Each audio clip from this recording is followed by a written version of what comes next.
in the greatest spectacle in racing.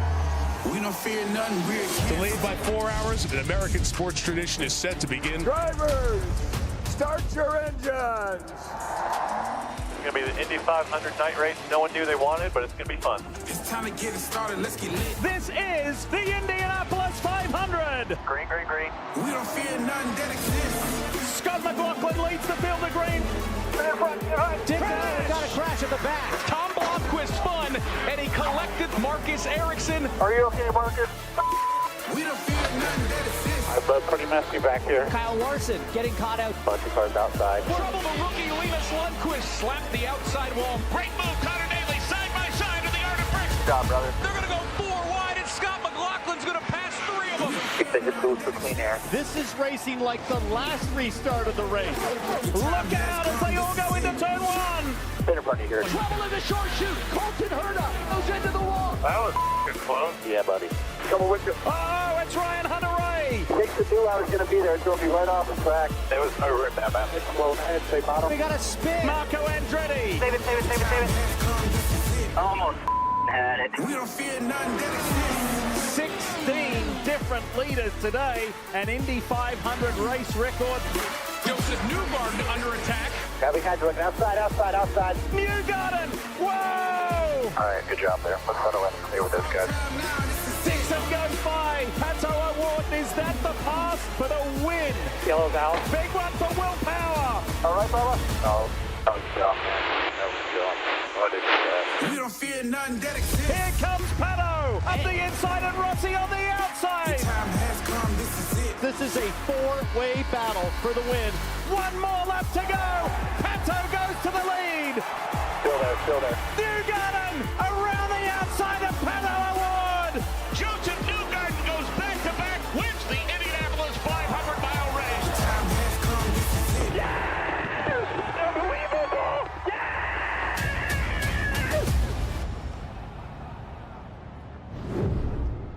Memories of the thrilling 108th running of the Indianapolis 500, opening the show for the grand stage that is the Indianapolis Motor Speedway and preparations for the 109th Indianapolis 500-mile race. It's Indianapolis 500 open testing today, tomorrow, live from the greatest race course in the world. And thank you so much for joining us. Inside the world-famous pagoda, Alan Bestwick with James Hinchcliffe. I didn't see in that video, and just seeing the sunshine and the race cars circling the track on their install laps gets me excited. How about you?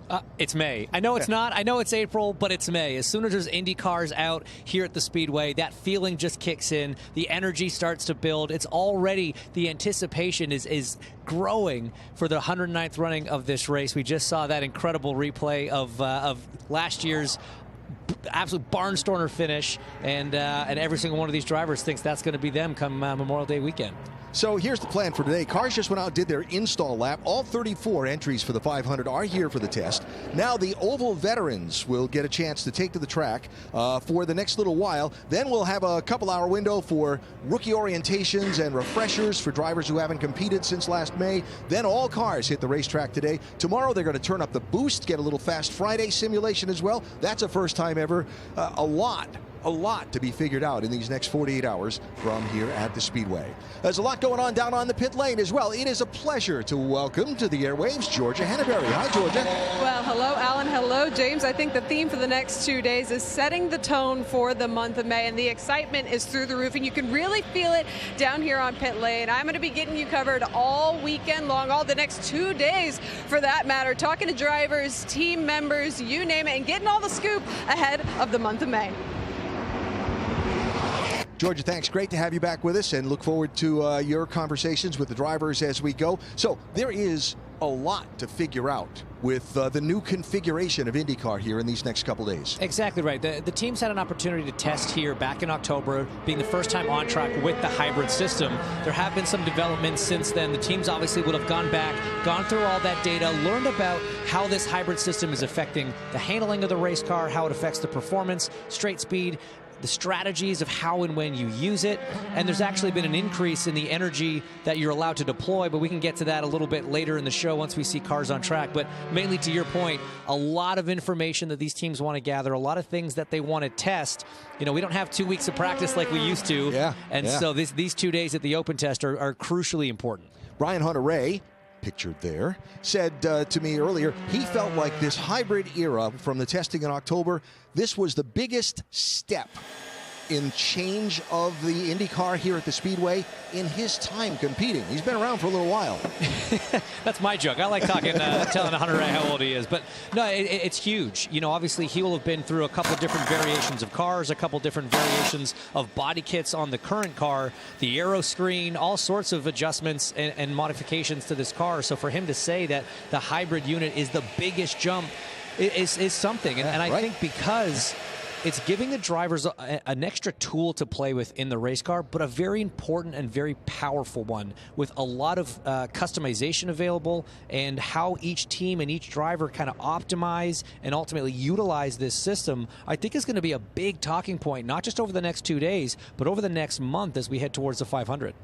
So these 34 drivers now, they've buckled into the car, they've made an install lap, getting ready to go feel out an IndyCar here at the Speedway at speed for the first time. What's the thought process like? What's getting comfortable like? Well, look, I think what's important here is every driver knows they have a lot of time. I mean, you've got a 2-day test. We have, 6 hours tomorrow. We have, depending on whether you're a rookie or a veteran, a lot of hours still today. Let's not even talk about the 40-something hours we get when we get to practice week. You don't have to rush. For a lot of these teams, a lot of these drivers, they're going to be bringing out their 500 car for the first time. The oval test back in October, they wouldn't have necessarily been using their race car for the 500, all their best equipment. Now it's going to be all the top stuff, making sure everything runs right, making sure everything feels good. So I think off the top, the important thing is just taking it slow, making sure that all these new components are doing what they're supposed to do.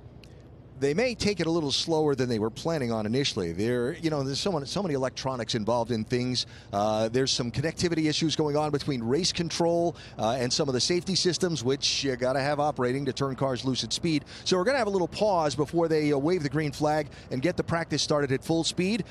So being as we're streaming coverage, we're going to take a pause as well. When cars start to roll, we'll be here. Keep the channel open, keep monitoring, and we'll bring you open testing coverage from Indianapolis Motor Speedway shortly.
Live from the Indianapolis Motor Speedway, waiting on the green flag for today's Indianapolis 500-mile race open test. A session that was scheduled to begin this morning at 10 o'clock Eastern Time has been delayed because of connectivity issues and some of the vital timing and scoring and IT and data, various information that all works together to help the Speedway safety systems, to help the teams in their operation of their testing. And some connectivity issues have continued here at the Speedway throughout this morning. So the plan is still for today, the veterans to get their full 2 hours on track, then the refresher and rookie orientation programs to get their sessions, and then to see what the daylight left looks like before any further information is delivered. But for now, confoundingly to all of us, we're still in a hold and under the red flag and have not yet begun the Indianapolis 500-mile race open test session. We thank you for hanging in there. Keep tuned to the social media channels and right here, and we'll keep you posted. And as soon as the cars are getting ready to go, we'll be here with you live to bring you all the high-speed action from the greatest race course in the world.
Live at the Indianapolis Motor Speedway, almost ready for the green flag for today's Indianapolis 500 Open Test. Some of the connectivity issues that have delayed the session by 2 hours and 45 minutes, all resolved now, all systems green. We're getting ready to go with cars on the racetrack to begin preparations for the 109th Indianapolis 500-mile race. Weather conditions are perfect. Alan Bestwick with James Hinchcliffe.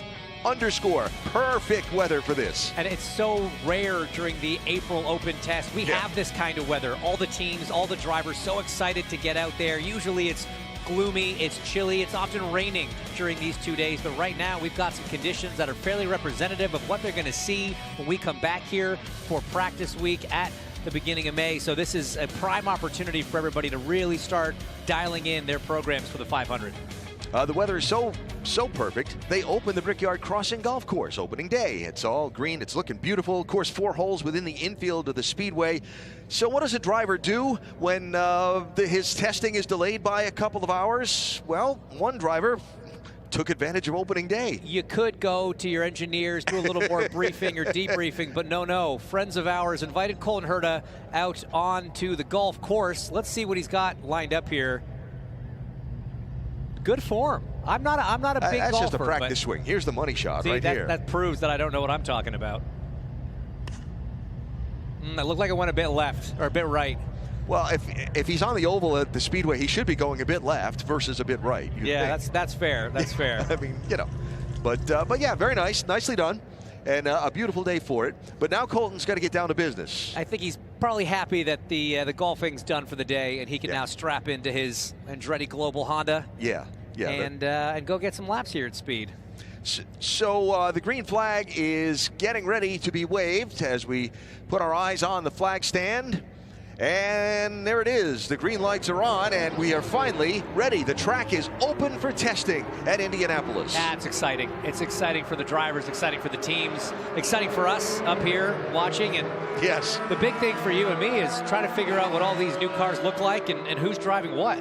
Yeah, a lot of new colors, a lot of cars sporting their 500 liveries. A number of teams announcing them this week and showing them off for the first time here. And then there are a number of teams that say, well, we're going to keep a little mystery about it. And they're in colors more familiar to you from the first 3 races of the NTT INDYCAR season. But working it out today and getting a chance to figure it out on the oval for the first time just now. There's a new set of colors to a very familiar driver. Helio Castroneves. Is he familiar around here? Has he been okay around this place? He's been pretty okay for a pretty long time here. Yeah, this first session, kind of as originally scheduled, is going to be for the veterans, 12:45 to 2 p.m. That'll be for the vets. And then at 2 to 4, we're going to switch over to the rookie orientation and the refresher course practice. That's for drivers who are only doing the month of May, only doing the 500, or those who are doing it for the first time. And then we'll have an all-skate. All cars eligible from 4 p.m. to 7 p.m. Extended the hours a little bit to make up for some of the lost time as we watch Helio, 4-time winner here at the Speedway, slowly get up to speed in the number 06. So this is a brand new car for Castroneves, and he says a different setup than they've run here the last few years. So as a driver right now, what are these first few laps like for Helio? It's really just trying to feel the car out. I mean, you can have the same group of people build the same race car in the same shop with the same tools, the same resources, but every car feels a little bit different. And especially if it's a brand new build, you want to go out there, you need to run some laps on it to let certain things in the car kind of settle. You know, there's a bit of a breaking in phase with a brand new machine. So for Helio right now, it's, you know, build up to it slowly and make sure it's not doing anything weird, that it feels like what he's used to feeling. And there's nothing big to report back to the team. Another former winner, Ryan Hunter-Reay, back for another Indianapolis 500-mile race, driving once again for Dreyer and Reinbold Racing with Cusick Motorsports. 17th 500 for Hunter-Reay. And earlier today, he told me that with the hybrid package being run here at the Speedway for the first time, it's the biggest step in terms of year-to-year change in car feel and car performance in his time around the 500. Which is wild when you think about it, because, you know, we can take different, you know, chassis developments aside in terms of new cars or whatever. I mean, he was around when the aero screen was introduced. That's one of the biggest changes to open wheel racing, period. And he's saying that the addition of the hybrid, especially here on the oval at the Speedway has been one of the biggest ones, and I had the chance to speak to a few drivers about what they're expecting out of this new system on the racetrack. And there's some mixed answers, if I'm honest, Alan. Some drivers think it's going to have a big effect. Some think it's going to be fairly transparent. And that's what's going to be so interesting, not only over the next 2 days, but over practice week, kind of keeping track of who seems to be getting on top of that system, who's utilizing it in what way, when, where are they regenning, when, where are they deploying the energy that this hybrid system gives you. And it's definitely something we're going to keep a very close eye on.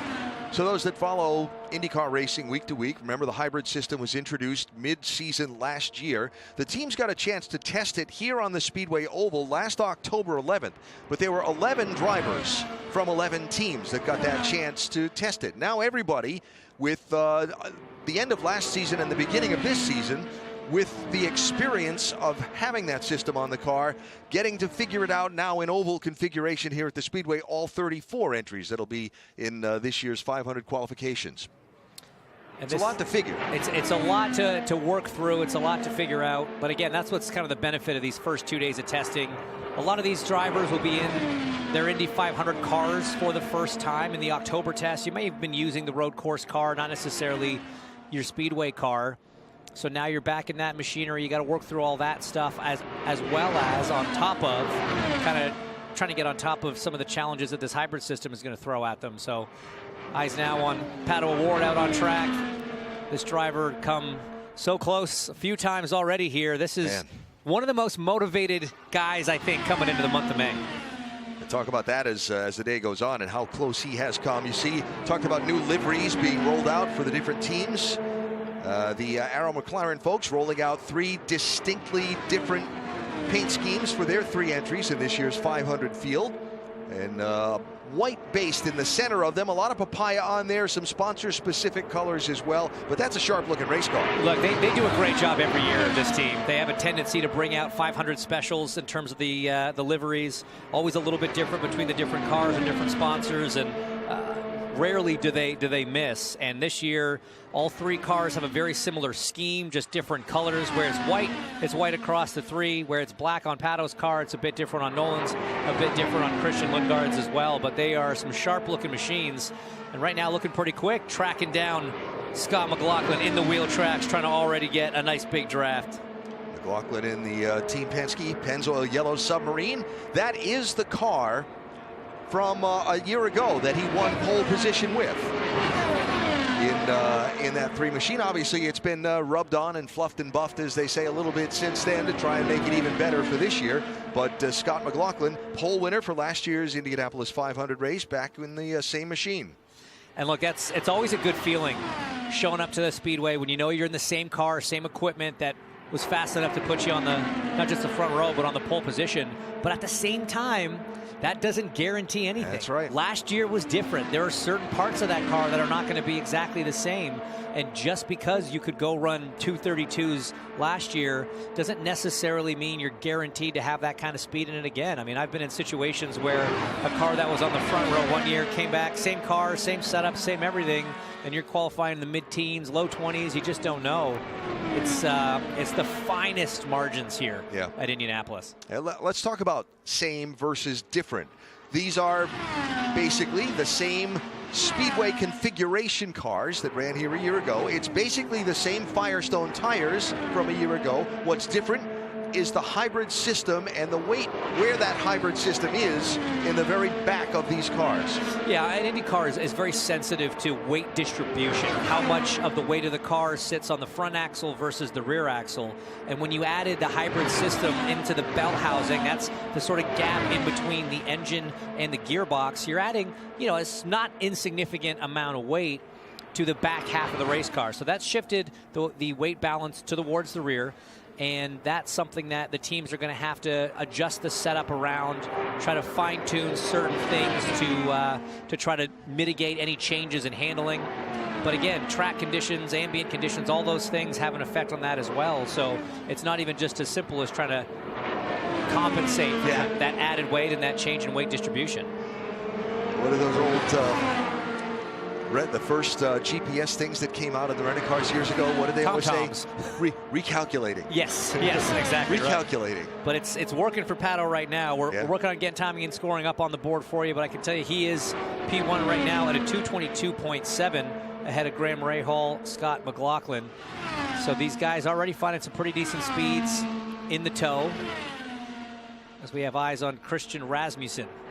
Pretty good looking paint scheme there for the second-year driver.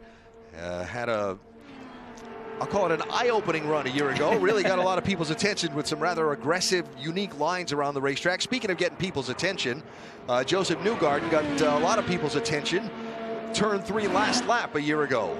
I got to tell you, man, the run that this guy has been on, this team has been on at this track the last few years, I mean, just incredible. That very unique situation back in 2023 with a red flag led to a out of the pits straight to a green-white finish, a one-lap shootout against Marcus Ericsson. Last lap pass there for the win. Then you fast forward, couldn't have been more different. A one-lap sprint to the end in 23, 24. The last entire stint was green. Stint and a half, I think, was green. Yeah, 46 laps. Yeah, 4, 5, 6 drivers all mixing it up at the front. Ultimately, it came down to that shootout between him and Pato O'Ward, and what a battle. I mean, that was one of the best races I think we've seen here at the Speedway in a long, long time, and Josef came out on top to become the most recent back-to-back winner of the Indy 500. Over 20 years since Castroneves did it back in 01 and 02 for his first and second of his 4. So 6 drivers have won back-to-back 500s, but no one has ever won 3 straight. And that is the opportunity to make more history that lies ahead of Josef Newgarden in this year's 500. By virtue of winning a year ago, that car is elsewhere this year. And this is a brand new race car for Josef and Team Penske. There is a car off the pace, and 24, that's Jack Harvey's machine. We saw him, Josef Newgarden came up on him there in the middle of turn 1 and 2, and we saw him cut down to the apron. I was wondering if there was an issue there, and he has ground to a halt. No power on that 24 machine for Jack Harvey, so the yellow flag is out. And I see a little bit of smoke coming out of the back of the machine. I'm not sure if that's just the exhaust. You know, everything being new, sometimes there's some residual oils that burn off and give a little bit of that, or if it's more of a serious situation. Well, they'll come out and retrieve Jack's car, and then they're going to do a full track inspection to make sure if something went wrong, there's no liquid or other debris that might have been left by that 24 car on the Speedway. So we're going back to the red flag under caution here after Jack Harvey has stopped halfway down the back straightaway. It's a bit more smoke than you're used to seeing for just a stopped car, but Jack's not rushing out of the car. The AMR safety team quick to the scene. They're not grabbing any fire extinguishers yet, so it might just be some residual oil burning off.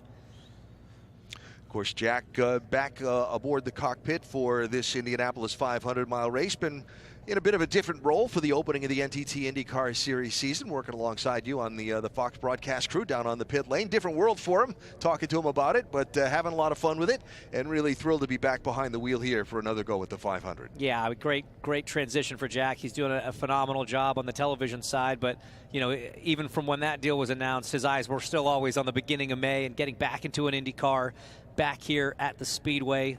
He's raced here 7 times in the past. It'll be his 8th attempt to start the greatest spectacle in racing. Best finish in 9th back in 2020. That was with Meyer-Shank Racing.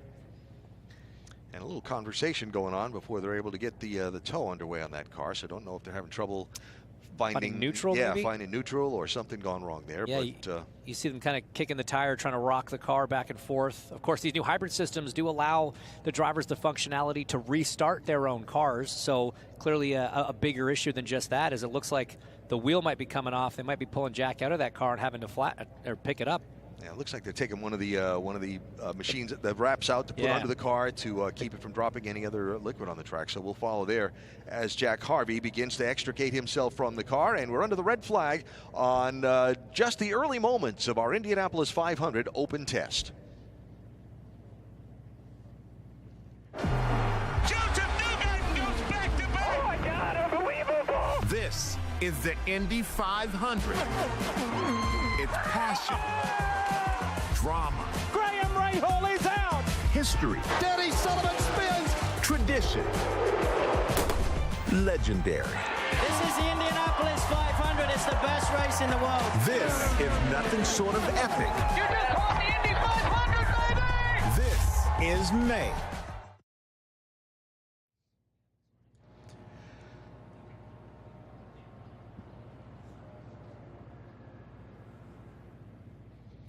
Glad to have you with us today, live from the Indianapolis Motor Speedway, the first of 2 days of open testing for the 109th running of the Indianapolis 500-mile race. This first session is for the veterans, those who have competed here at the 500 repeatedly. Then we're going to switch in a little while to the refresher session, those who haven't competed in an NTT INDYCAR Series race or oval race since last season, last year's 500, and also the rookie drivers, of which there are a few.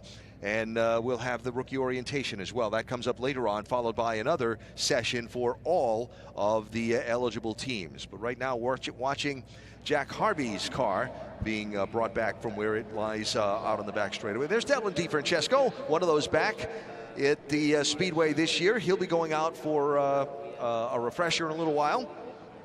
Yeah, Dev out of the series last year, made a return with Rahal Letterman Lanigan Racing in 2025. Excited to be back here at the Speedway. We'll have to go through that refresher course. So for veterans returning, it's a two-phase refresher program that they have to do. 15 laps between 210 and 215 miles an hour, and then another 15 laps between, or 215 and above. The rookies have to do a third one that starts down at 205 to 210 for 10 laps. That's the run through of what we'll see starting at 2 o'clock. So the rookie orientation program will involve Louis Foster. Let's see, who's the other? Jacob Abel and Robert Schwartzman. I knew I'd come up with it if I thought about it for long enough. And then the refresher program will be Marco Andretti, Kyle Larson will have to go through a refresher. You'll have Callum Ilott, Devlin DiFrancesco, and Takuma Sato will have to do a refresher as well. Hearing from race control that the Harvey car is indeed stuck in gear, which is why it's taken a little bit of time to get it moving. There's a look at the rookie orientation and the 3 phases to go through. And it looks fairly straightforward, and in principle it is fairly straightforward, but anybody that's done it can tell you that Indy cars are not built to go 205 to 210 miles an hour. Yeah. And it's amazing how sketchy it feels at that speed. These things are designed to go 220, 230, 240.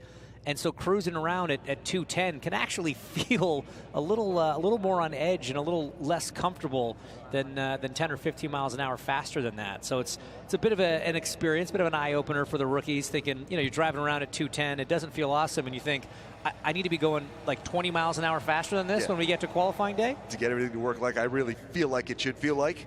And by the way, the specific language that's involved in the rookie orientation is those 3 phases, the 40 laps, quote, demonstrating car control, placement, and interaction with other cars on the track to the satisfaction of IndyCar. So that's kind of what's involved here, just making sure you get the feel of it and are ready to go with everybody else in the broader, busier practice session that will happen later on. So early moments of today's Indianapolis 500 testing. Again, Pato O'Ward has set the best time so far of those that have been out onto the racetrack. I'm telling you, they were just giving me, some of the folks that have been out at the track staff, telling me that the viewing mounds inside turn number 2, those people came in this morning. They haven't moved. They're waiting to see these race cars go. You just saw some of the fans sitting up in the grandstands. You open the gates here, people want to come. People will show. Yes, Open sir. the gates and they will show here in Indianapolis. Yeah, they are. This race is, wave to the camera, guys. Thanks for being out here on a beautiful day. They come out, rain or shine, gloomy weather, cold weather. The fans here in Indy are the best, and they love coming out here to see Indy cars on track. First chance to get a look for this year with the month of May quickly approaching. We're inside of 3 minutes till the green flag and the resumption of practice, so less than 3 minutes to go before we see everybody get back out again.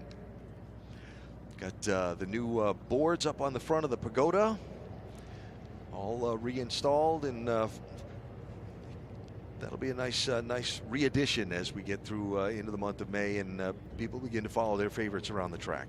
That's what's so cool about this kind of new era of ownership for the Speedways. Every year we come back here and there's something that's just been made a little bit better. Yep. You know, you've got a racetrack, you got a facility here that many will tell you is the best in the world, and yet every single year, everyone at Penske Entertainment finds a way to make this place just a little bit nicer, a little bit of upgrades here and there, making the fan experience better every time as well. So much fun. Speaking of new, have you been to the Indianapolis Motor Speedway Museum? I have not had the pleasure yet. I have seen many videos and pictures, and I cannot wait. Just an incredible improvement, the renovation that they've done over the last year and a half. Truly remarkable. Everyone that I've spoken to that's been there has been blown away. Yeah, I was talking to Elio Castroneves yesterday, and he had just come from the museum. And, you know, Elio, he's usually really energetic, and he was so overwhelmed by it. He was actually a little subdued when he said, "You just have to go. You wouldn't believe the job they've done." He said it was just amazing, and that's pretty high recommendation from a guy who's got more than a few artifacts on display over there. Elio, one of 8 former winners of the Indianapolis 500 in the group of 34 who will look to qualify for this coming year's race. Did I put one extra in there? Did I count one? I count 7 on the graphic. Maybe there's one missing. I'm not sure. Let's see here. I got Newgarden. I got Erickson. Power, Hunter Ray. Power's not on the list. That's who's missing. there You're right. We go. I knew it was 8. Sorry, Will. But we'll get that fixed. 8 of 33 going for another. Yeah. The rest going for their first. I guess I should say 34. Yes. And it's tough. I mean, look, bump day is one of the traditions of this race. It's part of what makes this race so special, having to get your way into that fastest 33. But I got to say, when it's 34 cars as the green flag waves, that's almost the worst number, because sending only one driver, only one team home, there's no one to even share in your misery if it was more, as painful as that day is. And I know it from experience. To be the only one denied the opportunity, the privilege of getting to race here on Memorial Day weekend is just got to be so heartbreaking. And you remember bump day last year in qualification weekend with Nolan Siegel out there trying to find a way to get in. He wasn't lifting. It didn't work out. He earned the admiration of many for the effort to make the 500 field, and tells you just what it means and what the agony those drivers go through on that day. Yeah, I mean, a lot of fans last year in qualifying, just the commitment, the determination, the number of runs he had to go out and do. I mean, you talk to any IndyCar driver, they tell you that qualifying runs at the Speedway are the scariest thing that you do all season long. And poor Nolan had to go out there and do more than any. His very first try at the 500, and valiant effort, didn't give up, didn't quit. It didn't work at the end of the day, but it's you know, a strong lesson for him, and a big character building weekend. I know he'll be excited to get here and give it another crack. From the golf course to the race course for Colton Herta, as you look at some of the speeds that have been posted so far in the early going of our test session today. Pato O'Ward, Graham Rahal, Josef Newgarden, Scott McLaughlin, Connor Daly, and Elio Castroneves are fast 6 to this point.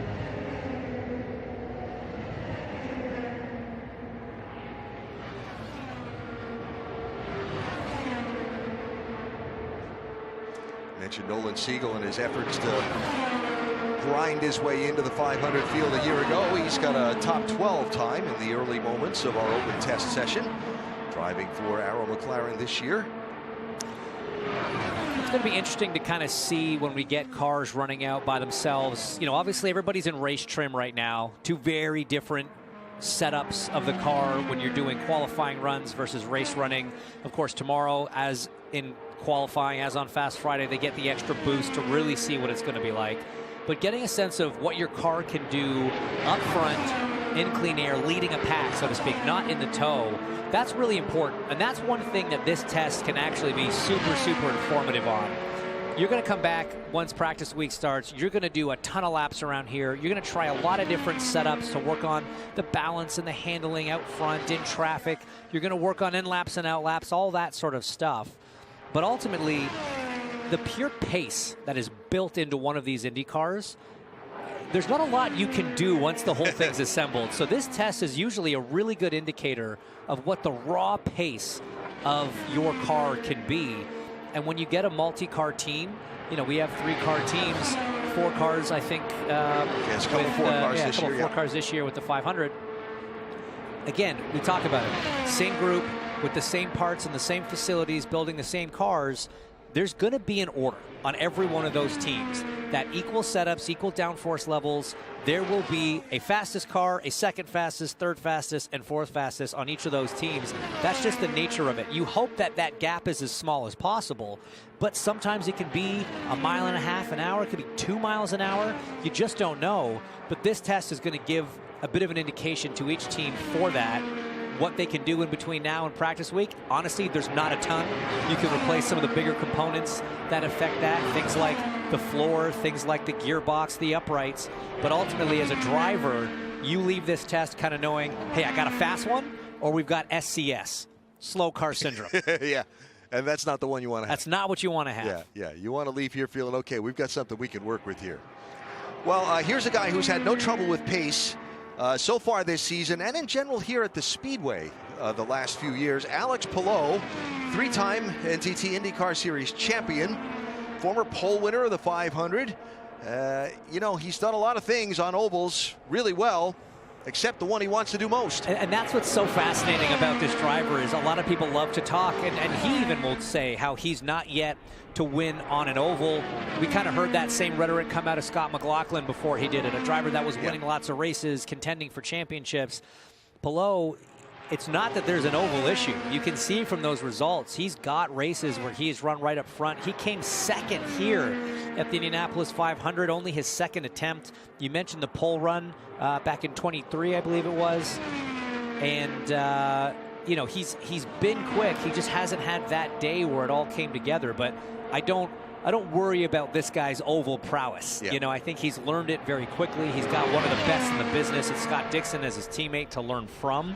And he's a quick study. So it hasn't happened yet. I know it's something that wears on him a little bit, but just patience, because it is going to happen with this driver at that team. It's inevitable. Probably what wears on him most about it is just hearing about it and having it pointed out. But winning has not been a problem for Alex Palou. Of course, a couple of wins already this season in 3 tries.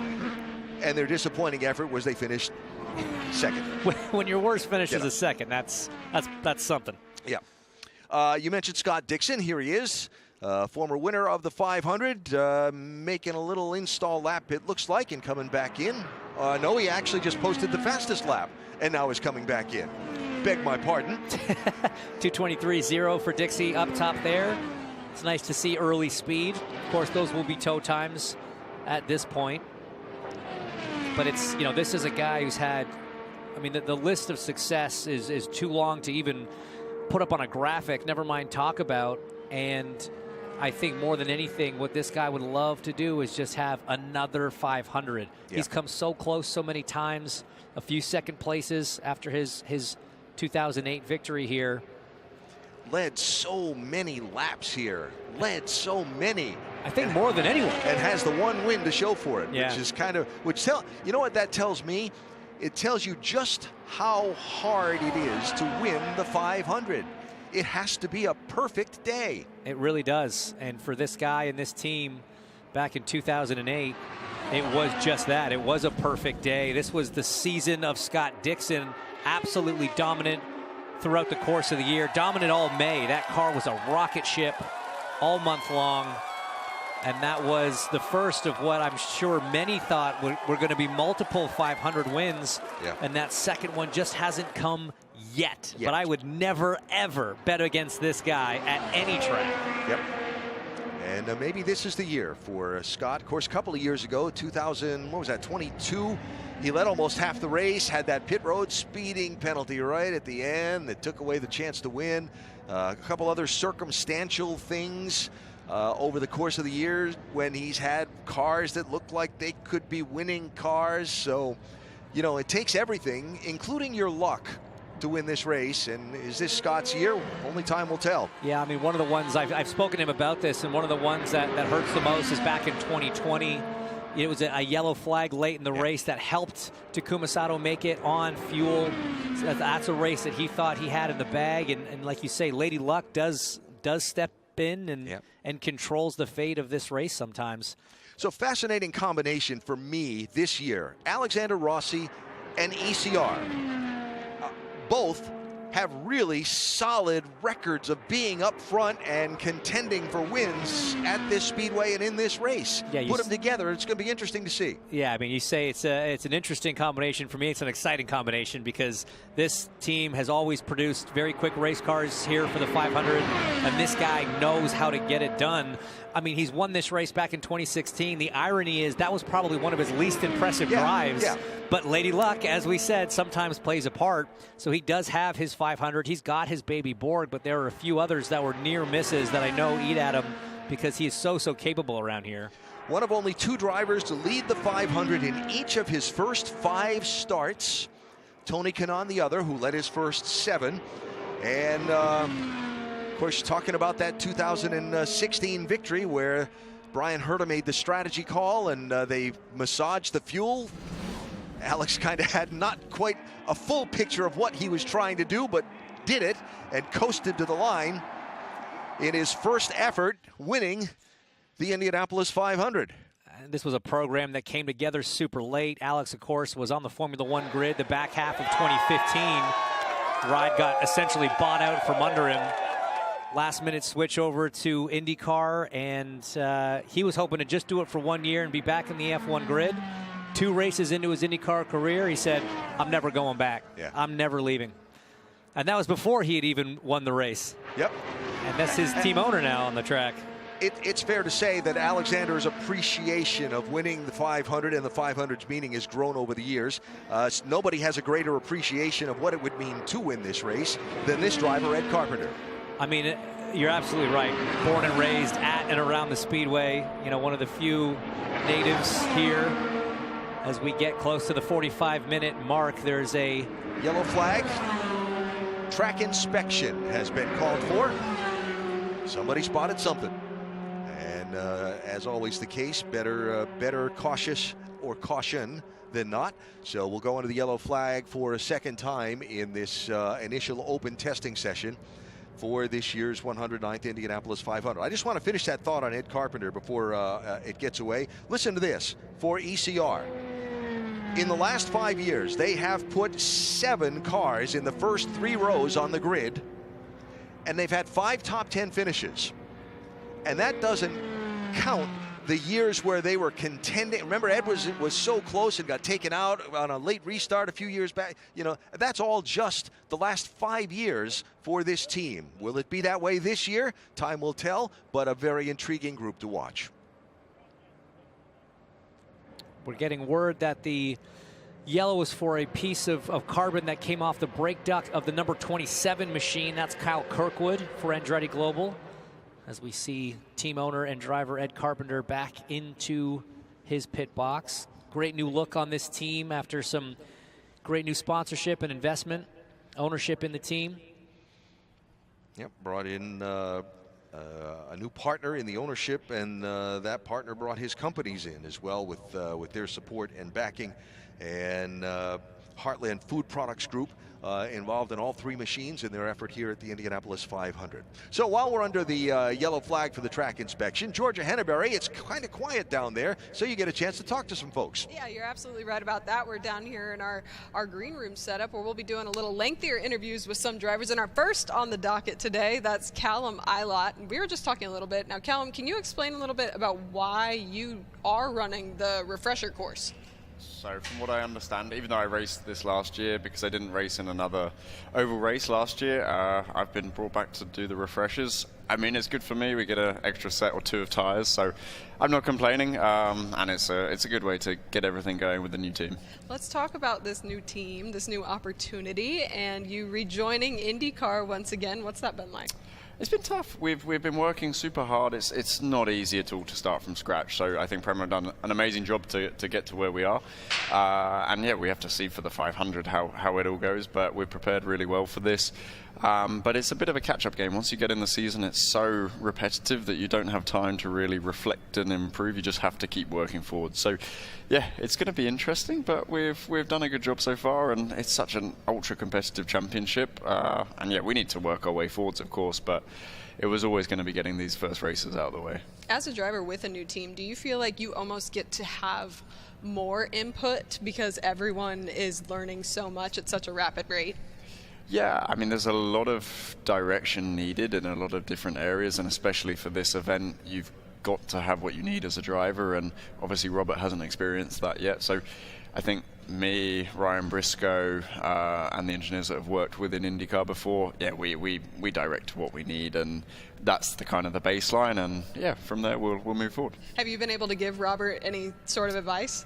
Yeah, he's pretty easygoing with this sort of stuff. He just gets in and goes. I've been at every oval test he's done with him as well. But I think he's just excited to experience the speed. I was saying, look, it's easy on your own. You get a good feeling for it. But as soon as you go out there, when everyone's out there, it's weird having 33 other cars on track with you. Yeah, definitely. So are you guys gelling well? Is the team dynamic going well? Yeah, no, it's good. I've known him for years since karting. And then at Ferrari, when we were in the driver academy, I spent 4 years together. I never actually worked directly with him, but always around. And yeah, it's been super easy so far, and just pushing the team forward and working together. Well, let's get back to the month of May is just on the horizon. How excited are you again to try for another Indy 500? Yeah, 4th one this year, so they go by quite quickly. It's been up and down every year I've done it. It's never simple, and never is. And of course, with a new team, it's probably not going to be simple either. But it's exciting. I think it's a lot of work that goes into this, a lot of new stuff, which can be good and bad, and we have to just work through it, keep it calm, and never go above the limit. Well, we will see you out there for your refresher session. I appreciate your time. Thank you very much. Callum, thanks. Georgia, thanks. Work through it, keep it calm, and never go above the limit. That's a quotable quote. And we'll see Callum out when we get to the rookie orientation and refreshers coming up in a little while. So we're less than 3 minutes away till the green flag. You see the finishing up of the track inspection here down the main straightaway. And then we'll get back under the green flag again for a little while, make it about 2 minutes from now. Well, we're going to have about 40 minutes left of track time for the veterans, and then we'll get that next session underway. Just joining us, delayed a little bit today by some connectivity problems with some of the various systems that are all involved in operating races these days. And but we're underway, and we have beautiful weather, and we're looking forward, particularly for me, because it's never happened before, but turning up the boost to qualifying mode tomorrow. It's simulating Fast Friday, something the manufacturers wanted to be part of this open test session. I'm going to be fascinated to see that tomorrow. Yeah, it's funny. I was having this debate with a couple of guys as we take a look at this schedule for the rest of today and for tomorrow. That high boost simulation from 9:30 to 12. I've got mixed feelings on it, if I'm honest. I think from a team standpoint, or if I was in the race this year, I would like it. More opportunity to tune the car in that so important, ever important qualifying setup. It's not something you want to do a lot of running at, during Fast Friday and the build up to the weekend in case something does go wrong. So I get it from the manufacturers, teams, and driver side. From your side, from my side, sitting out here, from the fans out on the hill there in turn 2, here's what I don't like about it. We normally don't know what the real competitive order is for qualifying until Fast Friday. You can try and extrapolate things from practice week, but ultimately everything's a little bit different. When the boost levels go up, the speeds go up, cars that looked really fast, really strong in race pace or during group running don't always necessarily rise to the top. You get a good sense of that, though, when the boost goes up on Fast Friday. Now, I think tomorrow morning we're going to get a little bit of a feeling of which teams really have the cars dialed in, which manufacturer really has the special sauce on the high boost settings for qualifying on the engine side. So it's taken a little bit of the mystique out of it for me, but we could still get to Fast Friday, and it's all completely different from what we saw here tomorrow.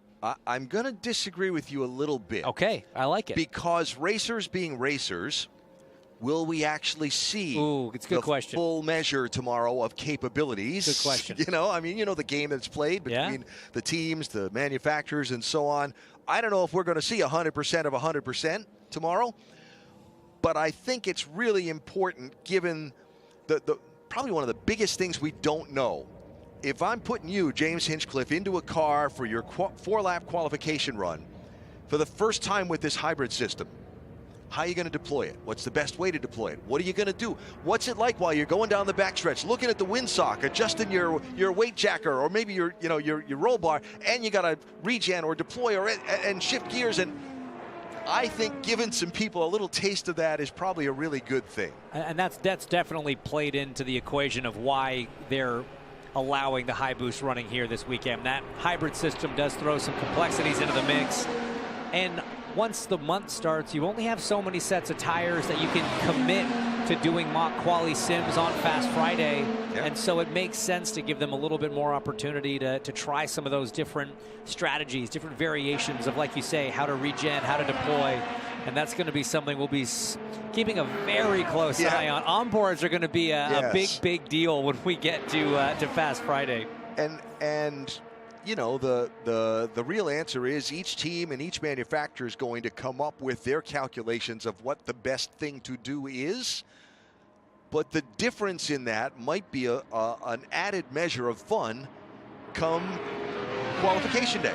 And the fact of the matter is, this place is so sensitive to conditions that there's a chance there might be one strategy for low wind, high track temps, and there might be a completely different strategy for tailwind into 1, lower track temps, or tailwind into 3, crosswind across the across the track. So as a driver, you might have to have 3 or 4 different strategies baked into your mind, and it's not till you're sitting in qualifying line 2, 3, maybe 4 cars away from going that you can start to narrow down which one that we're going to use, as we see the yellow flag for a car smoking. Got one letting out some smoke in turn 1. It is Santino Ferrucci who has brought out the yellow flag. Some smoke behind that number 14 for AJ Foyt Racing, and that car rolls to a stop and brings out the yellow flag again in our testing session. And this is why we test. This is why you practice. If you're going to have something like this happen, Santino quick to get the restraints off, the headrest off. So that already looks a little more terminal maybe than what we saw. Look behind the car. See the trail of liquid there? See that? Or is that a seam in the asphalt? Seam, yeah. Okay. But yeah, that's not one he's waiting to come and get restarted. He knows that maybe there's something a little more terminal on that AJ Foyt Racing machine. He's going to have a look underneath it too. Well, that's tough. Santino, of course, with a phenomenal record here in the 500 in his time in the NTT INDYCAR Series. Finished in the top 10 in his first 6 500 starts. Finished every possible lap. First driver ever to do that. And his test session has come to a halt there on the inside of the exit of turn number 2. Yeah, absolutely incredible record here to have 6 starts, never be outside the top 10.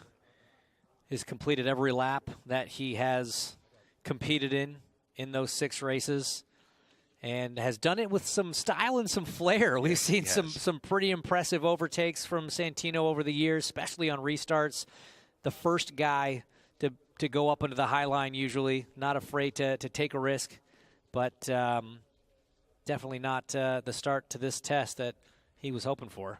Well, we'll wait to hear what the word is from Santino when he comes back into the pit lane and back through into the garages. But for now, yellow flag out again here as we work with 33 minutes or so to go scheduled in this session.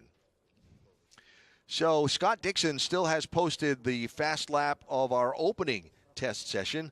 Felix Rosenquist is in the second spot on the scoring pylon, and you've got Josef Newgarden, a 2-time winner, Pato O'Ward, Graham Rahal, Scott McLaughlin have the fast 6 laps. As you look at Scott Dixon sitting with his crew ready to fire up that machine and get him out onto the racetrack when the course is back under green.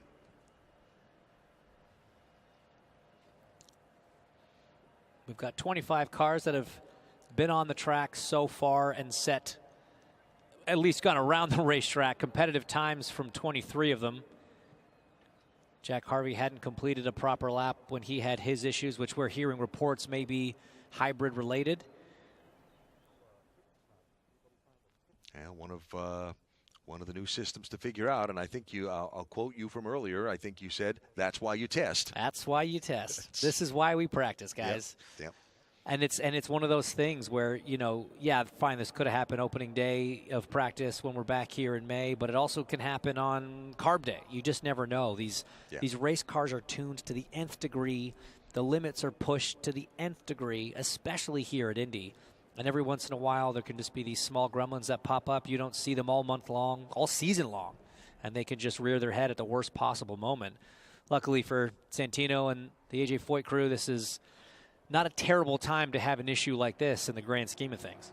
I guess on the good side, they don't have anything under the car to be capturing liquid. So Great point. That's a good view, and we'll see what we can find out when Santino comes back around. Look at Josef Newgarden's machine as the two-time winner sits along the pit lane. AMR safety team and the Speedway safety team doing a little check around to make sure we're back under green flag possible conditions, and we'll get going again here as quickly as we can. Speaking of possible. Is it possible for Josef Newgarden to become the first three-time consecutive winner of the Indy 500? What do you think? Certainly is. Back to our point of discussion earlier, though, right? You got to have a perfect day. You put together 2 perfect days back-to-back already. Can you put together a third perfect day? And look, it's perfect day plus luck. We talked about that too. You can't ignore that element of it. I can tell you off the top of my head a half a dozen drivers who drove perfect days, whose teams executed perfect days, and they still didn't win this race. Yeah. You know, there's that old saying that Indy chooses the winner, and that lady luck has to be on your side on top of a day of perfect execution from yourself and everybody on the crew. You know, it's been fun for me looking through some of the research ahead of this, talking about Josef and his efforts to win a third straight, right? He's been Mr. Oval Track in recent history in the NTT INDYCAR Series, right? Yet, in his 2 back-to-back wins, he's only led a combined 31 laps. Crazy. Right? Leading the ones that count the most. Certainly important. You only need to lead one at the end of the day. You only need to lead one. And he's been on the right side of that the last 2 years. Both incredible last lap drives. So inside of 2 minutes before the green flag, and the track will be reopened for practice. See the car going backwards up the pit lane is Jacob Abel's machine as that team begins to position for their participation in the rookie orientation program that comes up about 30 minutes from right now. I'd say roughly 29 minutes and 24 seconds if I were to guess. Well, I was giving him a couple seconds to make the transition between the sessions, you know. Well, Santino made it back. We'll wait to hear what's going on there.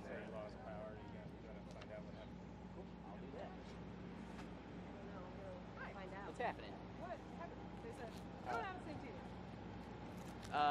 Well, all I can say is that we lost. I did lose power, so we don't know what happened. Yeah. I have my own theories, but I'm also not allowed to share my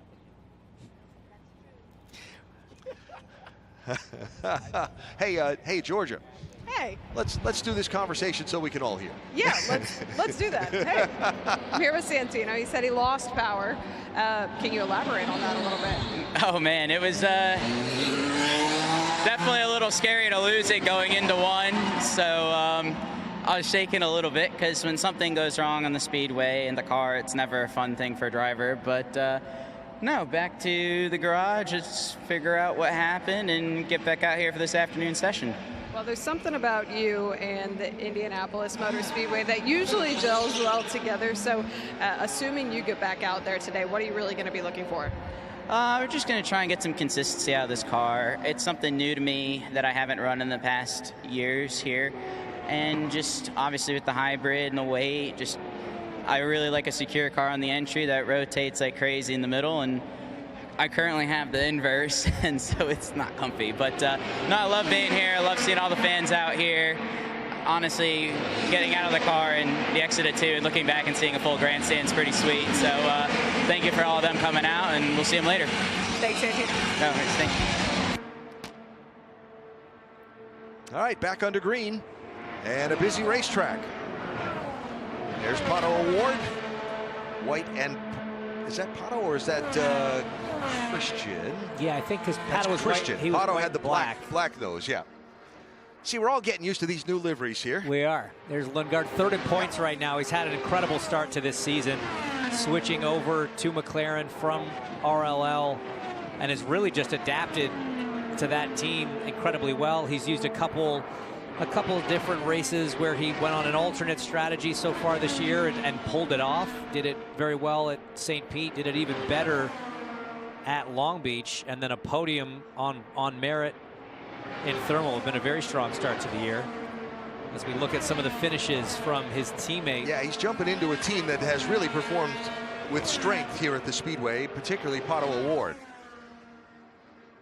Yeah, I mean, the 2 second-place finishes, those burn in a way that it's really hard to explain to people that have never competed in this race. You know, there is only one position here that matters. You can go to other races and you come second, you come fourth, you come eighth, you realize, okay, that's the best we had today. We'll take the points and can, you know, call it a mini win. But when it comes to the 500, there are no points days. All you're thinking about is winning that race. And so close, yet so far for Pato so far. Yeah, he'll be a factor. Watching Will Power there, where he caught Lundgaard, how he passed them, and so on. As a driver behind the wheel, what are you learning there? Well, you're learning how your car sucks up on the car in front, right? What kind of runs you can get, how you have to time the passes and pulling out of the slipstream based on what kind of runs you're getting.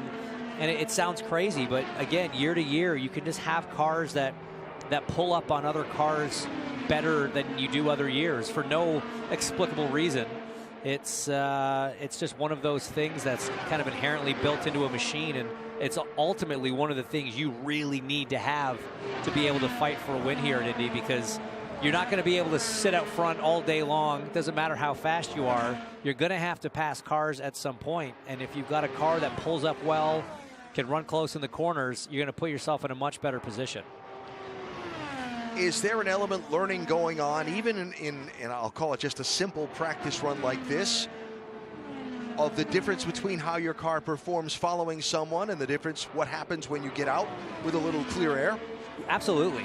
Absolutely. I mean, there's such a difference in how a car feels from inside the cockpit, from behind the wheel, when you're running out in clean air compared to running behind one car, compared to running behind 3 cars, compared to running behind 8 cars. And so, yeah, especially with the conditions that we're seeing today, you know, decently warm. That means the track temp, you know, it's already over 100 degrees, which is kind of the minimum you want to see to get any kind of representative running. And you can really get a feel for all of those things at a test like this. Here's Scott Dixon just going around Christian Lundgaard. Talked about Scott a little bit earlier here in his number 9 PNC Bank machine, Honda Power for Chip Ganassi Racing. Scott in his 23rd Indianapolis 500-mile race. He stopped and looked back because I saw where Marco Andretti was going to make his 20th start. And I thought, how many guys in history have made 20 or more starts in the Indianapolis 500? The number's 12. Wow. 801 people have competed in the 500 over the decades. There are 12 that have started the race 20 or more times. And I bet that list reads as a who's who of Indy 500 lore. There's, you know, you can only stay around the 500 that long if you've got an impressive track record here. Yeah, it does, by the way. Yes, it does. Lundgaard right now 21st on the speed charts at 217.996 as he gets up to speed. Now, for Christian in his time here at the Speedway, this is 4th 500. His past 3 qualifying's been the struggle, but he has always moved forward in the race. 31st to 18th in 2022, 30th to 19th in 23, last year 28th to 13th. Driving for a different team. like to see what he could do if he could start a little bit further forward on the grid, right? So would he. Yeah, well, so would he. Yeah. And honestly, I mean, there's no doubt that was a big motivator in the move to McLaren, the RLL squad. It's a great team. They've got great cars at certain races, but there's just no hiding the fact that their speed, their single lap pace, their qualifying pace here at the Speedway has been lacking for a little while. Famously, Graham didn't make the show a few years back, and it's as you read off that list there, it's been tough for him. It was tough for Jack Harvey when he was running at that team. And so I'm curious to see, I'm fascinated to see, what Lundgaard can do in a car that can compete up front, both in qualifying and racetrack. And for Arrow McLaren, the last 3 500s, they have led the most laps and had more starters in the first 3 rows. They had 7 first 3 row starters in the last few years, and have led 104 laps combined between the entries in the last few years. So he's going to a team that's recent record here in the 500. Yes, they don't have the win, but they have been really competitive and competing for the win. And there's the third guy on the team. That's Nolan Siegel, attempting to make his first start, second attempt at that for the young Californian. And yeah, I mean, you bring up a great point there, just what this team's accomplished in a relatively short period of time over the last few years. And, you know, you look at those second place finishes from Pato, and look, that's not from anything that he or the team did wrong. That was just 2 hard-fought battles that went down to the last lap. And, you know, unfortunately, both times he came out the wrong side. But the team's capable, the driver's been capable. And it's a great person for Christian to kind of learn from, as well as young Nolan Siegel here. So the Palo Alto, California native heads back down the pit lane entry lane after a few laps have shaken down this machine. And the track is mostly quiet. There's another entry attached to that team, Kyle Larson, waiting to go back out. Of course, he'll have to do the refresher program in just a minute, but boy, talk about a spectacular Indianapolis 500 debut a season ago for the NASCAR Cup Series champ. I mean, just such a different world for him to jump into here. It's a race he's always had an eye on, always had a passion for trying, and man, he did a great job getting up to speed. The team did a great job in preparing him the way he needed to be. TK, obviously one of the best mentors you could have at this place. Qualified 5th for the field a year ago. And the race day, the double, back and forth between Indianapolis and Charlotte, where the plan was to run the 600 that night.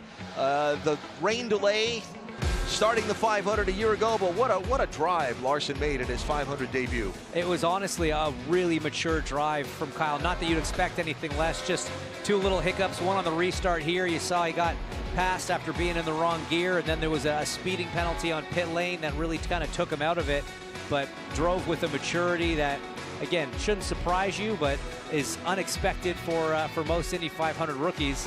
And it's great to see Kyle back at the Speedway. Excited to see what he can do with a year of experience under his belt, a 500-miler in an Indy car under his belt. It's going to be fascinating. Wound up finishing 18th in last year's 500, then jetted off to Charlotte, where rain kept him from ever getting into his NASCAR Cup Series machine. I thought it was kind of fun that when he came back to Indianapolis in July, he won the Brickyard 400 NASCAR race here on the Oval. And here he is attempting to do that double again this year between the Indianapolis 500 and the 600-mile race in Charlotte that same day. Hopefully Mother Nature cooperates a little bit better this time and he gets the honest shot at it. He'll be out for the refresher in just a few minutes. Of course, they've already made the statement that the priority this year will be the 600 in Charlotte, partly because, you know, he's contesting the NASCAR Cup Series championship. And so some interesting rules on replacement drivers, and we'll talk more about that, I'm sure, as we get closer to the opening of Indianapolis 500 official practice. Let's check downstairs. Here's Georgia Henneberry. Well, some good news and some bad news. The good news is Jack Harvey is back in a fire suit, back in the car. The bad news is that we're back in the garage. Back in the biz. What did you feel out there, and what's the update? Yeah, just coming out of turn 4 on my out lap, I guess it would have been, just upshifted to 5th and started to lose power. The alarm pops up on the dash and then just tried to slow down as quickly and safely as possible. So ideal start, of course, but honestly, I'm having such a blast wearing a 5-suit again, and I don't know, just not a what's the word? Not unfortunate start, but still pretty relaxed. Well, you've been doing an incredible job on the microphone, but now you're back behind the wheel. How exciting is it to get back behind the wheel, especially for something like the month of May? It's really actually difficult to put into words, and for anyone who's had the opportunity to come and experience this as a driver, like, they will get it. You know, race fans get it because they know how important this place is to the motorsport community. I live here, so I know what it means to this local community. I feel lucky, you know, and that's why these days happen. At the end of the day, it's we're here to test, we're here to learn. Dot I's, cross T's, me get familiar with the team, etc., etc. And you know, they got so much experience. There was a reason why we were so excited about being with everybody at Giant Reinbold and Cusick Motorsport. So slight bump in our day, but I just have to say I have so enjoyed, you know, this year on the whole, and you know, slight pivot, and everyone's been so great to work with, and I'm really excited to be working with you in about 10 days time at Barber, right? So I'm so excited too. It's going to be awesome. Jack, can we expect to see you back out today with the changes that are being made? I hope so. I hope so. I don't really know what the time frame is on what we're dealing with right now, actually, but I'll be ready if the car's ready. He's ready. That's Jack Harvey. There you go. I'll be ready if the car's ready. So Jack Harvey waiting some repairs to be made on his machine to see if he can get back out. Watching Scott McLaughlin put some laps in on the Speedway. The Pennzoil Team Penske Chevrolet. Scott back for his 5th Indianapolis 500-mile race last year. Qualified on pole position. Wound up finishing in the 6th position. Revealed kind of recently that they had a little clutch hiccup going on during the race that might have hampered his efforts to get a better finish. But said, and I found this to be kind of interesting, this was back at IndyCar Content Days, did here back in Indianapolis before the start of the season. Said that run in the 500 a year ago puts him in a, and this is the quote, a really good headspace coming back here for this year's race. Yeah, look, a strong month of May can really give a driver a lot of confidence when coming back. It is such a unique thing to do. We only have the one 500-mile race in IndyCar these days. We used to run several. You know, we used to do it at Fontana. We used to do it at Pocono, you know, and many places before. But in Scott's tenure in this series, it's only Indy. And so getting through them is important. You know, he's finished 3 of his 4 so far, but when you can have a really strong one finish inside the top 10, which was the first time he did that, it gives you a new understanding of what the race is like up at the front, what the ebb and flow is, what you have to do, where you have to place yourself. You know, you can see how the race unfolds when it's right in front of you like that, and that's a great place to be as a driver to learn. And of course, you know, there was a lot of talk last year about the guy that he's got in his corner, and Simon Pagenaud. I mean, an incredible mentor for Scott McLaughlin in his, you know, month of May approach last season that worked so well, and those two I know stay in close contact and have a great friendship and also a great working relationship. Watching Ed Carpenter back on the Speedway. 44 machine, Ed in his 22nd Indianapolis 500. There's another one of the guys who's been around and made 20 or more starts here. So I have a dozen on the list over the years that have made 20 or more starts. Here it is. A.J. Foyt, 35. Mario Andretti, 29. Al Unser Sr., 27. Johnny Rutherford and Gordon John Cocken, Elio Castroneves, 24 starts. George Snyder and Scott Dixon and Tony Kanaan, 22. Gary Bettenhausen and Ed Carpenter, 21 starts. Buddy Lazier with 20 starts in the 500. We'll add Marco Andretti to the group this year, provided he qualifies and is able to be on the starting grid for the race. 21 wins in that group overall in the 500-mile race. That's amazing to think. You know, you mentioned 801 drivers have started the Indy 500. Yeah. 12, 20 times or more. If Marco makes the race, that'll be 13, yep. And 4 of the 13 will be in the race. Yeah. Castroneves, Carpenter, Dixon, and Andretti. That's such an impressive number. And there's a few other guys have got to be getting close. I mean, Power's been doing this a minute. He's got to be getting up there in the number of starts. I don't know what Hunter Ray's at now. Hunter Ray, this will be his 17th. This will be his 18th. Yeah. So we're going to see a few more of this generation of driver reach that number. But I got to be honest, I don't think AJ's record is under threat. No. Anytime soon. No. 35? No.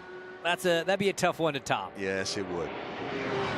Saw Colton Herta there at the front of that two-car train there. It's the number 26 Cambridge machine for Andretti. Now we see one of the JHR machines back on track. There's the number 60. Felix Rosenquist still sitting P2, just ahead there of the 75. So there's Connor Daly. Or 76, rather. Yep, yeah, 76. Right. Noblesville, Indiana driver, looking, by the way, to be in his 12th Indianapolis 500-mile race. Another guy who's always moving forward in the race. Yes.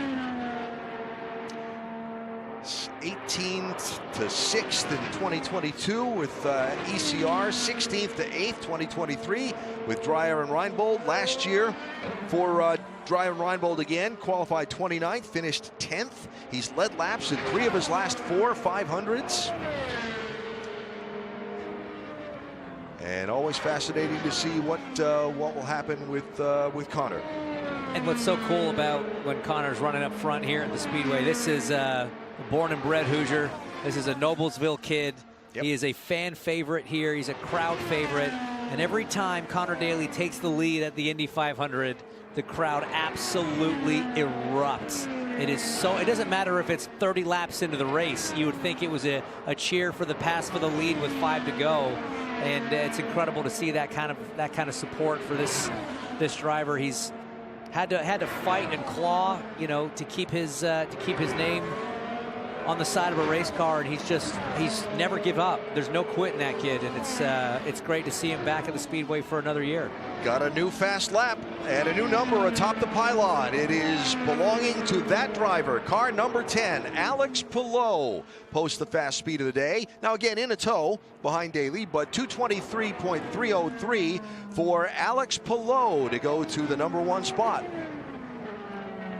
It's a nice confidence booster. You know, look, a tow lap's a tow lap. You know that's not the speed of your car, but at the same time, you need your car handling well. You need to have some confidence in it to be able to keep your foot buried in the throttle in a tow like that. And so it's not a bad thing to be able to pull those laps off. It does give a team and a driver a bit of confidence. Everybody's got a different run plan. Everybody's got something different they're working on whatever particular run they send the car out onto the Speedway for. Did you find out what you wanted to find out? And backing up to something you said earlier, does your car have speed? I think the answer there is yes. In this case, it certainly looks it. And I mean, I don't know if it's too early. Let me rephrase that. It is way too early to make these kind of calls, but I'm going to say it anyway. Yeah. You've got a Ganassi car in P1, a Ganassi car in P2, and a Meyer Shank machine of Felix Rosenquist, who has a technical partnership with Chip Ganassi Racing in P3. We saw this team have an unbelievable run of speed dominance at this race, 21, 22, 23. Yeah. Wasn't quite the case last year, but have they maybe found that magic again? Do they maybe have that kind of pace? As we see now on screen, Ericsson, another former Indy 500 champion, get around his former teammate Scott Dixon, looking very comfortable in the number 28 machine. Looking to have a bounce back year this year after being so strong in the 2022 500, which he won, the 2023 500, which he finished second. Last year, just rough. Had a crash just before qualifying day. Struggled to make the race. Got swept up in an opening laps crash a year ago. He was ready to put that behind him, and really ready when I spoke to him yesterday to get on track here and begin working on being up front again in this year's 500. Yeah, that was one of those months that you can't wait to forget. I mean, everything that could go wrong did. The practice crash that destroyed the primary car, put him in the backup, which just didn't have the speed, and it left a driver who has won this race before almost on the outside looking in. Back a couple of years ago, 3 years ago now, but Marcus Ericsson, of course, joined that elite group of winners of the Indianapolis 500-mile race. And again, another thrilling race with a thrilling finish and all the drama you can handle right to the end. This was one of those incredible runs, him and that's Pato Award. This is coming off the last lap there. We had a late red flag, a 2-lap shootout, and it was to the line. This was Palou trying to make the pass, getting the white flag, wasn't able to get it done. The yellow came out later in the lap, and that was the race done and won for Marcus Ericsson. And the joyous celebration that goes with. And back here with Andretti Global this year for a second season, looking to see if he can be up front when the checkered flag waves in the 109th Indianapolis 500-mile race. 21st on the speed charts right now with a 218.3 is Ericsson. His team cars, Colton Herta 14th at a 220.2.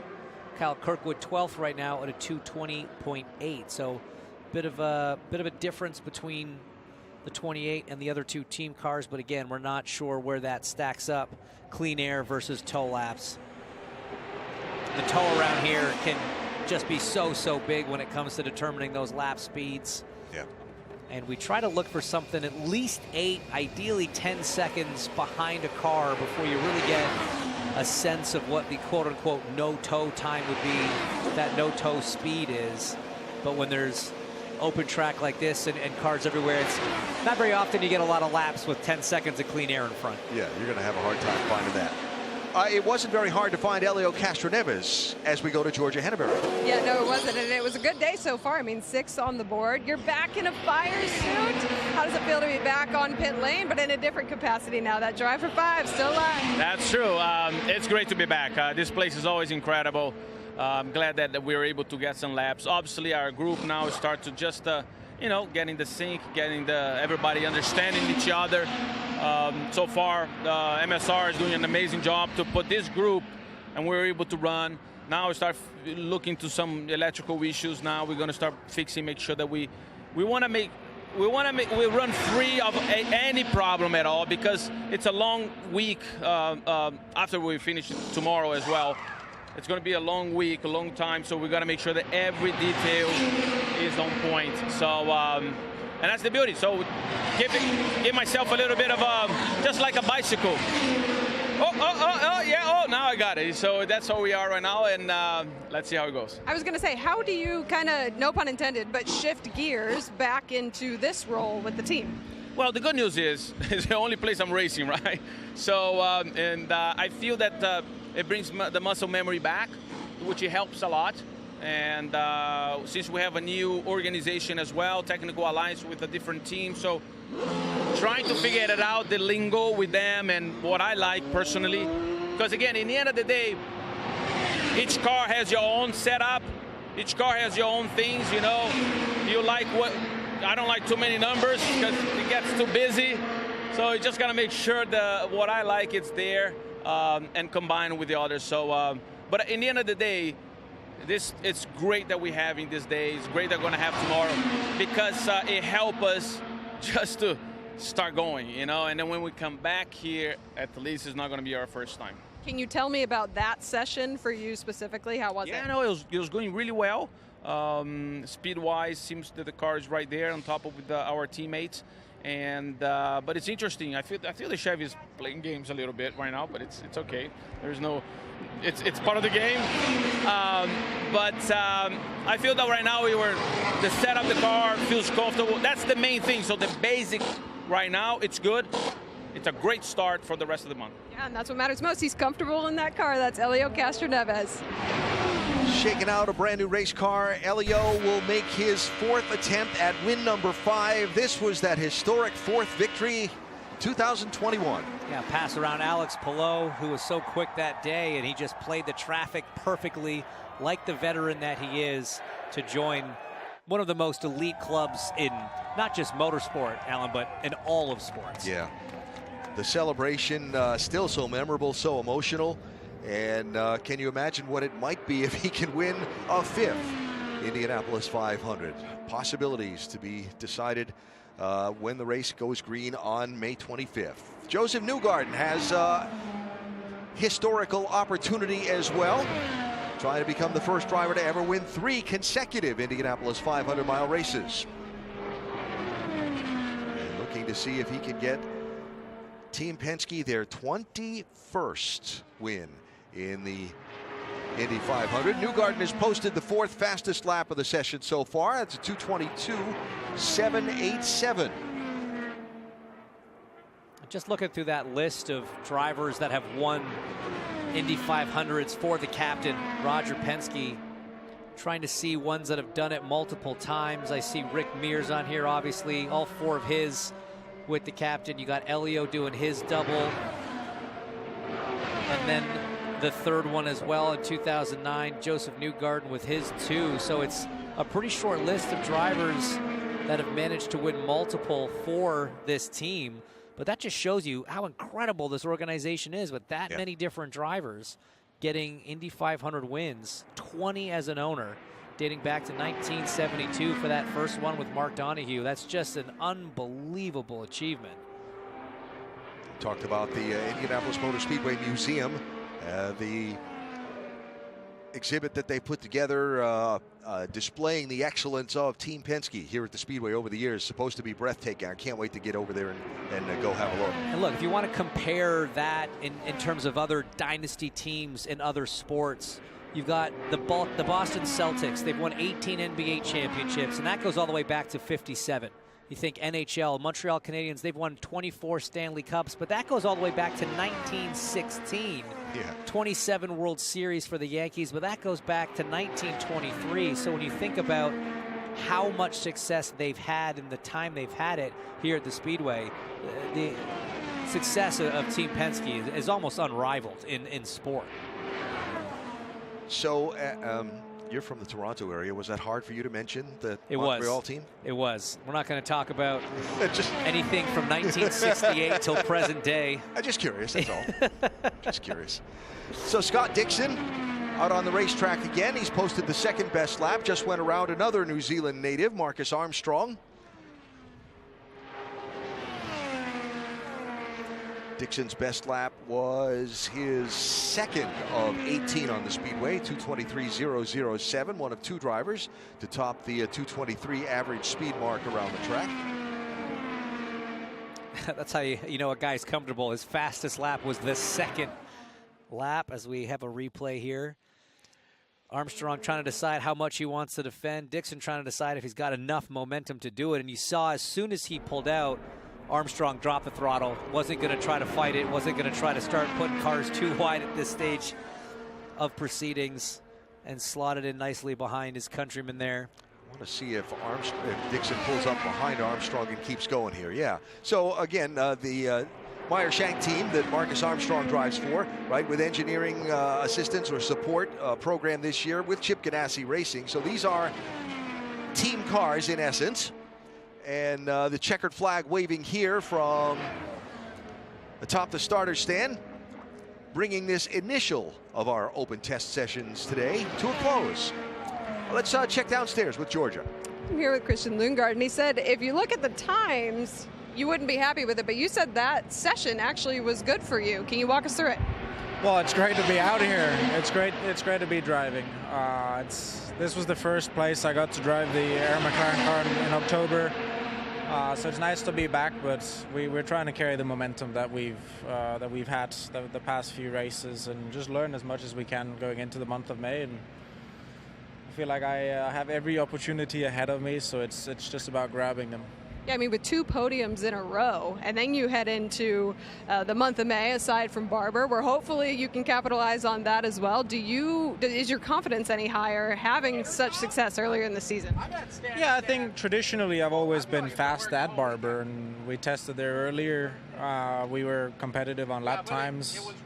So I think the momentum that we have now, and we're going into tracks where I know I'm strong, and traditionally the team has been strong too, so I think there's only good things to come.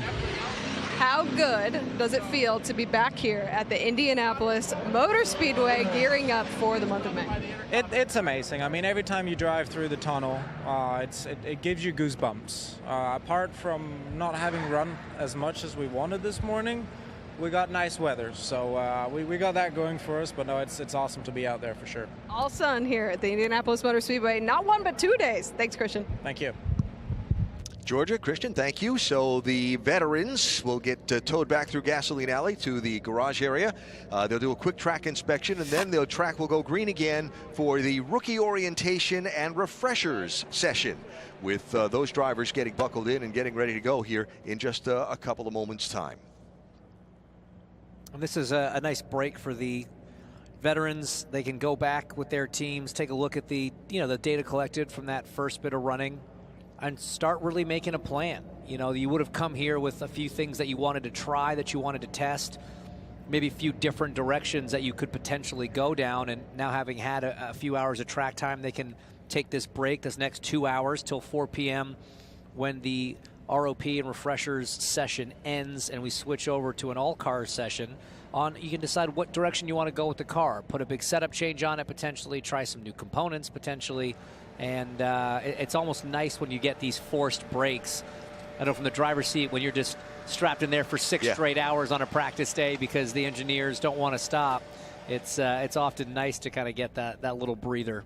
By the way, that 8 car you were just looking at for Kiffin Simpson, that's the driver and team that ran the most laps in our opening practice session. So the second-year driver from the Cayman Islands, the Journey Rewards Honda for Chip Ganassi Racing, looking to compute and calculate all the effort of running the most laps here and what they found out before they come back out later today. So track inspection going on now, and then we'll have rookie orientation and the refresher programs onto the Speedway on this open test day here at Indianapolis Motor Speedway.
welcome back to the Indianapolis 500 Open Test, live from the Indianapolis Motor Speedway rookie orientation set up next. But first, we are joined by none other than Scott McLaughlin. And Scott, you just got off track. Tell me about your session. No, not too bad. It was a little bit, up and down. You just get in and you just sort of feel the car and see where everything's at. And it's always nice to drive the Speedway. It's cool to be back in the yellow sub with Pennzoil, and the car feels pretty good. So yeah, nice start.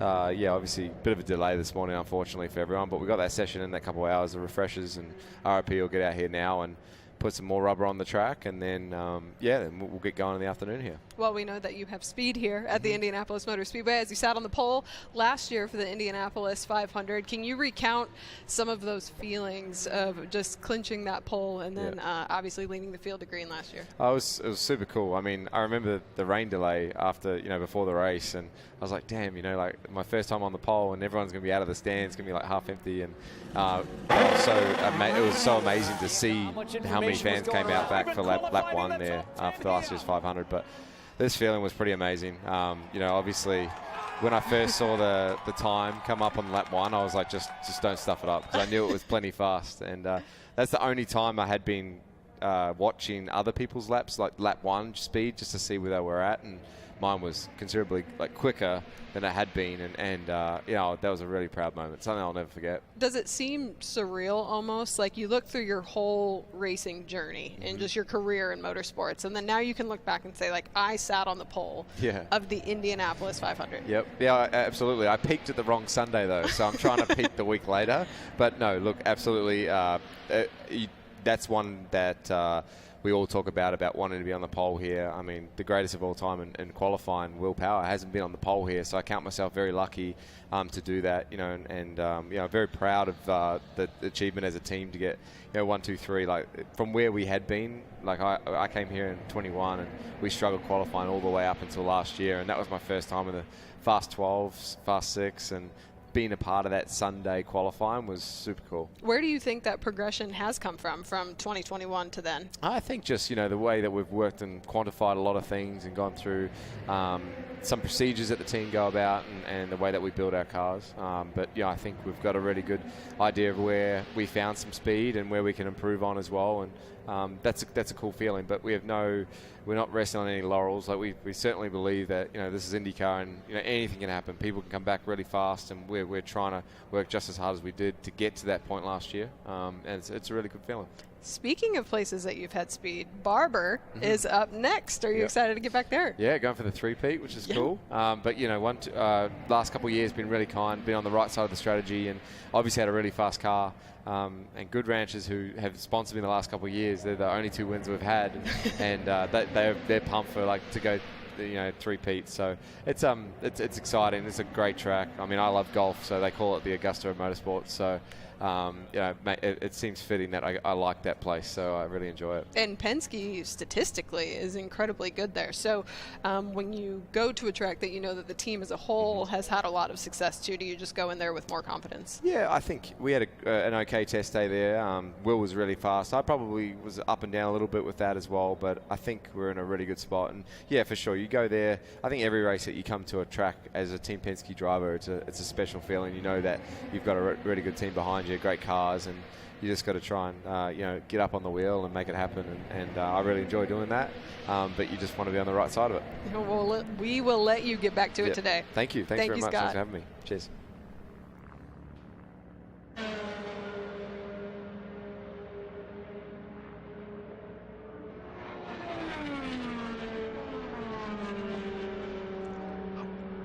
All right, so Georgia, Scott, thank you. The track is green for the rookie orientation and refresher session.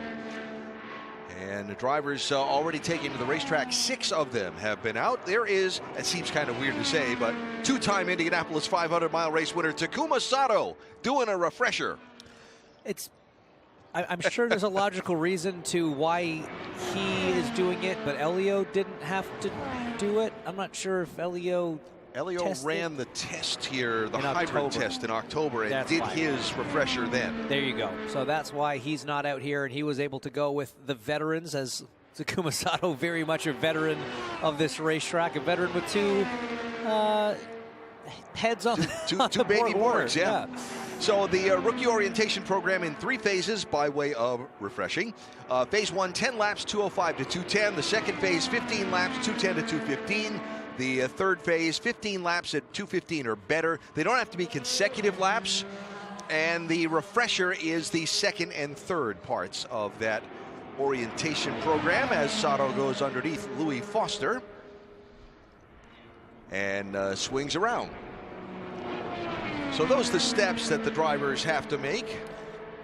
And again, 8 drivers have to go through this portion of the day. 6 of them have been on the racetrack already for at least an install lap.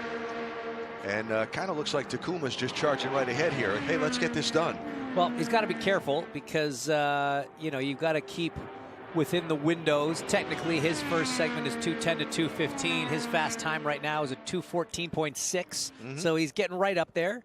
But trying to knock them off as quickly as possible. You can do, you don't have to do them in consecutive order, as we see Kyle Larson as well, a returning driver doing the refresher course. 214.1, the quickest for him so far, so he's right up there as well. So Larson, the 32-year-old California native, driving the HendrickCars.com Chevy-powered machine for Arrow McLaren with Hendrick Motorsports. Second 500, last year qualified middle of row number 2 and wound up finishing in 18th after that pit speeding penalty late in the race. Kyle learning that it's got to be perfect all day. And you know, here's the thing about Larson last year, or any of these drivers, the rookie drivers from a year ago back for their second 500. I remember there's a story about a NASCAR driver who went to Daytona, and like his first 4 times at Daytona never got to 100 miles before he was in a crash and dropped out. And the 5th time ran all 500 miles and popped the belts and got out of the car and said, wow, what I didn't know that I know now. What happens over the course of that 500-mile journey?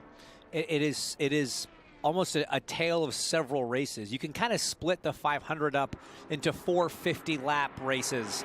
They all are very different. What you have to do as a driver in each is different. Where you want to be in each is different. And you have to go through all of them in succession to really understand how to piece it all together. And I'll never forget back in 2014, Juan Pablo Montoya comes back to IndyCar after a lengthy stint in NASCAR, where, as you know, they do a dozen 500-mile races a year. Used to be more than that even, yeah. Maybe even more than that. And so the number of 500-mile races he had, experience-wise, dwarfed even the Scott Dixons of the series. And his first 500 back, I want to say he finished 5th. And that was back when we had other 500-mile races like at Pocono. And when we got to Pocono, and he goes, oh, man, if I knew at the beginning of Indy what I knew by the end of Indy, I would have won that race. And I said, yeah, Juan, okay, whatever. He goes, no, you don't get it. I understand 500-mile races better than any of you guys. Yeah. And he promptly went out and he won the Pocono 500. Then he promptly came back here the next year and won the Indy 500. And then I think he won maybe Pocono again. He won like 3 consecutive 500-mile races here in IndyCar. And there is just absolutely something to that. Understanding the differences in the phases and the stages of the race, it's a thing, and a thing that someone like this young driver will have to learn, hopefully over the course of running all 500 miles on May 25th. This is 21-year-old Louis Foster from England. Last year's Indy Next by Firestone champion, won 8 of 14 races in that series a season ago, and here he is looking to make the field, not just for his first 500, but for his first IndyCar oval race, period. There's this double-edged sword about the 500 being the first oval on the calendar when you're a rookie. Yeah. Here's the good thing.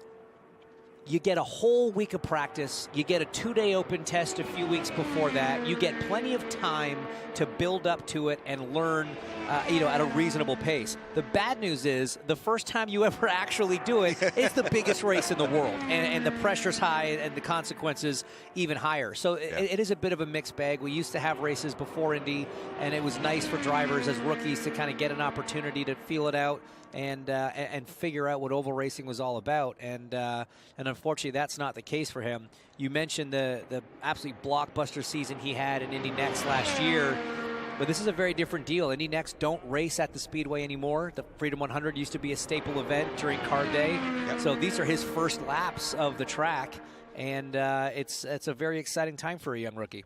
He and Robert Schwartzman got their IndyCar rookie oval test, not Indianapolis 500, but IndyCar, out of the way at Nashville a little bit earlier, while Jacob Abel was able to get his IndyCar oval test out of the way last fall with the Ganassi team at Texas Motor Speedway. That's right. That's right.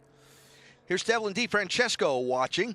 We're watching, 25-year-old from Toronto, back, looking to be back in the field in the Indianapolis 500 for a third time. So this is the refresher that DeFrancesco is doing. RLL Racing is who he's partnered up with in the first of a multi-year deal. Funny story from Devlin back at IndyCar Content Days. He said that the day that he got the call from Bobby Rahal that he was going to get this ride, he had the flu and he was on the couch. And he said, it's the best day I've had in a long time. Now, how many people could say the day with the flu is the best day they've had in a long time? No better medicine than getting an IndyCar ride. So that is a fun story for him, and great to have him back in the championship. His first few seasons with Andretti Steinbrenner racing, and now with Rahal, Letterman, Lanigan racing. So for DeFrancesco, this would be the middle of the three phases, because again it's a refresher, so he doesn't have to do the first one. So this is the 15 laps phase that has to be done, what's this, between 2:10 and 2:15, correct? Right? Yeah, correct. And you know, Takuma Sato here, he's just on a bit of a marathon run. He's knocking all these things out. He's got less than 5 to do in his phase 2, technically, the first phase for him. And as we mentioned, a guy that knows his way around this place. Let's take a look back to 2017, the first time that Taku took home the Borg-Warner Trophy. That's a pass on Elio Castroneves at the time, still trying to find that fourth victory. Came oh so close. He could see it, he could smell it, and was absolutely devastated when he lost it, but nothing but elation for this guy here. First Japanese driver to win the 500, and he's backed it up again in 2020. Yes, he did. Remember the tour when they took the Borg-Warner Trophy over to Tokyo and had the big celebration for Takuma over there? What a sight it was. And repeated again in 2020. And here's Takuma back at age 48, looking to win a third Indianapolis 500-mile race. And you know, he came in last year with this team, right? And it kind of felt like one of those entries that came together late, and he didn't really run many laps in practice because they didn't have, couldn't chance some things. And went out there and drove a terrific race, I thought, and had a really solid year. Last year he qualified 10th and he finished 14th for RLL, with limited laps in practice. So Sato out there knocking him down as he comes back along the pit lane after completing, it looks like he put 16 laps up in there, so that'll be the the first of the 2 phases he needs to knock off today, done for Takuma Sato. Everyone in this session gets an extra 2 sets of tires, and we hear that Louis Foster has completed that first phase of his rookie orientation. He's going to come in, have a bit of a breather, have a bit of a download, have the team check everything over as we see Marco Andretti in the Mapei-sponsored machine. So Marco did an install lap earlier, so this would be him getting going to knock off that 15 laps between 2:10 and 2:15. And Marco back for, yes, his 20th Indianapolis 500-mile race. Remember 2020? Marco Andretti put those 4 laps and 10 miles together to be the fastest qualifier for the Indianapolis 500. And put that car 98 on pole position. Good day for Marco. I think of it as kind of the bad old days when no spectators in the grandstands and everybody masked up and spread out. And but Marco certainly had a great day that day. Looking to repeat it here if he can, and keep the good times going here at the place he loves to race the most. Look, it's such a special place for this family. You know, they've got a pretty interesting story here, pretty interesting history dating back to, you know, when Mario first started. Obviously, his win in '69, all of Michael's near misses as a driver, and then several successes as a team owner. Marco has been on the pole. He's finished second, third, fourth, fifth. He's done pretty much everything you can do at the Speedway, but he still is looking for that first win. And, you know, there's no hungrier driver, I don't think, out there than this guy trying to get his family's name back on the Borg Warner. Think about, you know, Marco, Takuma Sato, Elio Castroneves. These guys literally put a full year of work in toward this one race. It's not just, you know, okay, let's get ready for Indy. It's April. It's a full year's worth of work to be prepared and ready for this event. It really is. I mean, on one hand, it's tough not being in the car week in and week out when you're competing against these full season drivers that are doing just that. But on the other hand, it does give you this sole focus on just the one thing. Everything that you do, from your training to your preparation with the team, your driver fit inside the car, absolutely everything is geared towards success here at Indy. And some drivers have found that you can show up a little bit clearer. You're not worried about a championship. You're not coming off a bad race at the GP. You can just put 100% of your energy onto what's happening here for the 500, and there can be advantages to that. I want to go back to something you said earlier, but somebody like Marco, so much experience and so much speed here at the Speedway, running these laps in this range has got to feel unusual. Yes, it does, especially Marco, because famously, Marco's the guy that loved going out of the pits and being flat first lap. No shortage of bravery on this guy. When we were teammates back at Andretti Autosport, it was always kind of comical to see that he could come out of the pits and absolutely just be flat chat into turn one first time by. He's so comfortable being fast here at the Speedway that, yeah, it is a little bit painful when you have to come here and cruise around and lift to hit a target number. Here's somebody trying to get comfortable at the Speedway for the very first time. Robert Schwartzman, 25-year-old from Israel, driving for Prema Racing. His first Indianapolis 500, his first IndyCar oval race, and his rookie orientation phase one is underway. This is such a big ask for a young driver. You know, coming over from the European ladder system, very successful in Formula 2, part of the Ferrari Driver Academy, was, you know, eyes on Formula 1, but the opportunity came up over here to come IndyCar racing, and he jumped at it. And when you're doing your very first oval race of any kind at the 500, it's a daunting prospect. When you're doing it with a brand new race team in their very first season of IndyCar racing, it just absolutely, you know, exponentially increases the difficulty. And, you know, Callum Ilott, a very accomplished driver, but not a guy with boatloads of experience here at Indy, just the 3 races to pull off of. So you have a very young, inexperienced driver lineup on a brand new race team. This is about as tough a challenge as you could dream up for this race. Schwartzman, the 2019 FIA Formula 3 champion, several wins in Formula 2, served as the Formula 1 reserve and test driver for Ferrari and Sauber.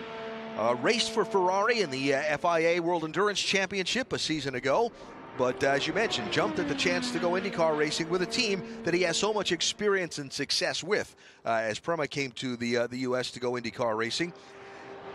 Had a test at Nashville where he got his first taste of an oval track in an IndyCar.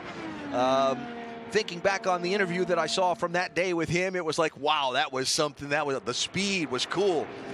I got to tell you, not the first place I would want to drive an IndyCar on an oval. Yeah. That's a tricky little racetrack, very fast, mile track, concrete surface, very different from what we're dealing with here. I'm not envious of that, you know. And again, you've got this pool of European drivers that come straight over. They have zero oval experience from the feeder categories. Yeah. If you come up through the road to Indy, you know, you drive through F2000, 2000 Pro, Indy Next. Yes, you don't get to race at the Speedway anymore, but you do get oval experience. So for these drivers coming over from Europe straight into the main show here, for this to be your kind of baptism of fire by coming to the Speedway for your first race. That's 10 laps on the board for Marco Andretti in this first of 2 phases that he needs to complete in his refresher program on his return to the Speedway.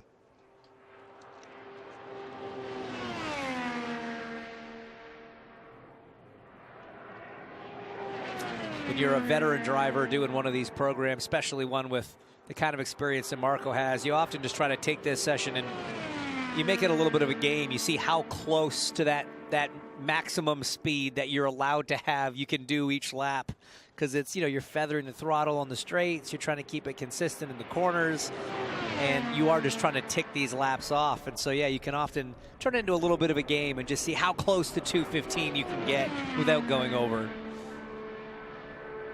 You're still turning laps, right? In your car, you're still learning something too. I think it's more you can get some data, you can make sure that all the systems are working. It's almost like an extended systems check in a lot of ways. You're getting a little bit of an aero balance. The engineers are getting some numbers. They can correlate with what the simulation has said, what the wind tunnel has said about this front wing, this floor, this rear wing, and make sure your aero balance is close. But, that's something you can do in an install check, and it just kind of expands from here. Well, while Marco logs laps here in this first of 2 phases he needs, Georgia Hannaberry has a guest. And we're down here with Graham Rahal. Graham, first and foremost, out of the car, been in the car already today. Yep. How was that session? Yeah, I mean, so far I think it was okay.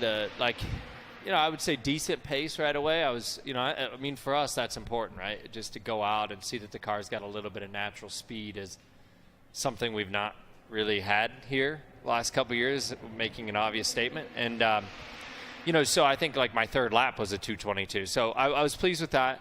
Obviously we still need to work on the car balance a little bit. Tire wear was extremely high, just being green track. I think I was one of the first 3 or 4 guys out on track, so tire wear was pretty significant. But, look, all in all, it's just fine. Beautiful day out here. Tomorrow's supposed to be good, too, so we'll get in plenty of running. Over the course of the off-season, what improvements were made to bring that extra speed here to the Speedway? Yeah, a lot. I was just saying to, I can't even remember, somebody on the pit lane, Marshall Pruitt, I think, that, if it didn't work this time, I think I would really start to scratch my head and wonder, what has to happen?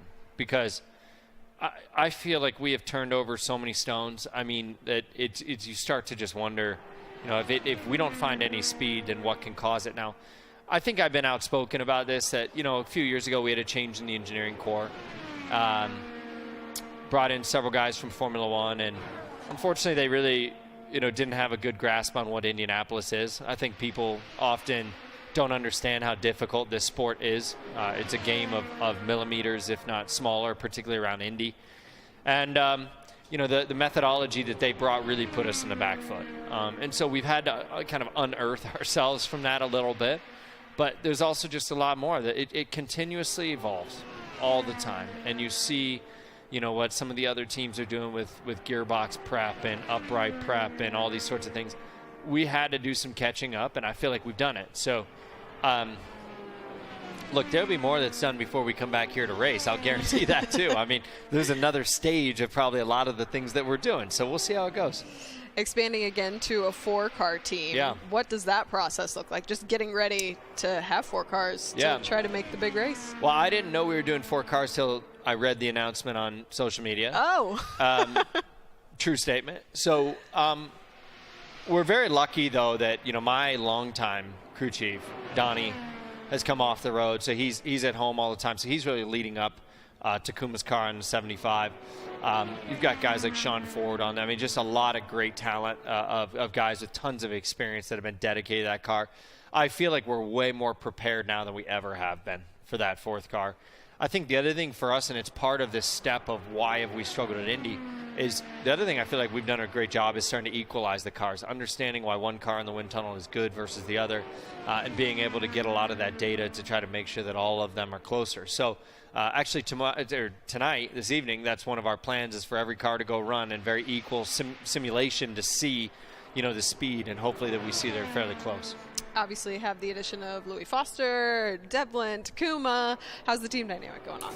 Well, Louis great. He's a great young guy. I mean, he's obviously a bit nervous about today and just getting up to speed, and but he's done a really good job at all of the tests that he's done, Nashville, Gateway, getting into this, and obviously in lights he was always there and did very, very well. Dev is he's like a golden retriever, always happy, always smiling, all over the place all the time. He's like a squirrel constantly. But Dev brings a lot of spirit, and I'll be honest with you, the guy's fast. Like, he definitely has got speed, and we've been working hard with him. But I think he's been a very positive addition. And of course, Taku is, it's funny to me see him in the refresher here, because I don't understand how Elio is not in the refresher, but yet Takuma is. But anyway, obviously he knows his way around here, and I'm excited to see what he thinks of the developments in the offseason. I'm sure you've been able to give a lot of advice to Devlin and Louis, but have they been able to teach you anything? Well, not yet here, at least. Maybe not here. I think at some of the road, Louis' driving style is quite different. Dev and I are quite similar in the way that we attack the corner and stuff. Louis, in particular, at the Barber test, was like a very, very unique driving style that, from what I'd seen, kind of remind me of James Jakes sort of 13 years ago. So there's things that you can certainly take from that. And I have a lot of belief that Louis, he kind of had a rough start to the year, but I think he's going to start to hit his stride here, and he can have some, really good positives to finish out the season, even though, we're early, but I think you're going to see a lot of speed, but obviously a lot of racing, a racecraft, and things start to pick up for him. So I'm excited. He's a good young kid. This has grounded him for sure. I have no doubt, like most, he comes in here and thinks, I'm just going to crush all these guys. Different world for sure. But he's got tons of talent. He works very hard within the team, and I'm eager to see what he can do. Well, Barber up next, but we have 2 days of testing ahead of us, so good luck, and we'll talk to you soon. Sounds good. Thank you. Thank you, Graham. Graham, Georgia, thanks very much as we look at Jacob Abel on the track, getting his first laps going to get his rookie orientation program underway. And I'll just clarify again that Ryan Hunter-Reay, Ed Carpenter, and Elio Castroneves participated in the October hybrid test here, and that's where they did their refresher programs, making them eligible for the veteran practice earlier today. So here's Jacob Abel. Speaking of coming from the Indy Next by Firestone series, he and Louis Foster were kind of the show there last year, going back and forth. If Louis didn't win, it seemed like Jacob did. And here is Abel with an opportunity with Dale Coyne Racing for his rookie season in the NTT INDYCAR Series, and coming here to the Speedway looking to make the 500 for the very first time. Yeah, it's great to see that both these young drivers, both super competitive in Indy Next last year, were able to graduate up into the big show here. And, Jacob Abel is kind of getting his first taste of the Speedway right now. Couple laps on the board, still building up the speed. You can see he's, nice and far away from the wall on entry, just sort of getting comfortable. And again, you can do that. You've got the time, you've got the tires, as a rookie. It's better to just kind of build up to it. Make sure you're comfortable. Make sure the car's doing what you want it to do before you get out there and really start pushing this thing. But, yeah, it's, great scenario for this young driver. Very talented kid. Again, another hard worker. And it's great to see him get this opportunity here with Dale Coyne. I don't know why I formed this impression, but I formed this impression of Jacob is that he's very aware of what he doesn't know. Sometimes people get out there and they don't know what they don't know. Jacob gives me the impression that he's very aware of things he doesn't know and areas he needs to focus on working and developing. Yeah, I think that's a great assessment. I think there's a lot of self-awareness there. I think he's very understanding of the situation, and that can be a huge asset, because then you know what to look for, what to focus on, what you've got to improve on, and what kind of experience you're looking for. So it's something that puts you in good stead. I've heard that Devlin DiFrancesco is finished now with phase 2, and we promptly see him jump up to the top of the times as he can now start his phase 3, which is 2:15 plus. Anybody that does finish phase 2 is eligible to continue into the all-car run at the end of the day. They can finish phase 3 in that session if they don't get all 15 laps completed in this session. But with an hour and 30 still on the board, I don't think it's going to be an issue for Dev. So we look at Callum Ilott here, the 26-year-old from England, looking to make his 4th Indianapolis 500. This, the other Chevy-powered machine from Prema Racing, with whom Ilott has background competing in the European ladder series.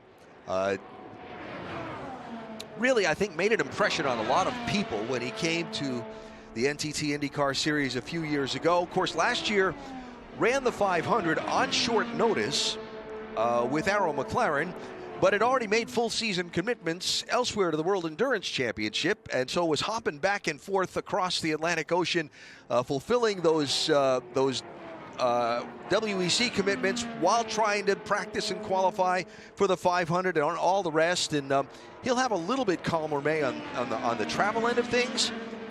But coming here with a brand new team for the first time, you mentioned earlier what a tall task it'll be. It really will be, but I got to say it's off to a decent start in the sense that everything's running well. You know, this is their first time having their oval cars out on the racetrack. Prema put a tremendous amount of investment into starting up this team. A lot of brand new tubs, brand new chassis from Dallara were purchased, and a lot of effort went into getting these cars to run. And, you know, just calling a spade, they've had some hiccups in the first few races in terms of first practice sessions, especially on Schwartzman's car. Just small little mechanical issues. That's, you know, part and parcel when you're building everything from scratch with a new group of people. And don't get me wrong, there are some experienced IndyCar veterans on the team, from the mechanic side, from the engineering side, from the team management side. Pierce Phillips sort of running that program, who's had experience right here at Rahal Letterman Lanigan Racing, as we get eyes on Louis Foster again. But no, it's great to see that both these cars are running kind of flawlessly at the moment, and we'll eventually get to a point where we can see what kind of speed they've got. So here again, Louis Foster out there in this 45 machine for Rahal Letterman Lanigan Racing, Honda-powered entry, as Foster now putting his 21st lap in the books. So he's on to phase 2 of the 3-phase rookie orientation program. Assuming all of those laps were within the right boundaries. I believe I heard he had completed phase 1 already. I think you are correct. So Foster, interesting to hear Graham Rahal's comments on the young driver and how his driving style is different. And that's something you can see a lot, you know, especially with drivers that come from a different background. You know, Louis obviously coming over from Europe, different types of cars, different types of tracks can sometimes breed different types of driving styles. We've even seen that from certain U.S.-based drivers that transition over to Europe for a time and come back. You know, we've seen some of that different driving style permeate, you know, back with drivers that were originally kind of raised in the U.S. racing system. But, you know, it's a good place for him to learn with Graham, you know, an extremely experienced guy. And, you know, Graham even mentioned it. Some drivers come in here as the guy for the last 3-4 years in whatever series they're running. You're coming up through the championships, you're winning races, you're competing for titles, and you're just used to being at the front. You expect to be at the front. And you graduate up to IndyCar, and some drivers are like, okay, now I'm in the big leagues. I gotta pay my dues, take my time, figure it out. Some come in saying, well, no, every time I move up, I'm successful. That's just how I've been. Yep. And they think that's how it's going to go here. As you heard Graham say, Louis had to sort of recalibrate expectations a little bit, maybe coming in a bit exuberant in what he thought was what the program was capable of early on. Yeah. Well, think about any sport. Pick your favorite sport, right? If you're a golfer, and you're phenomenal, let's say you're a college golfer, and you're a phenomenal college golfer, and then you go out and you play well in the U.S. Amateur or something, and then you go to a PGA Tour event, and all of a sudden you're scrapping to make the cut. Hey, everybody at this level is the best. Well, everybody that has a regular IndyCar Series ride is the best. At some point, they were the same situation. Yeah. They won everything coming up here as well. That's just the nature of it. But what makes motorsport so different is, golf's a great analogy. If you're shooting 12 under, you can see that Rory is also shooting 12 under. You can go into a tournament thinking, all right, I'm quote unquote on the pace. I'm in the fight. Here, even if you drive a lap as quick as Scott Dixon, you still have to outrace him on the day. Yes. And that's a little bit of a different task than just maybe getting around the track quickly once. Yeah. Yeah, you got to take on guys like Takuma Sato, who have so many laps around this place and have experienced everything there is to experience, and figure it out on the fly. I mean, literally while you're flying around here at 200 miles an hour. It's a challenge, and it's got to be quite humbling for a lot of people, and that's part of it. Stepping up a level in any sport is being able to deal with adversity, and that's a thing. That's a thing at a lot of levels that some people never figure out. But dealing with adversity and how you process it and move forward from it, lap to lap, corner to corner, race to race, year to year, that's a big part of being a long-term successful race driver. Yeah, it really is, and it's something that you start learning as a young driver. Every rung of the ladder that you climb, you have moments of failure, of disappointment that you have to learn how to learn from and then move past. The big difference when you get to this level is there are so many more eyes on you, and the stakes are so much higher. There are millions of dollars being spent to keep this car on the racetrack. There are millions of people watching that have opinions on everything that you say and do. So on top of having to, handle and cope with and deal with your own mistakes, you also have to learn how to cope with all the external noise that comes with moving up to this rank. I mean, if you think the jump from an Indy Next car to an Indy car it's 20%, right? It's 20% more power, it's 20% more downforce, it's 20% better brakes, fine. But the time commitments, the sponsorship, the media, the attention, the viewership, I mean, that's exponential. It's 10x what you're experiencing at any level below this. You're in the big leagues now. Very much so. So Takuma Sato, we had on screen a minute ago. He's only got another lap or so to do before he's going to knock out the last of his refresher. And so the two-time 500 winner will be all good to go for the open practice that will come up later on, another hour and a half or so away. But even better for him, he's allowed to keep running in this session. He has those 2 extra sets of tires. So this is a little bit of free track time now for Takuma. Him and the team can really just kind of keep pounding around and keep working on their program. These last 15 laps all had to be done at over 2:15 anyway, so he's free to just kind of drive around at whatever pace he's got in the car. Right now, he is the fastest at a 2:16.151, and so that gives you a little bit of a sense of what Takuma can run up front by himself, which is probably the first honest run of that kind that we've had so far today. Yeah. But, a little bit of free kind of quiet track time for Sato. So that's it. Takuma has finished his refresher program, and we'll be good to go for the rest of today and the rest of our open test, and not have to deal with it when we come back for the opening of Indianapolis 500 practice. Devlin DeFrancesco has turned the second quickest lap of this session, followed by Callum Ilott. Kyle Larson we've only seen out for 5 laps, and so Kyle has still to run through all of the 2 phases, for the most part, of the refresher program before he can get turned loose fully for 500 practice. Sorry, we misspoke there. Takuma was done phase 2, so he's now finished phase 2. Now he can just keep pounding around at 215 plus to get phase 3. But again, essentially that's moving into your normal test program. Now you can run flat out. You have no limits. And so it's just about circulating. So for him and the team, phase 3 and beyond is really just about getting on with the start of your program. And you have essentially another full extra set of tires to use. So it's not a bad position to be in. Last lap for Louis Foster was 2:12.67. The 29th of his 30 laps. And that was his fastest lap so far, by the way, for Foster.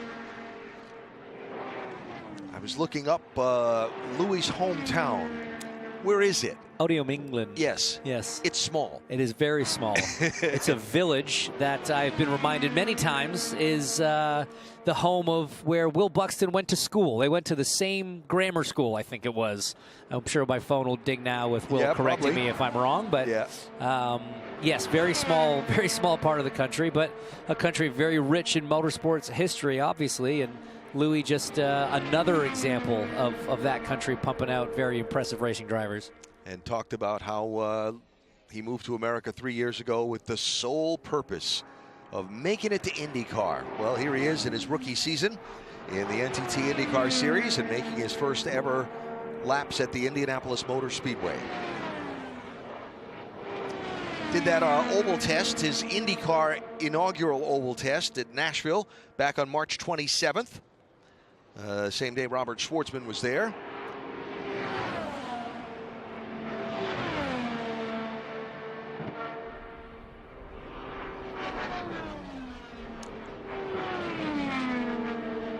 And Foster, winner of all 4 oval track races in the Indy Next by Firestone Series a season ago. But again, none of them here at Indianapolis on the oval.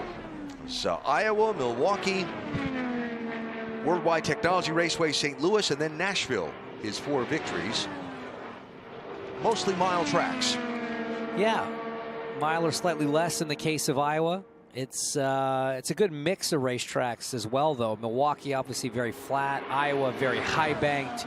Gateway, a little bit of both, you know, depending on the end. And then you've got, you know, a kind of speedway racy concrete oval at Nashville. So it's a great array of different ovals for the drivers in the next series. I do wish they got a shot to still race here, or, you know, frankly, I wish we had a mile and a half still on the IndyCar schedule and give them a chance to run at a place like that as well and get that sort of experience. Yeah, Nashville, a mile and a quarter, basically, where they finished up the season last year. I'm just curious, you know, you're talking about learning how to oval track race. Did you do any oval track racing before you got closer to the IndyCar Series? I did one oval race in what was then called the Pro Mazda Series, which is essentially Indy Pro 2000.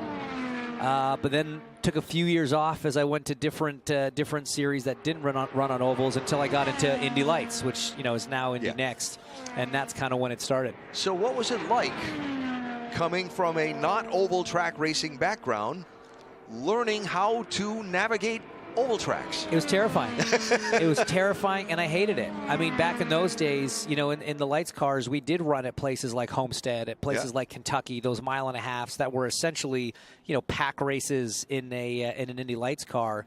And that first season, honestly, was a real struggle for me. I had to do a lot of learn a lot of things the hard way.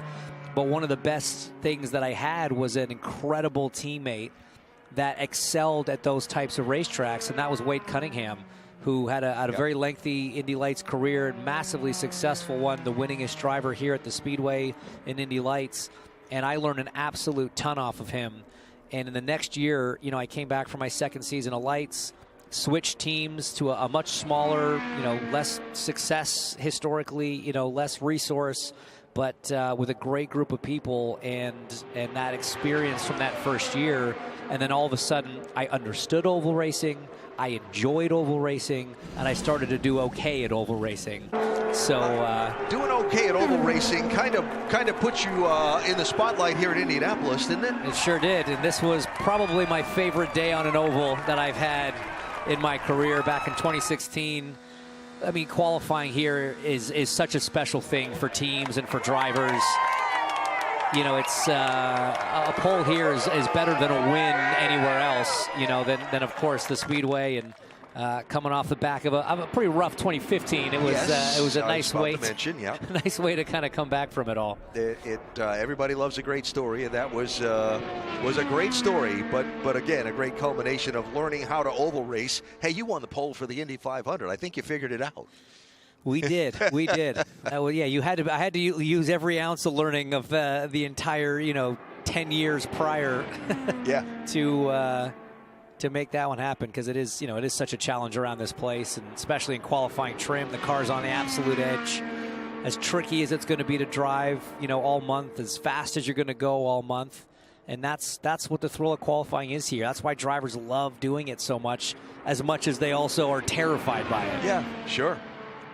Here's Jacob Abel out continuing his rookie orientation program. The 24-year-old from Louisville, driving a Honda-powered machine for Dale Coyne Racing. He is going to be the 16th rookie, provided he makes the 500 field, the 16th rookie starter for Dale Coyne Racing in the 500. A place young drivers go and learn.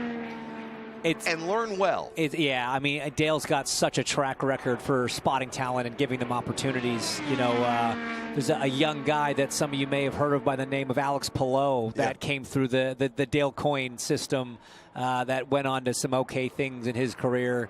And then also, giving drivers kind of a second chance. Guys like Cristiano D'Amata and Justin Wilson and Sebastian Bourdais went to Dale Coyne after careers at, higher up teams, more resourced teams, so to speak, and had success there. So Dale does a great job of putting a program together and one that supports young drivers. And him with Rinus VeeKay coming on board this year, that guy's brought a whole new energy there. He's really helped lift that program up from where they've been the last few seasons. So it's been a great run for them so far. Jacob Abel just finishing phase 1 of his 3-phase rookie orientation program for the Indianapolis 500. Devlin DeFrancesco back out for Rahal Letterman Lanigan Racing as part of his commitment to getting back into the IndyCar Series and doing all he can to succeed. Moved here to the Indianapolis area, was living down in the Miami area, is from the Toronto area originally, but packed up and moved to town, and they tell me spends a lot of time at the team's race shop. Look, I've always been a big believer in that. I've always been a guy that wanted to be close to the race shop, wanted to be close to the crew, spend time there, even when it wasn't, necessary or mandatory. And Dev's he's made a huge step to do that, committed to moving here, and like you say, being close to the team, close to that beautiful new facility that Rahal built up in the Zionsville area, just kind of northwest of here, and it's showing. I mean, you heard Graham say it. He's got an incredible amount of natural speed. We saw that in his first 2 years in IndyCar. The big thing for him was just kind of being able to put it all together when it mattered in qualifying, and he's been one of the top running Rahal cars at the few races so far this season. So he's, I think, matured a bit since his first run and in the series, and looking for big things from Dev. Here's Kyle Larson back on the racetrack. We haven't seen Kyle a lot in this session, but out turning his 7th lap. And again, Larson, after the successful first Indy 500 of a year ago, needing to run the refresher program here before he can participate fully in practice later on today.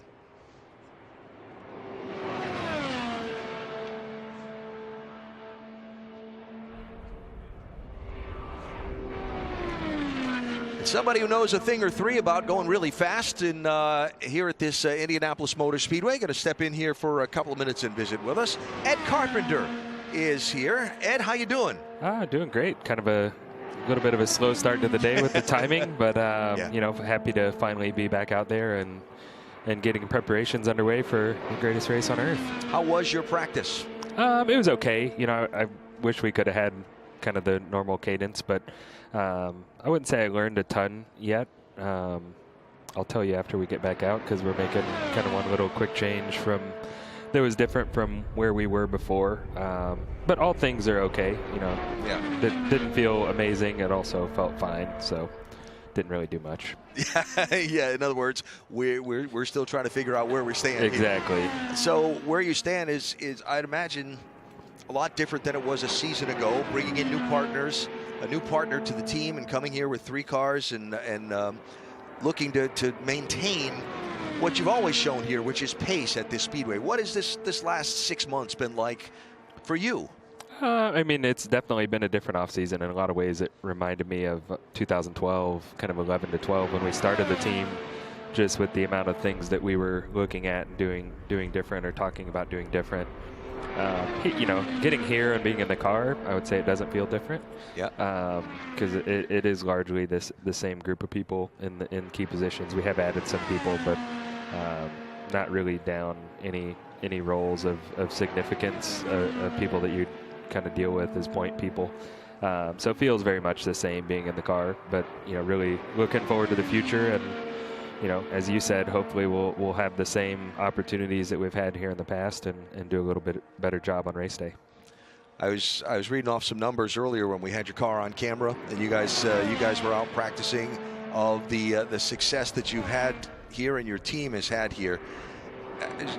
7 cars from your team qualifying in the first 3 rows the last 5 years, 5 top 10 finishes in the last few years here. What is it about this team and what you bring here that allows you to just consistently always be in the mix? I mean, honestly, I think a lot of it just is historical. Even for me, I had early success here in Indy Next, winning the Freedom 100, and got a comfort level with the track. And as a team, we've had really good continuity, from Tim Broyles and Matt Barnes and Brett Schmidt, and many others in the team. Our preparation has been the same, and stacking small gains of knowledge on top of it, and just doing all the little things right that's important to go quick around here. So I really just attribute it to the people and the processes that we've created and evolved over time. It's easy. It can be easy to get lost here, but the team's done a really good job just hanging on to foundational pieces to make sure we get those little things right. We're watching Kyle Larson as part of our rookie orientation and refresher session, talking with Ed Carpenter. We'll be back out onto the speedway here in a little while when the all skate, as they like to call it around here, a little roller rink reference, when everybody gets to go back out and resume practice later on today. This is the race for you. It's always been the race, but this is the race you're going to run. You've had a great measure of success, including video we're about to see, where you have been the fastest qualifier for the Indianapolis 500 3 different times. What's that feel like to have that car that day and be the fastest? I mean, it's up there with other accomplishments. I mean, winning the pole at this race, it's, to me, is bigger than winning other races on the calendar. Everybody, regardless of what they say, put so much time and energy into being quick here, so it is something that our team has prided itself on. It's something that I've proven I can and be good at. It's been a few years, so hopefully we'll get a chance to do it again, but also really focused on getting it right on Memorial Weekend. Yeah. Just because that's the one thing that we haven't done yet, but I'm confident that we'll get the job done eventually. We were talking earlier about guys like yourself that this is the race. How far ahead do you start planning for this year's 500? Is it a never-ending process? In some ways, yeah. I mean, you come out of a 500, and for everybody but one driver, one team, it feels like a pretty big failure and letdown. So, there's initially a lot of talk of what was lacking or what we didn't do well enough to get the job done. Some work gets started, but it's really an off-season thing. You're never not thinking about it, but as we get into the rest of the schedule, it's very busy when we leave here, so you can't just stay present in May as we move on to Detroit and other events. But a lot of the development and things that we do definitely are focused on this, as well as the rest of the championship. But there's always going to be a priority on this race just because of how special it is and how life-changing it is for individuals and for organizations to have success here. Bring in Rossi Alexander Rossi, who has pretty good measure of success here consistently over the years. What's he bring to the table for you? I mean, Alex is just, he's, I want to choose my words wisely because, I don't want this to sound as a diss to Renus as some like to make it out to be, but they're just very different guys. Alex, he does have a lot of experience at different teams and even different Formula One, etc. So he brings a different type of professionalism to the organization, especially having been at more places to help us challenge ourselves as a team to take that next step in our evolution towards winning more races and winning 500s and ultimately winning championships as well. And of course, Christian Rasmussen impressed a lot of us last season and did such a great job at the end of the year when you kind of threw him in there, and he got the job done that you needed. So look forward to seeing his evolution this year as well. Yeah, I mean, Christian's been great, and I think he was to me the real surprise of last May on race day. He was probably our strongest car, and it wasn't really a surprise because he did a really good job the whole couple weeks we were here. I'm excited for him to have one under his belt to kind of be able to attack qualifying with a little more confidence and preparation than what you can ever have here as a rookie. But, I think the way he finished off the season, was the same type of promise that he showed here in the month of May, and happy to have him as part of the team still and, see his development continue to grow.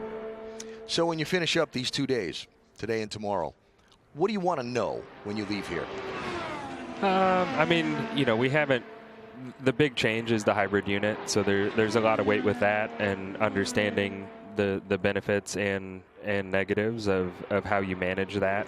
Not only for qualifying but for the race. So, that's really high on our priority list as a team, just to make sure we have a good handle on that and get enough accomplished here to kind of fill in the blanks between the end of tomorrow and when we come back for opening day, just to fully be prepared, make sure we're optimizing that tool that we have to the best effect for ourselves, and in any configuration, whether it's qualifying or race, which those two things are going to be quite different. Yeah, it's really kind of the big question, right? Is everybody figuring that out and figuring out how to maximize it? It's going to be fascinating for us to follow along, and I hope you leave here feeling happy most of all.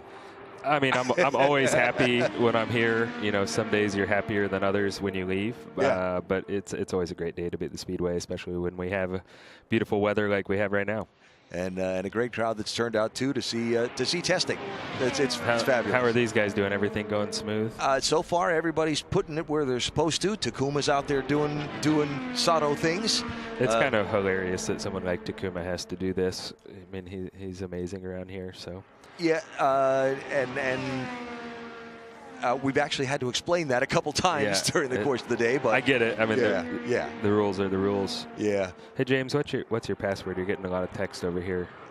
He's trying to take care of business, apparently, hiding over here in the corner. Hey, thanks for coming by and sharing some thoughts, and we'll look forward to seeing you be happy at the end of the day today. Sounds like a plan. Talk to y'all soon. Ed Carpenter with us, getting ready to head back out when we have the open practice for everybody later, and Ed looking to see if he can feel good about that race car at the end of the day, and moving forward toward the official opening of practice for the 500.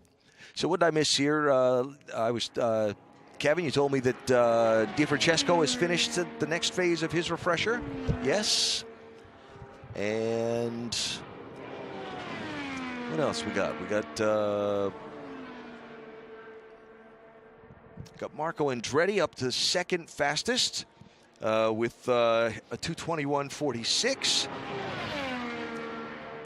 Now they're running in each other's draft a little bit. This is going to be a battle between Sato and Andretti, who can have the quickest lap by the end here. Yeah, I don't think that's necessarily a bad thing. No, but fun. It's fun for us. It is fun to hear from Ed about all the changes to the team and the measured words about where are we at, what we want to know. Right. Yeah, I mean, look, he's measured is probably one of the best words to describe Ed Carpenter. He's one of those guys that kind of lives at this super even keeled level as an owner, as a driver. It's hard to get him riled up. It's hard to get him happy, sad, angry. He's just sort of that perfect mentality to be a racing driver, and I think to be a team owner as well. And he's got two very different charges, and Alex Rossi and Christian Rasmussen this year, and understanding from the driver's seat, I think, what each of those guys needs. And he's fully committed to giving them all the tools and all the resource they need to be successful and kind of help push this team up the grid. Watching Takuma Sato continue to pound away as we go through the rookie orientation program and refresher session of our day. An hour from now, we'll have all of the cars that have cleared any of of the refresher and rookie orientation hurdles anyway. Join the rest of the veterans out on the speedway for a few hours of practice, and we're going to run because of some of the delays earlier today due to some technology issues. Going to run till 7 o'clock tonight here on this opening day of our 2-day test session. Yeah, I'm excited to see this kind of next 3-hour block that's going to start here at 4 o'clock. Everybody back out there. The veterans will have had a couple hours to go back, look at the data, make some decisions. And I think we're just going to see a little bit more, running in groups than what we saw this morning in that first 2 hours. That was on everybody just kind of getting used to their programs, getting used to their cars again. But now that they've got that comfort level up, we're going to see them, I think, slicing and dicing a little bit more in traffic and start to get a feel for what kind of car you have in dirty air. There is a time and a place to practice your qualifying setup and optimizing that perfect speed, that perfect balance for 4 laps. But ultimately, 4 laps is only half the battle. Yeah. It's the 200 laps the following Sunday that matter most. And you are going to be running in traffic at some point during that race. You are going to have to be able to make those passes. And so it's so crucial throughout this session, throughout this test, throughout the week of practice, to spend an ample amount of time in traffic, in dirty air, getting that experience, especially for these two right here, the Prema Power Team group. Callum Ilott in only his 4th start at the 500, and Schwartzman, like we said, a rookie. So these guys are going to need as much time running, together if they can, but also with a bunch of other cars. Ilott has put 30 laps on the board in this session. Schwartzman has put 33. Most turned Louis Foster at 46, although it looks like Takuma Sato is quickly catching him as far as laps turned are concerned. What was that?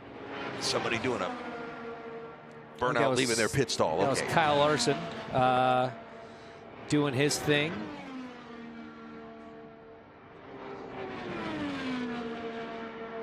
Heading back out there.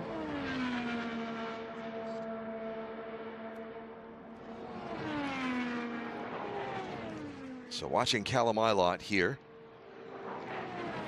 who a season ago qualified 15th and finished in 11th spot for Arrow McLaren. In that fill-in when David Malukas was injured preseason, and they went through the whole adventure, all of them, and wound up Ilott was able to come in and run the 500. And Théo Pourchaire did a few races. Yeah, Théo Pourchaire. Thank you. I couldn't come up with his name. Yeah. Who is the F2 guy that and then ultimately landing on Nolan Siegel to finish the season out, which he nicely parlayed into the full season gig in the number 6 car this year. And David Malukas landing over at AJ Foyt Racing for a full season, and settled in nicely there as well. He got picked up by Meyer Shank later in the year. Proved he could still do it, that the wrist was fine, and landed himself full season program over at AJ Foyt Racing. As we see Kyle Larson back in pit lane, so only 17 laps turned for Kyle, about half the amount as anyone else, even the second lowest number of laps. So something not going quite as smoothly on the 17 machine as the rest of the group. Yeah, you wonder if they're chasing something.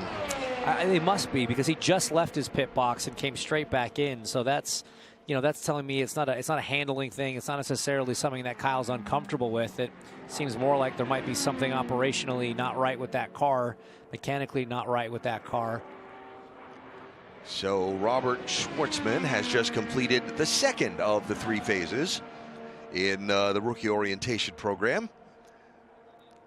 So the phase 3 for Schwartzman open to him now to continue on, which will be 15 laps at 2:15 or better to wrap up the whole rookie orientation. But again, having completed phases 1 and 2, he would be eligible, even if he can't finish up here, to run the practice later this afternoon. And that's what's going to be important for Kyle Larson. He still has not yet completed phase 2. Once he does that, he can finish phase 3 in the all-skate this afternoon. But if he does not get those 15 laps between 2:10 and 2:15 in, he will not be eligible to participate in that session. We'll have to finish those laps at another designated time.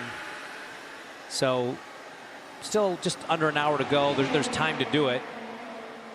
He only has a few laps left to complete that, but it is amazing how quickly it can disappear sometime as we see him using the hand motion, the driver sign language to discuss what's happening with that race car. The upturned palm, the kind of a push motion with the hand there. So maybe there is something that he's not comfortable with behind the wheel, because I don't see the mechanics, really attacking the car, going to town on anything that there's an obvious problem with. So maybe it is more of something that he's not comfortable with from behind the wheel. Aside of the fuel filler cover, not pulling any, engine covers or other shock panels covers off the car. Yeah. So, so we'll see. Everyone's stood around waiting. They're ready to pounce once the direction from the timing stand comes. So just 2 cars on the speedway now, Louis Foster and Jacob Abel. And Foster that lap at 2:16.51 as he continues to work through the rookie orientation program. And that's not a bad time for running out front. Not really any cars within the tow gap for him. He's got a nice gap on the racetrack. So to run by himself at a 2:16.5, that's a decent pace from the other kind of free runs that we've seen so far today. Him and Jacob Abel almost on opposite sides of the racetrack. As we see Larson out of the car, that is now starting to maybe be a little bit of a cause for concern. Yeah, something's not sitting right there. We'll see. George is headed that way. We'll see if we can get an update on what's going on there. But so far, very limited running for Kyle Larson today. Whoa, was that a little wobble there? I was looking out of the window at Larson. I missed it. Might have been.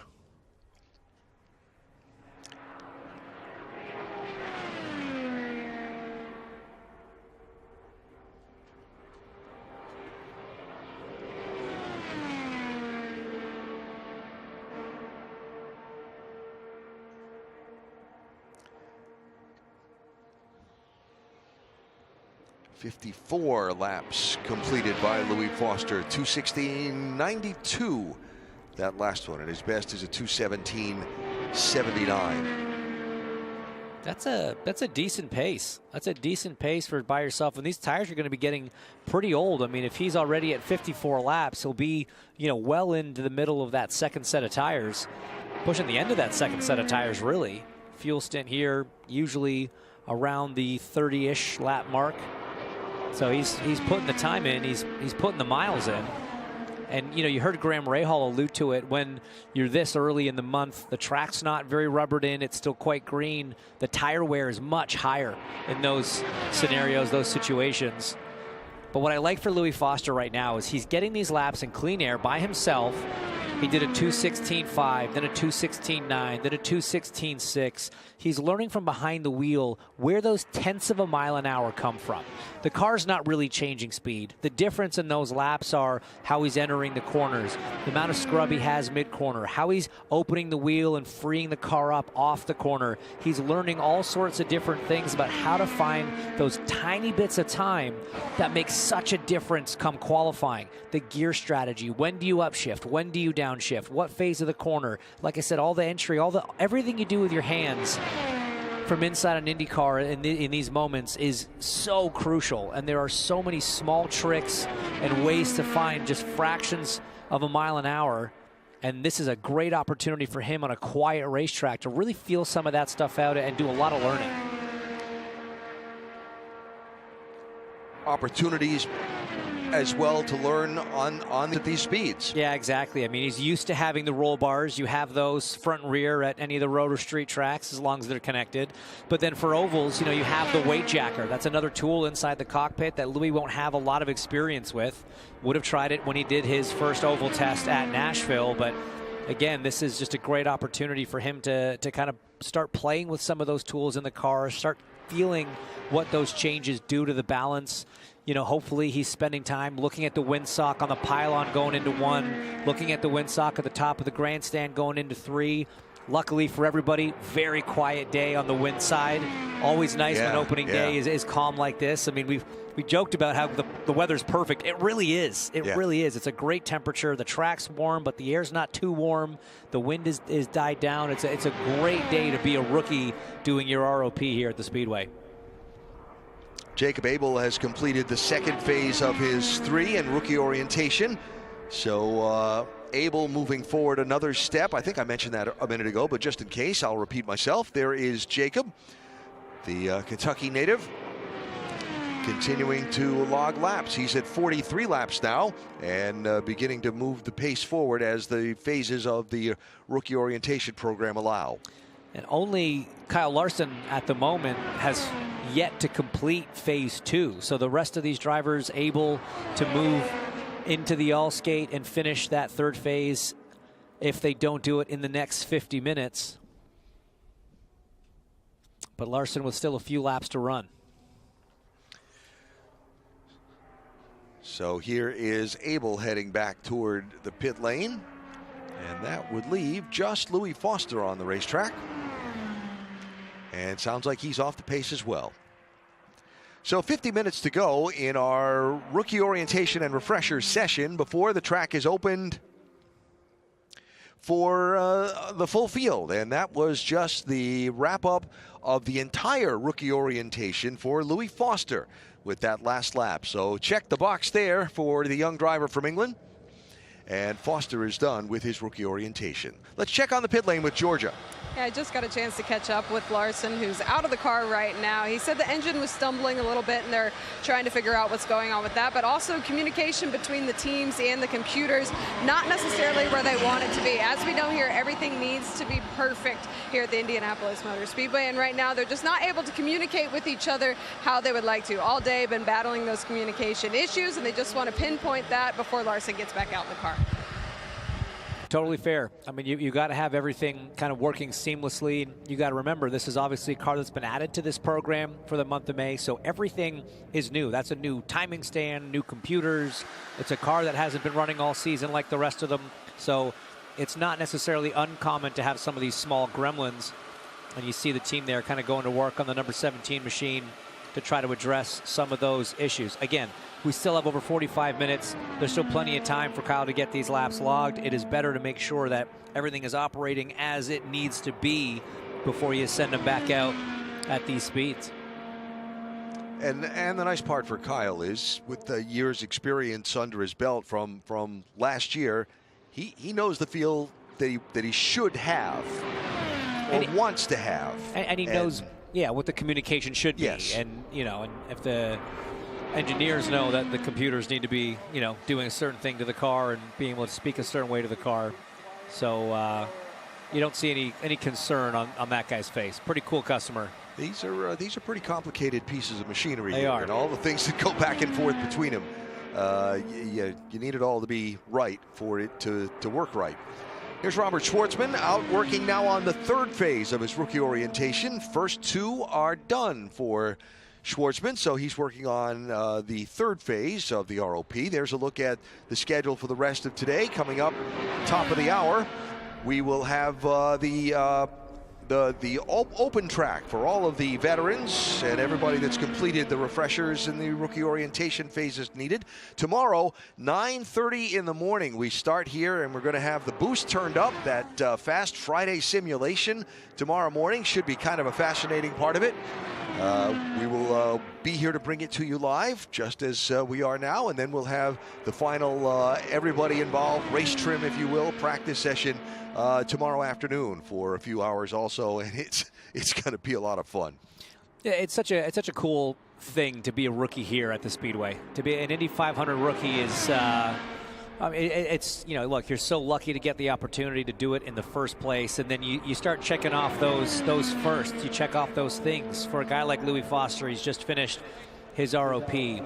You get those first laps. Yep. You get that ROP. That's checked off the box. Yep. Then you're going to have your first kind of proper group run a little bit later today. That's an eye-opening experience, I can tell you from my own experience. Then you get to, you know, practice week, those first runs like that. You get to Fast Friday. You get to those first proper quali sims.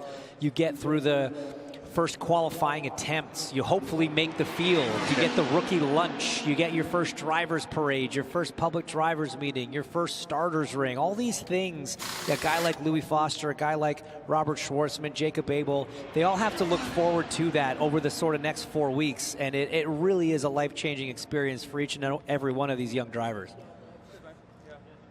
Going through the process. And again, you don't know what you don't know till you've done it. And so well done for Foster to be done with the 3 phases of the rookie orientation program, and I'll be looking forward ahead to that full field practice later on today in our open test day number 1. Callum Ilott back onto the racetrack, putting more laps in as he works on his refresher and continues to gather data for this first Indianapolis 500 effort for the Prema team.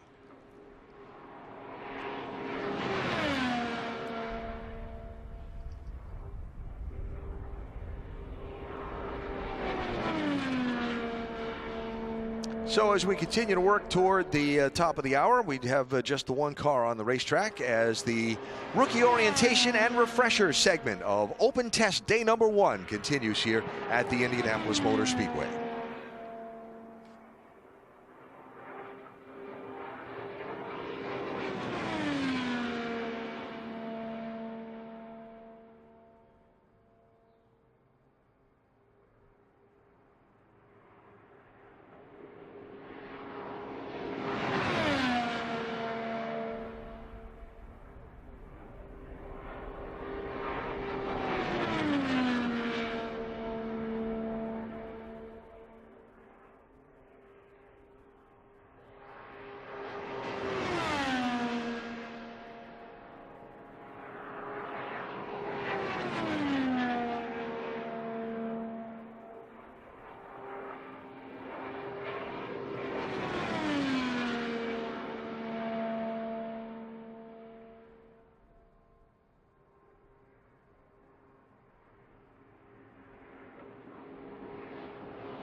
And welcome back here to the Indianapolis Motor Speedway Open Test. I'm here with Louis Foster, who's completed phase 3. Now, Louis, how was your time in the car?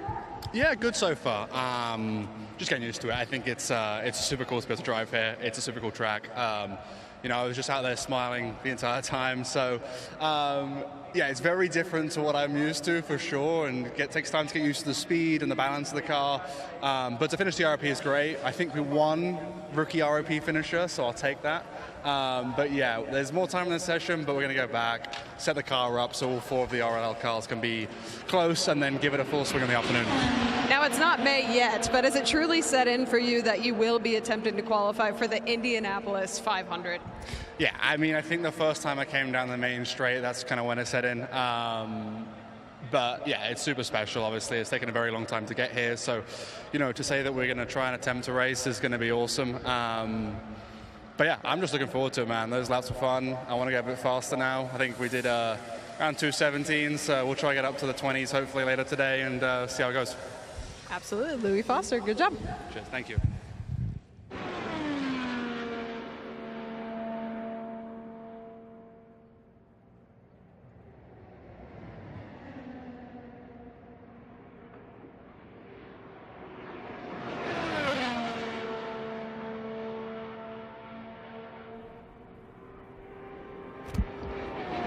You see Callum Ilott on track. Let's take a watch and listen as he makes his way around the Indianapolis Motor Speedway.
testing, and in the middle of the rookie orientation program and refresher phase of the day, Alan Bestwick, James Hinchcliffe from the Indianapolis Motor Speedway. Georgia Henneberry will rejoin us from the pit and garage areas momentarily. You're watching Robert Schwartzman make laps as he continues to work to complete his 3 phases of rookie orientation. One of 4 hopefuls to be in their first Indianapolis 500-mile race come May 25th.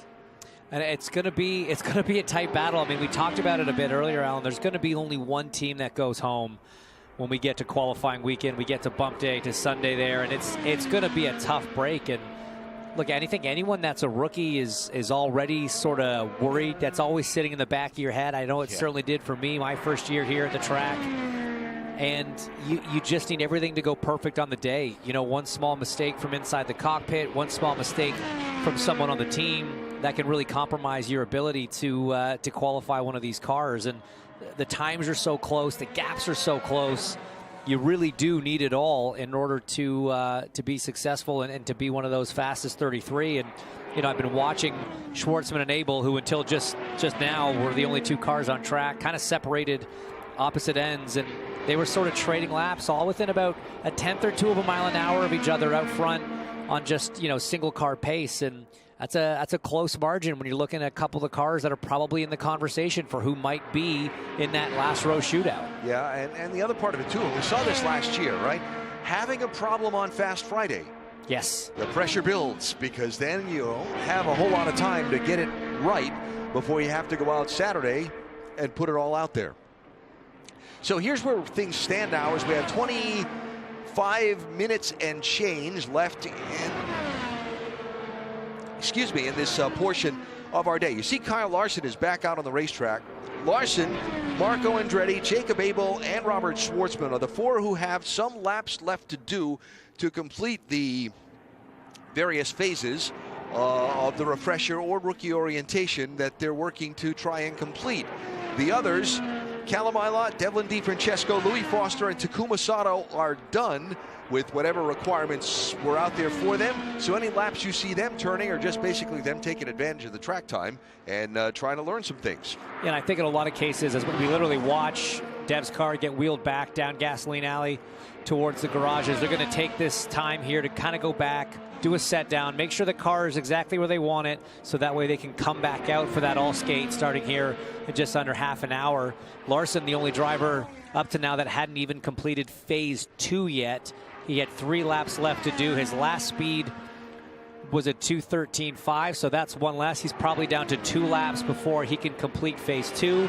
And once he's completed phase 2, he's eligible to easily run into this final portion of practice. So yeah, because he's not a rookie driver, he's able to complete that section in the last phase. And again, you know, Kyle dealing with a mechanical, electronic, communications problem, trying to get everything sorted out on this entry before he goes flat out up to speed and starts pounding out laps. Hey, we need a bingo card for all the different reasons we heard the 17 was in the pits, but he is less than 2 miles away from finishing phase 2, which essentially takes the pressure off and means the rest of the day can be hopefully smooth sailing.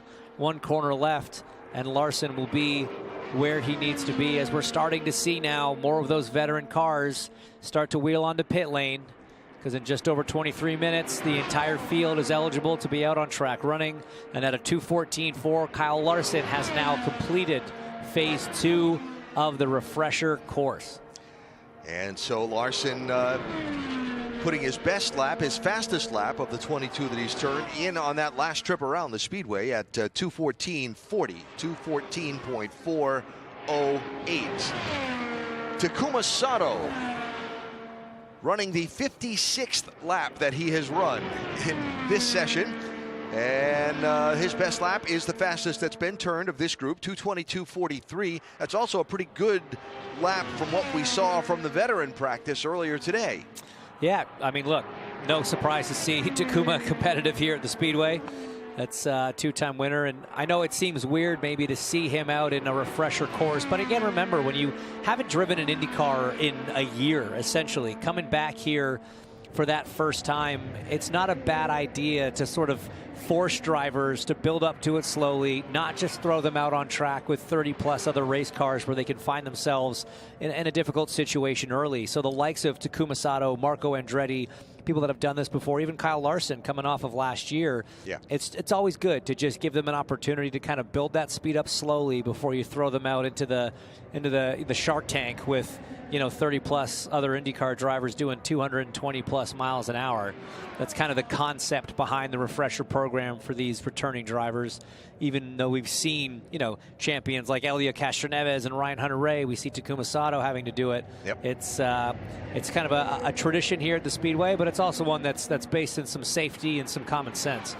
And some practicality. So there are the best lap speeds for each of the 8 drivers involved in the rookie orientation and refresher session, with Takuma Sato, Marco Andretti, Devlin DeFrancesco, and Callum Ilott posting the 4 best laps. And again, got Larson, Abel, and Schwartzman still working on various phases, though Larson is good to go into the next phase of his refresher program after some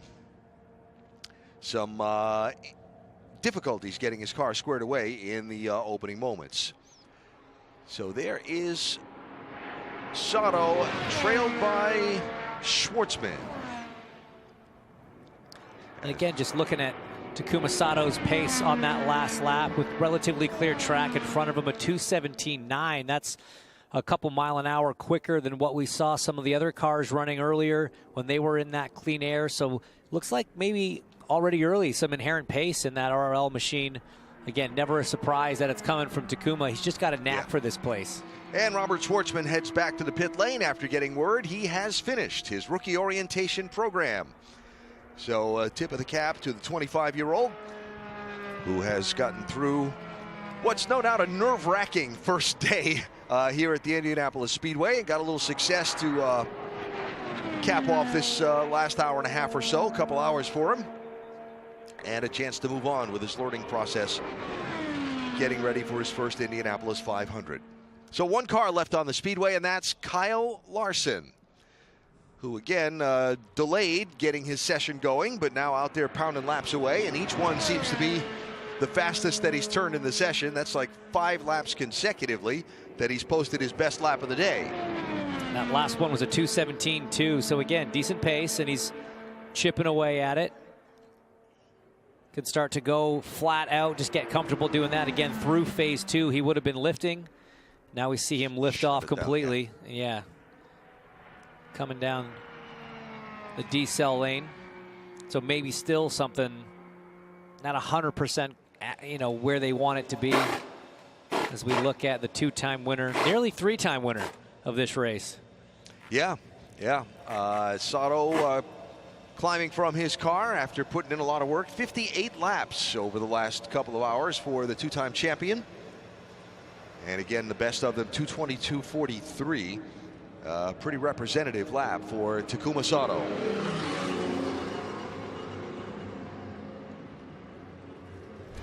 Of course, mentioned earlier, talked about Takuma being a 2-time champion of the 500-mile race. A look back on the 2 victories. First one driving for Andretti Global, then Andretti Autosport, 2017.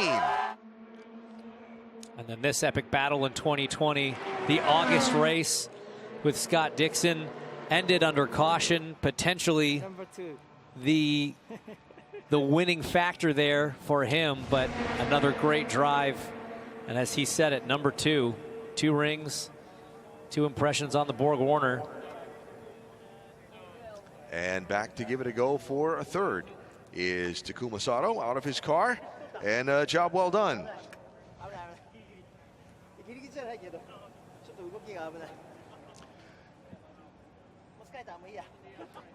Marco Andretti's on the track now, the sole car. Still to finish up phase 3. Yep, so 18 minutes to go in this session, and then there'll be a quick turnaround, and the track will be open for the final 3 hours of practice for all of the refreshers, rookies, veterans that have completed the necessary laps that they have to do, and should be kind of interesting, especially as maybe it starts to cool off a little bit and the track conditions change some. A lot to be learned here on this opening day of the open test. So there's Marco Andretti on the speedway. 35th lap of the day for Marco, and again a few more laps to finish up his requirements to be have that all out of the way before we get to the open practice later. Marco has turned the second fastest lap of this session at a 2:21.46. And this is going to be interesting to see again with one car on track. He's got the place to himself. Always a nice feeling. Let's see what kind of pace he has. Although it sounds like he's already backed off, and he has. Yeah, still 7 laps to complete the full refresher course. Phase 3, that's 2:15 and above. Shutting it down and heading back to pit lane. His last lap was a 2:16.81, and bringing it back in is Marco. So 16.5 minutes left to go in this segment of our test day. What are you most interested to see in this final 3 hours of testing this afternoon? I want to see how much guys are mixing it up already. I mean, group running has become the most important factor of you practicing here at the Speedway. And when we get to practice week, we always see in the afternoon, whether it's 3, 4 o'clock, usually everyone sort of fuels up, new sets of tires, and goes out for the group running. I want to see if we get any of that today. If people are comfortable enough with the cars they've got after the running they've done so far this morning. Maybe we'll see more of it tomorrow afternoon once the boost comes off the cars in the PM session. But I just want to see, Indy cars racing again here. I want to see them mixing it up. I want to see how these cars handle in traffic with this extra weight from the hybrid system.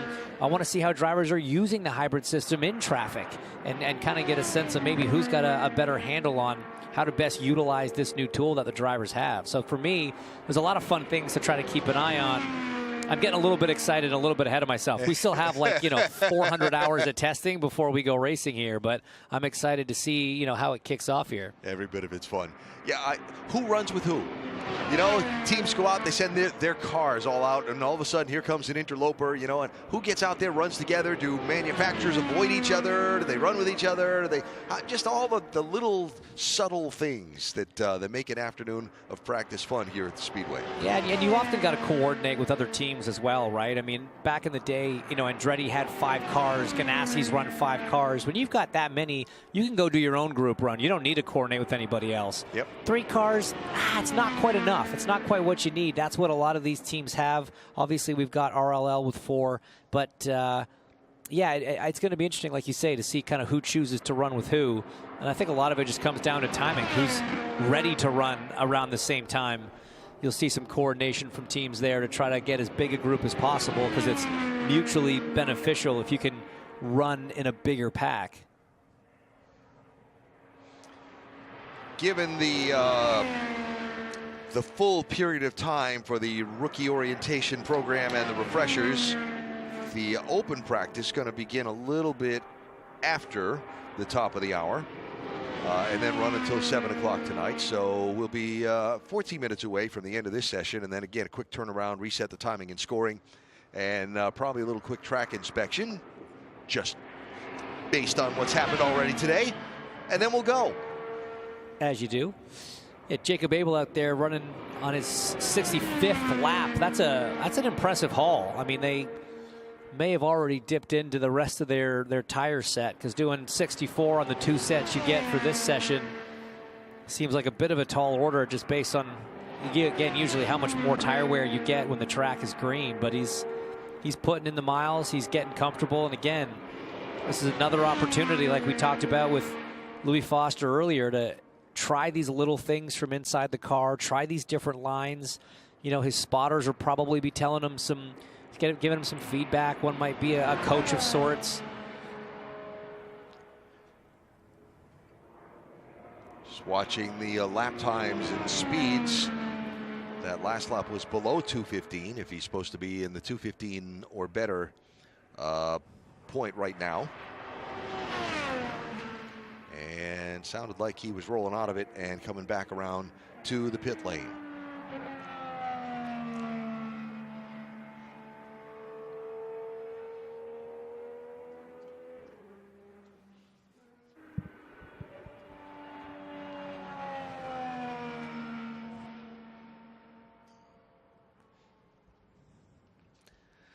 All right, a quiet racetrack. I don't like it. I don't like it one bit. Well, if you look at the right side of that picture, you'll have all reason to be encouraged. It's about to get pretty noisy. That's here. a lot of cars coming out through Gasoline Alley and getting to their pit boxes and getting ready for drivers to climb aboard and fire off for the all skate, the all cars practice that'll take us up till 7 o'clock tonight. It's so funny. You look at this shot of pit lane and you get a sense of where teams are lined up. Obviously, you see the Ganassi team right there at the front. You got Andretti behind them, so on and so forth down the line. And what's so interesting and unique about this place is throughout the open test and then practice week, qualifying into carb day and the race, you could experience 3 or 4 different pit boxes at different times. And so you can't get comfortable with where you are in pit lane now, because that is going to change several times before we get into the race, and it really matters. You're gonna set up once for where you're going to be during Grand Prix weekend. Yep. Right, and that will change from practice to. Then you're going to set up where you're going to start 500 practice. Yep. Then you're going to have a place to put your pit box for qualifying. Correct. Then maybe a place to put your pit box for second day qualifying. Then you're going to have a race location, which you'll get for carb day in the race. Yep. So yeah, you get 2 hours of practice on carb day to learn where your pit box is, after spending 40 something hours of practice going into one spot and then changing it once or twice in between. It can be a little tricky. And then of course that couple of hours of practice on carb day where you make the pit stop off of turn 4 like you would in the race, instead of using the safety road on the inside of turns 3 and 4 like you will the whole rest of the week. Something to get used to there also. Where is that race pit road speed timing line again? What do I have to hit? It's different, right, for practice than it is for the race. See Rinus VeeKay there getting ready to get back into his Dale Coyne racing machine. A driver that's been very quick here in his young career. Oh, yeah.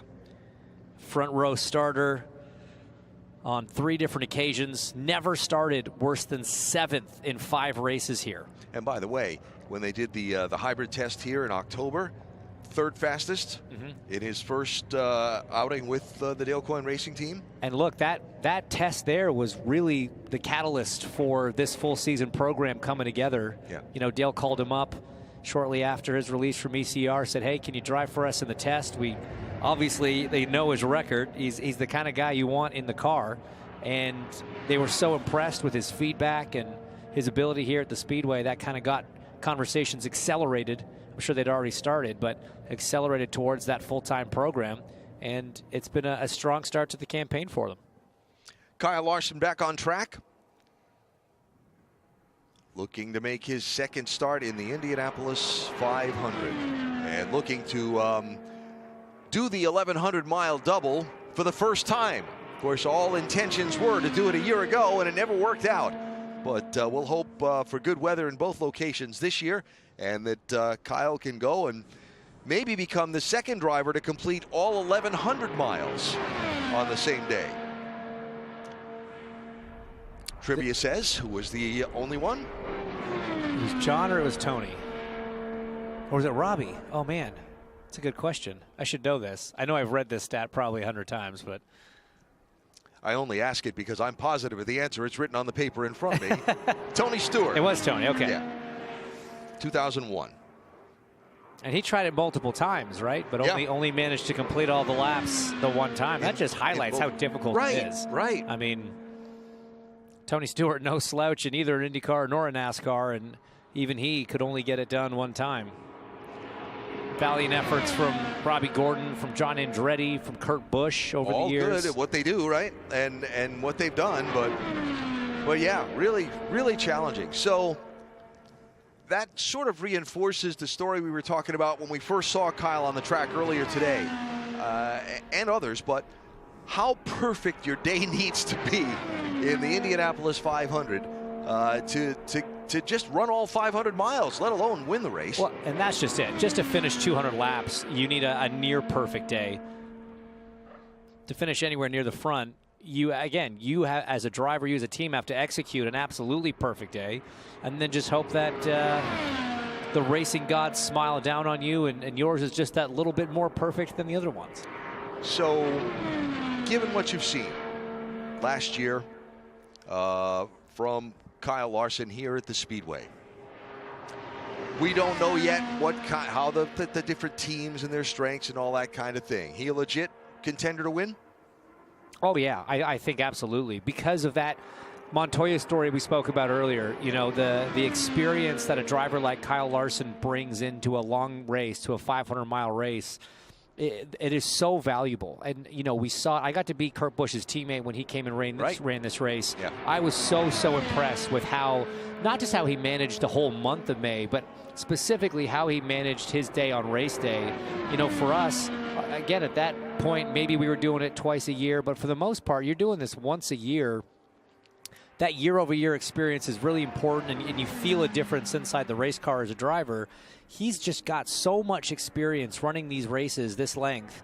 Now he's got a year of experience in the car. He's made the kind of quote-unquote rookie errors that sometimes you make. Look, and very experienced drivers also make things that you could classify as a rookie error, and he knows kind of what to look out for. So he's with a team that we've talked about is more than capable. As a driver, his talent level is, you know, second to none. And with that year of experience, I think he's absolutely in a great position to fight for a win potentially on Memorial Day weekend. It'd certainly be one to watch for sure. The size of the task, obviously monumental, but certainly he'll be a lot of fun to watch as he attempts to complete the 1,100-mile double. And a year ago, when we watched the Brickyard 400 here, and that late laps charge that he made to win that race, it was breathtaking to witness for sure.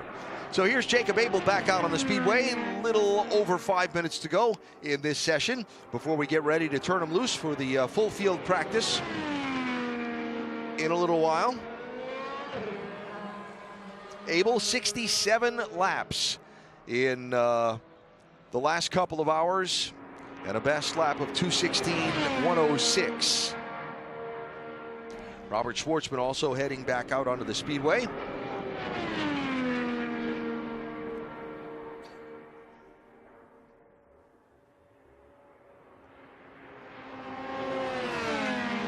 Five minutes left. Schwartzman coming out just to get a few more laps. And I misspoke earlier. The rookies that had to do all three sessions, I believe they got an extra set of tires. So it was 2 for the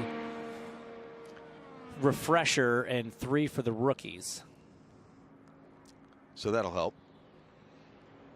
Here's Schwartzman.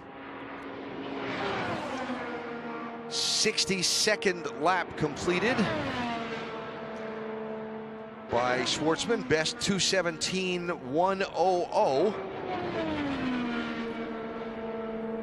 When he gets out of the car at the end of this couple of hours, if we were to ask him, you know, what do you know now that you didn't before? Would the answer take less than 30 minutes? You could definitely talk for 30. You could talk through this whole thing minute by minute and explain all the things you're learning. I mean, almost no 2 laps are the same here. The 4 corners are all very different. And, you know, for a guy doing it for the first time, learning what they feel like in, you know, given conditions, learning what they feel like in clean air versus dirty, old tires versus new, full tanks versus low fuel. It's a lot that he's got to take in. And, you know, luckily at a place like this, the straights are long enough. You don't get out of the car feeling dizzy. If he was hopping out of, I'm looking forward to talking to him when he gets out of the car at Milwaukee or at Iowa. Oh, yeah. And really see how he feels after that. Yeah, that's another whole experience there. Talk about being, you know, dropped into the middle of the swirl. Yeah. I mean, but up for the challenge for sure. And crossing the line here and actually bumping up his best lap of the day up to the 5th best of this session, 2:18.100.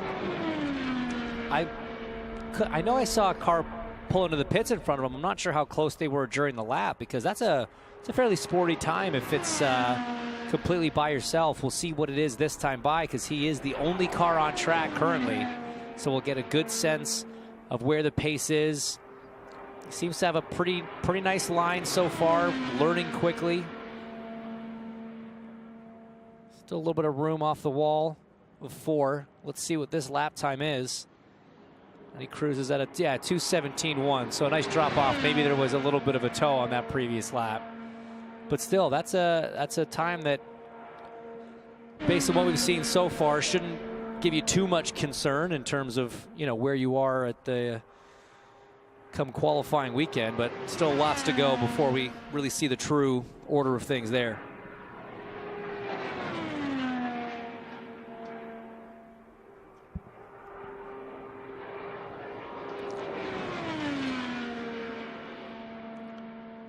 Two minutes to go.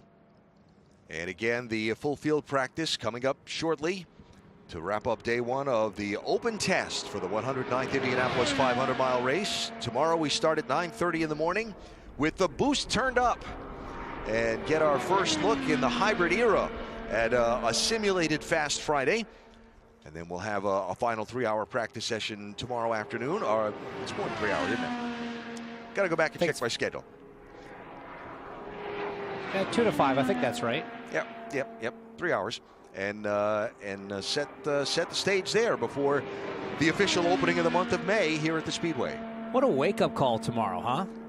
9:30 a.m. You strap in your IndyCar and you've got a couple extra horsepower, maybe doing high 220s.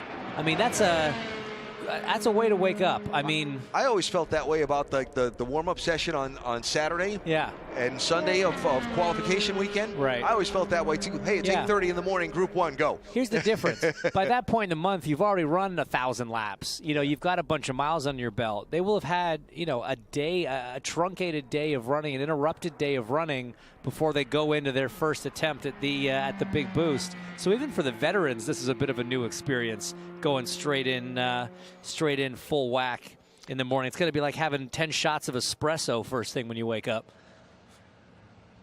All right, so down to the final seconds of this session. And the 8 drivers needing the refresher or the rookie orientation have done all the work they're going to do in this particular bit of time. And we'll get ready for the full field practice coming up in just a few minutes' time. But up atop the starter stand, checkered flag waves, and our rookie and refresher session is done.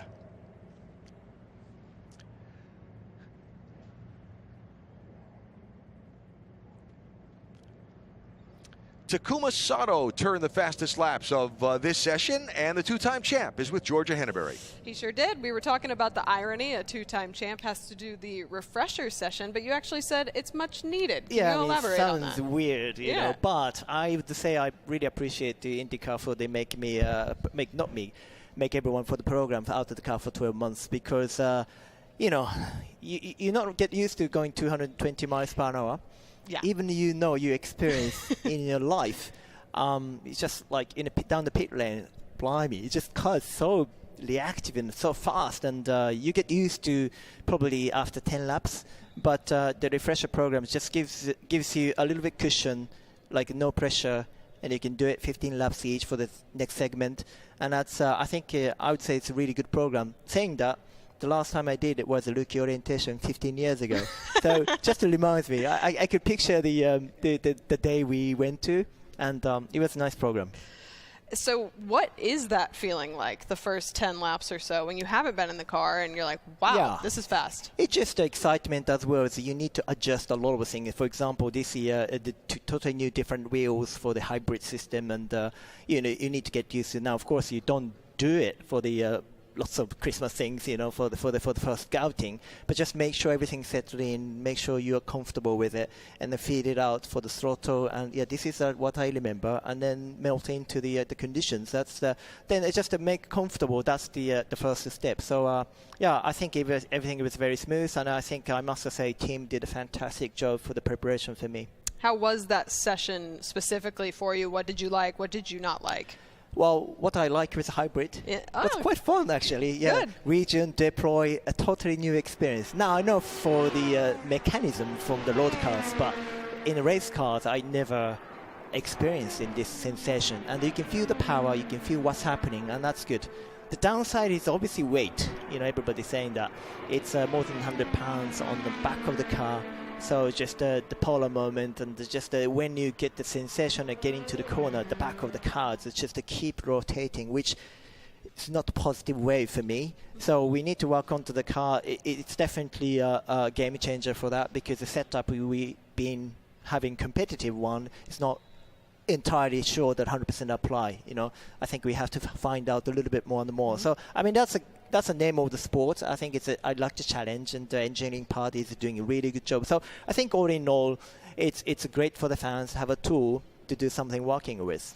We talked to Graham a little bit earlier about all the improvements that they tried to make in the off-season to the Rahal, Letterman, Lanigan cars. Can you feel those improvements off the bat? Absolutely. I mean, when I was able to back in a Rahal car last year, I obviously working on to some of the experience on the different teams, and seeing all the good faces, and that was really good. But it's not to really scratch the paper. Just you never be able to continue to what you've been done. So this year, going to the second year for when I come back to the team. For third time, was it? Yeah. So that's good. If you look at my boys, my chief, like 80% of the boys was my familiar faces, and a couple of new guys, and I bring back my engineer from Ireland, and he was supposed to be retired a couple of years ago. But anyway, all in all, I think the Bobby and particularly Mike Lanigan funding for the financial part for the team of the stability, and like Graham said, I think keep working on the engineering side is very strong. I think continue the work is what the result you can see. So hopefully all the preparation over the course of the winter, the team's done. It looks like it's working well at the moment. It's a little too early to say, but it's working well. Well, and speaking of bringing back memories, you are going for your third Indianapolis 500 championship. When you walk into the Speedway, can you recount those memories and, of course, winning the Indianapolis 500? Absolutely. I mean, IMS is a place, for the sport, and not just a personal level, just for the globally. I've been experienced for the other categories, including Formula One, but this is nothing like it. And I always love to come back to the Motor Speedway, and you just feel it out. And obviously 2020 was a pandemic, and there's no spectators, just grey, sad, lonely. But we know the fans are waiting for the outside safely that day, so we're still winning, counting big time for us. But imagine if we can do it again, over 300,000 people. I just cannot imagine. Just appreciation is going more and more and more, regardless what the result you are. It's not May yet, but it sure feels like it. It's almost there. Thank you, Takuma Sato. Appreciate your time. Georgia, Takumo, thank you. A couple things I heard there. First driver I heard describe the whole thing. Hey, the hybrid, that was fun. It's fun, yeah. That was great. I hadn't really thought about the fact that, of course, he wouldn't have driven it before. Right. He's not had the opportunity to drive it at any of the other races. So maybe an extra benefit of the refresher course for him was he got some kind of uninterrupted laps to get to start playing with that and learn. So there are the 8 drivers who just finished the refresher and rookie orientation session, with Takuma Sato turning the fastest lap of them at 2:22.437. So getting things set now, quick track inspection and a reset of things for the full practice, getting set to go for 3 hours time. The green flag will wave again at the Indianapolis Motor Speedway in just a few minutes. Josef Newgarden goes back to back. Oh my God, unbelievable. This is the Indy 500. It's passion, drama, Graham Rahal is out. history, Denny Sullivan spins. tradition, legendary. This is the Indianapolis 500. It's the best race in the world. This is nothing short of epic. You just won the Indy 500, baby. This is May.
The green flag is waving across the yard of bricks, and the track is open for testing as the first of 2 days of the Indianapolis 500 Open Test continues at the world-famous Indianapolis Motor Speedway. Alan Bestwick, James Hinchcliffe with you in the Pagoda.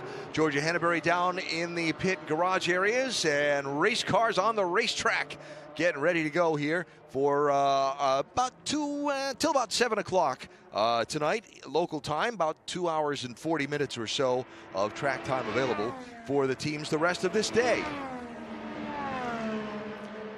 Now it gets good, right? That's the plan. Yeah. You get more cars on track. You see more speed up on the pylon. Drivers using drafts, using tows, trying to get big laps on the board, cutting through traffic, trying to get a feel for how their car behaves in dirty airs. Right off the bat, you see the Andretti Global team going out in unison. 4 cars on that team for the month of May. Ericsson, Kirkwood, Herta, and Andretti. And they're out on track right now, already starting a little bit of a group run. Now we see who else joins them, and if any other teams go out all together to get things going.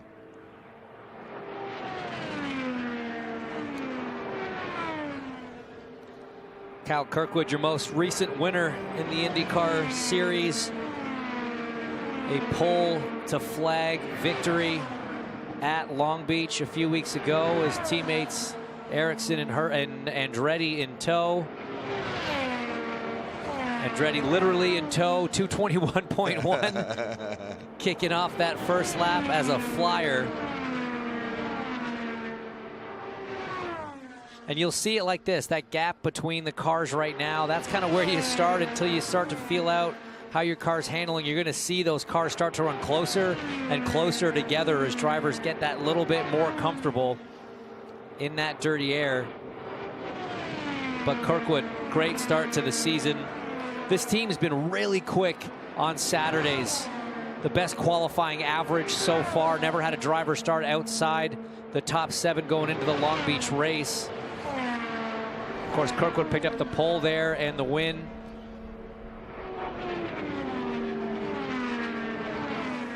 Missed victory lane in 2024, but was quick to get back there in 25.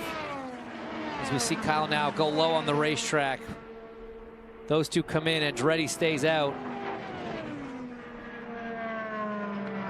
Of course, Marco just finished running the rookie and refresher session, while the others have had a little time to stew along on it and looking to try the whatever changes they made on their cars since the practice earlier today.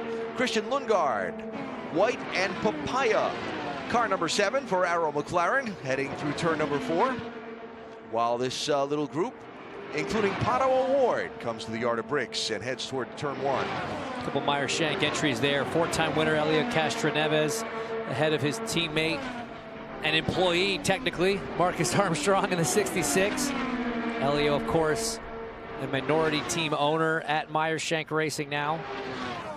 And that's a guy you want to follow. If you're Marcus Armstrong, this is a great spot to be in. Just sit back there, watch one of the legends of the sport do his thing. Although I got to be honest, Elio's got a line that's pretty atypical of what most drivers do at the Speedway these days. That's what I was just about to ask you about, because Elio is known for kind of having his own unique way of going about it here. When you see someone with that much success, say, okay, I can't do that, or I have to figure out a way to do that? That's a great question. It really is. I mean, the line that Elio tends to favor is really one that was from the early 2000s through the kind of end of that generation of car in 2011 was the last year, where he kind of stays above the white line. Then in the early ones with Carlos Munoz behind the wheel, it sort of revolutionized the line. You were always told to never go below the white line at the Speedway. Now that's a regular feature for any car at any phase of the month. You see even Armstrong much lower than what Elio's running, which is what you want to do when you're that close to the car in front. You want to get below, get some clean air. So in some ways, Elio by taking that higher line, you can argue you aren't using the wheel as much. You're not binding the car up as much in the corner, which I think is part of his philosophy. The caveat to that is in a race condition, you're giving so much more air to the car behind you and giving them the opportunity to run that much closer and set you up for a pass potentially. Here's a look at Will Power across the Art of Briggs. It off to turn number 1. 2018 winner of the 500, looking to see if he can find the secret sauce to come up with another and keep the Penske party going.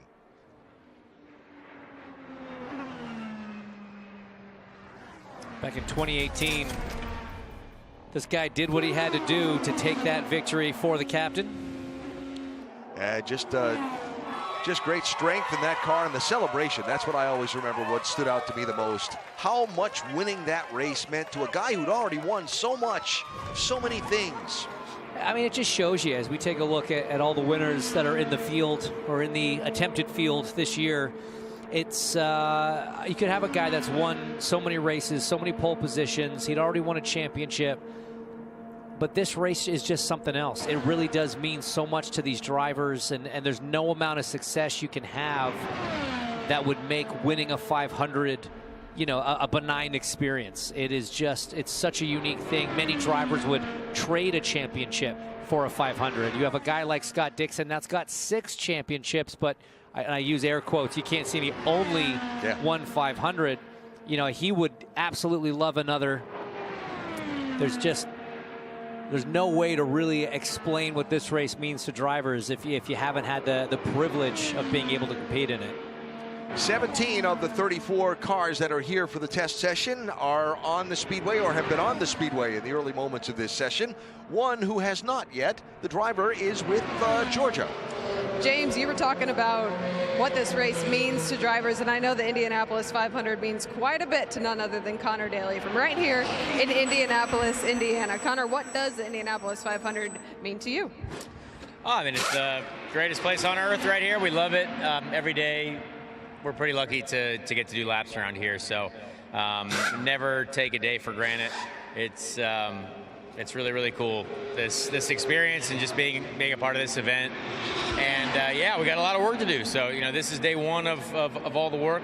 A lot of these guys have done so much work in the off season. This is the first time this car, the Super Speedway car, has run so far this year. So just working through it all. And, I'm just thankful we finally got out on the track. So it was tough to wait this morning. It's like going to the Christmas tree and seeing all your gifts and being told that you're locked in a closet for 3 hours before you go out there. So that's tough. What kind of adjustments were made in between sessions? Well, a few things. Yeah, a few things. More so for driver feel. I think there's a couple different ways you can run the steering in these cars, just for general feel and general happiness of how you enter the corner. And so we want to make sure we dial that in. They're still getting used to how I kind of want a car here, and I definitely know what I like out of a car here. So we'll see what we can do this afternoon. Now, having a home with Juncos Hollinger for the entirety of the season, does that get you more comfortable just right off the bat? I think here is different than any place we've been so far, and everyone has a lot of different philosophies here for sure. A lot of engineers have a lot of different ways they can run the cars, and there are many ways that work too. So you just got to find the best way for you, and that's why we have so much practice here. That's why this test is so important. Just starting to knock off things on the list that we want to get through. Your chariot awaits. Thank you. Thank you. Connor Daly getting ready to go back to work this afternoon with the track open for practice. Kyle Larson is knocking out the final laps of that refresher program phase that he was unable to finish earlier today because of the gremlins that his team fought with this machine, but he's out there putting them down now. He just has run his 6th lap of this session at 2:18.73. Best lap is a 2:19.15 for Kyle Larson. Fastest lap of the session, Felix Rosenquist, who has put up a 2:23.7. And that's the best lap of the day between the couple of practice sessions, right? Marco Andretti second quick. Marcus Armstrong third. Colton Herta fourth. And then Christian Lundgaard is fifth. Different Christian Rasmussen is the one on your screen at the moment. He's sitting in 15th position as he completes lap 5 for him. Top finishing rookie in the race a year ago, back for his sophomore session. 24-year-old from Denmark, driving for ECR. And I mentioned this earlier, but, you know, he really got a lot of attention last year. We're talking about Elio Castroneves with different lines, and the description of Rasmussen's was wow lines. Yeah, I mean, he was putting that thing in different area codes from where you normally race, and that's in race conditions. He was pulling off some daring passes. He was trying some pretty unique defensive moves. And yeah, it was one of the more aggressive performances, I think, that we've seen from a rookie. A lot of people thought that it might end in tears at some point over the course of the race, but as you say, you know, managed to pull it off and finished in 12th position. So he had, I think, his own highlight reel by the time you know, the 200 laps was over. So Rasmussen out there now running his 7th lap. Best lap was his 3rd, 2:18.83. And Kyle Larson has now done enough laps to have finished that last phase of his refresher program. So Kyle Larson is kind of freed from that for the rest of this month of May. Here is Graham Rahal, looking to be in his 18th Indianapolis 500-mile race. I was thinking about last year where, you know, all the struggles to get into the field. And he started last, and he finished 15th on the lead lap, despite getting a pit road speeding penalty, like past halfway in the race. So if, as we heard from Graham when he visited with Georgia Henneberry earlier, if they have more qualifying pace in this car this year, what might his possibilities be in race pace? Because he's had race pace in the 500. He has. I mean, honestly, it's kind of the story not just of Graham here at the Speedway, but of him with this team everywhere. Those single lap pace seems to be the much bigger struggle on Sundays. This group is so good at pulling themselves out of a deficit and climbing up the leaderboard to a decent finish and salvaging some points. But as you say, if you can figure out that single lap pace, if you can get yourself starting, you know, in the top half of the field, that just makes that effort on Sunday so much easier. And that's a big focus, I know, for this group over the last few seasons, is really just trying to dial in that single lap qualifying pace. So Rahal out there logging laps as across the yard of bricks comes Josef Newgarden, winner of the last 2 consecutive Indianapolis 500-mile races. You've heard it several times already. You'll hear it 100 more before the end of the month of May, trying to become the first in history to ever win 3 consecutive Indianapolis 500s. I mean, going for the hat trick is such a unique thing to have the opportunity to do. I mean, not that many drivers have even won it back-to-back to have that chance. And I actually spoke to Josef about this earlier this morning and asked him if he was thinking about it. He said, look, no, when you come here, you're so focused on the today and the now. You have no real sense of what's happened. You're not thinking about what could happen in the future. It's just about executing the best month of May you can today and you know, let the chips fall where they may. If he does it, yes, he acknowledges the significance of it, doing something that no one in the sports history has managed to do, as you take a look at those that have done the back-to-backs, going back to Wilbur Shaw in the late 30s, early 40s. Right. Talk about a list of greats, right? Yeah. We're talking about the guys with 20-plus starts and the greats on that list. The back-to-backers. Look at them, right? Castroneves, Unser, Vuki, you know, Maury Rose and Wilbur Shaw. Those are all-time greats at Indianapolis. Yeah, I mean, those are names in the Hall of Fame here at the Speedway, and now Newgarden has etched his name into that same list. It's incredibly impressive. And speaking of incredibly impressive, turn 3, last lap, last year's Indianapolis 500 on the outside. I don't know how he knew he was clear. I mean, that was one of the most impressive passes. And you know what? He gives so much credit to Pato O'Ward for how hard but how clean he raced him in those final laps, and most crucially in that second last corner. And the now famous trip into the grandstands. Yeah, yes, and of course the traditional, the wreath, the drink of milk, and Josef Newgarden, back-to-back winner of the Indianapolis 500. Just went out and put a couple laps on the board and is going to bring the car back in for the next phase of their little test plan for the day. Georgia Hannaberry down on pit lane. Who are you talking to? Well, I'm talking with Nolan Siegel. His car's not out here yet, but a perfect opportunity to chat with him. Nolan, you get to attempt to qualify again for the Indianapolis 500, but this time with Arrow McLaren. How does that build your confidence ahead of what was such an emotional roller coaster last year? Yeah, it's great to get back into it here and with a group of people that I know well and have spent so much time with now, and it's a very different feeling coming in, and you know, having been here before, no ROP, we're getting straight into it, and yeah, I mean, it's the people that I've been working with for months and months now, and it's nice. It feels like home.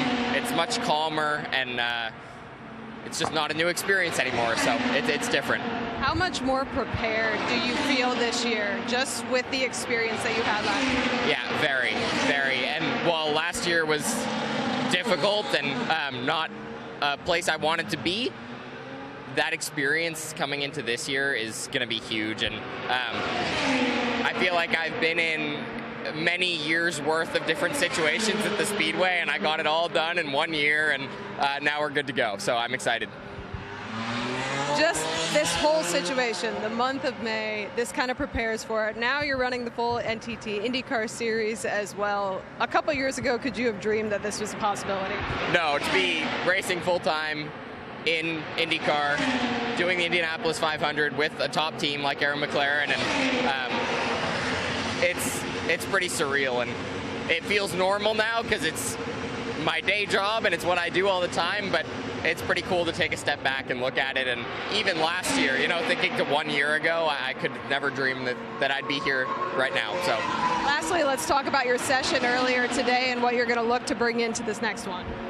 Yeah, we had a really strong morning. I got ROP done in October, I believe, so didn't have to do that. Got straight into the normal running, and feeling super comfortable. The guys did a great job prepping this car.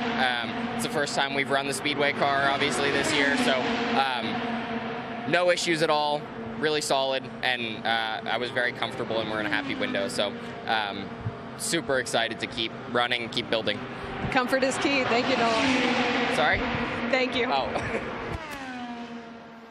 Well, fascinating to listen to Nolan talk about his experience of a year ago and the struggles in last chance qualifying and how that's impacted his efforts to get into the field for this year's race. You know, it's funny, he makes a great point in that it felt like he went through an entire career's worth of experiences right. just in that 1 month, but he'll learn there's still plenty more to come. Yeah. I know it feels like that right now for him, but at the same time, there's still a lot more for him to experience behind the wheel of an Indy car here at the 500, and it's going to be awesome to watch this young driver kind of experience some of those things for the first time and continue to grow. Connor Daly, we heard from him a few minutes ago, just out, made a couple laps around, headed back down the pit lane. Will Power's team just fired his car up, and he has smoked his way back out onto the Speedway.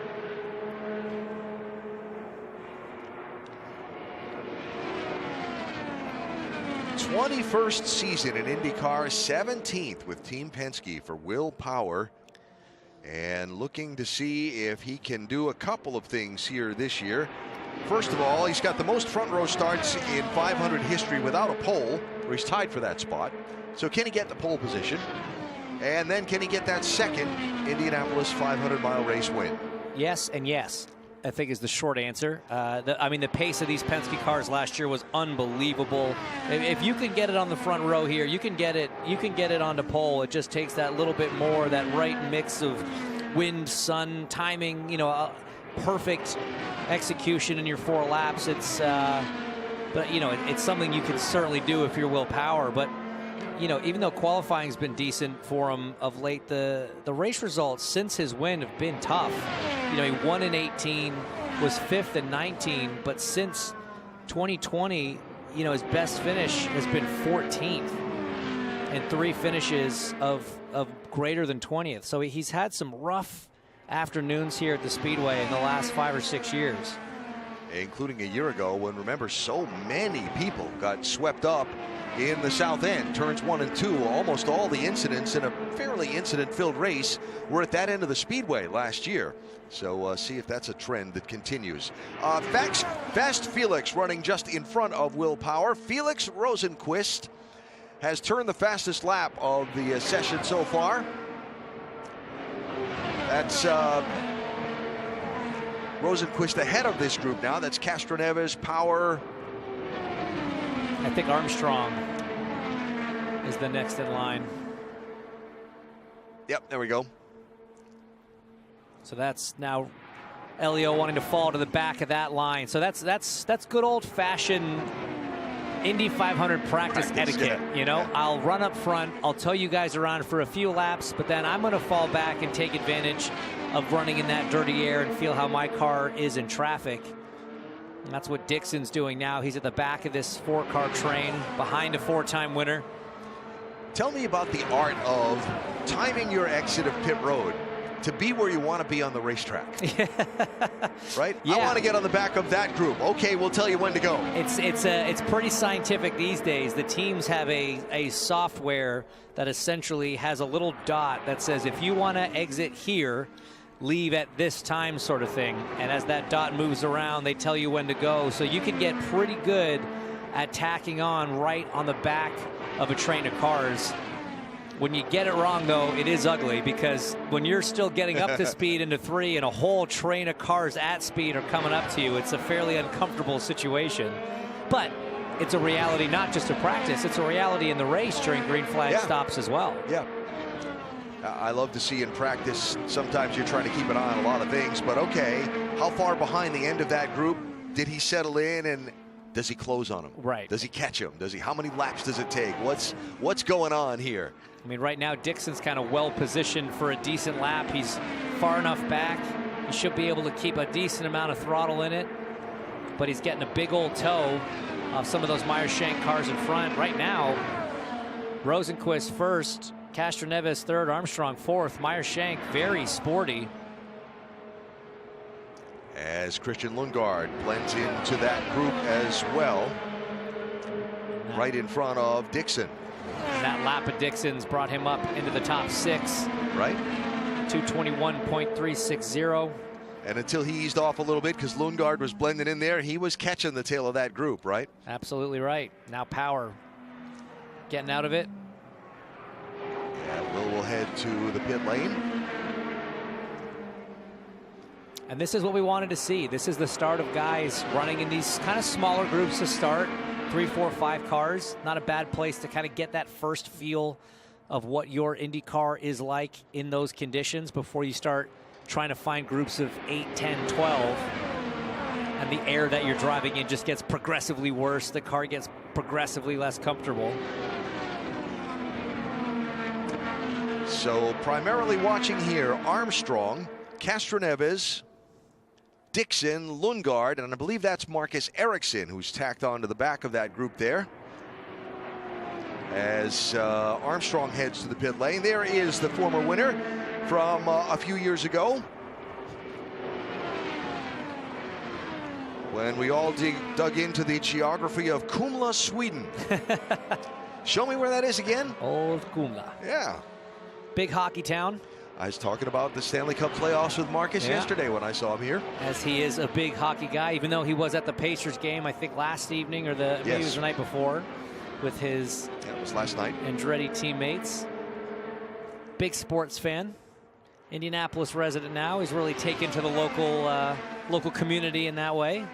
Yeah, and has talked a lot about that, how even when he went back to Sweden in the off-season or for the holidays, how he just couldn't wait to get home and be home, because this is home now. Yeah. Him and his wife Iris have made this their home, and he's really loving life in IndyCar. You know, of course, him coming off half a decade of Formula One racing, made that transition back in 2019, and it's been, you know, no looking back for Marcus Ericsson. Was nearly the most recent back-to-back 500 winner until Josef took that away from him on the final lap back in 2023, just to become the first back-to-back winner in over 20 years the following season. We have had some insane finishes in this race the last few years. You look at the number of lead changes like in the last decade for each race. You just, I mean, the excitement over what might be come May 25th is off the charts, at least for me personally. I think it's just going to be another spectacular day.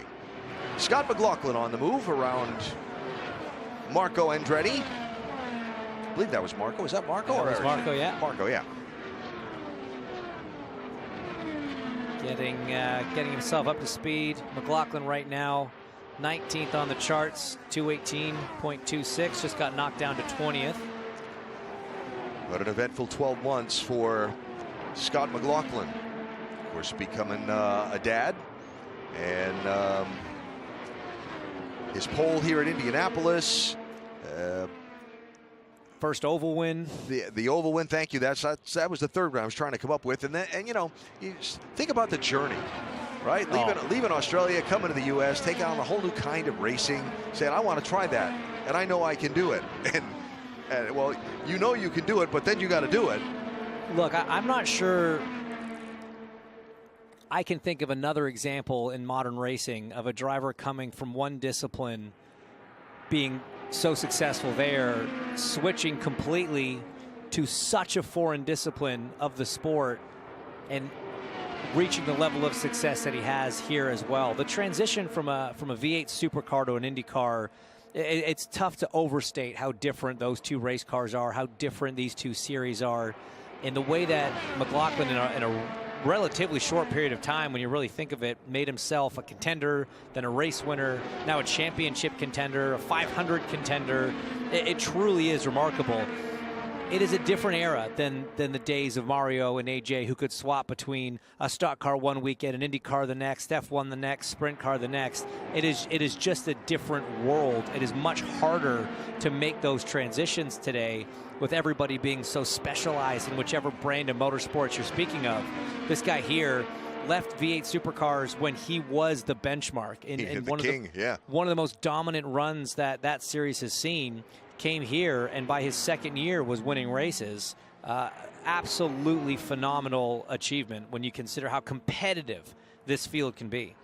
The only one I could come close to in thinking about what you're talking about was when Marcos Ambrose left the Australian supercars and went NASCAR racing, when the Cup cars and the Xfinity cars and all that were much different than they are now. Now the car is much closer to a V8 supercar. And no disrespect to Marcos, but even that level of success that he achieved, not quite the same as what, you know, he won races, you know, on the road courses, never quite got there on the ovals, but a valiant effort for sure, as we have eyes now on Stingray Robb.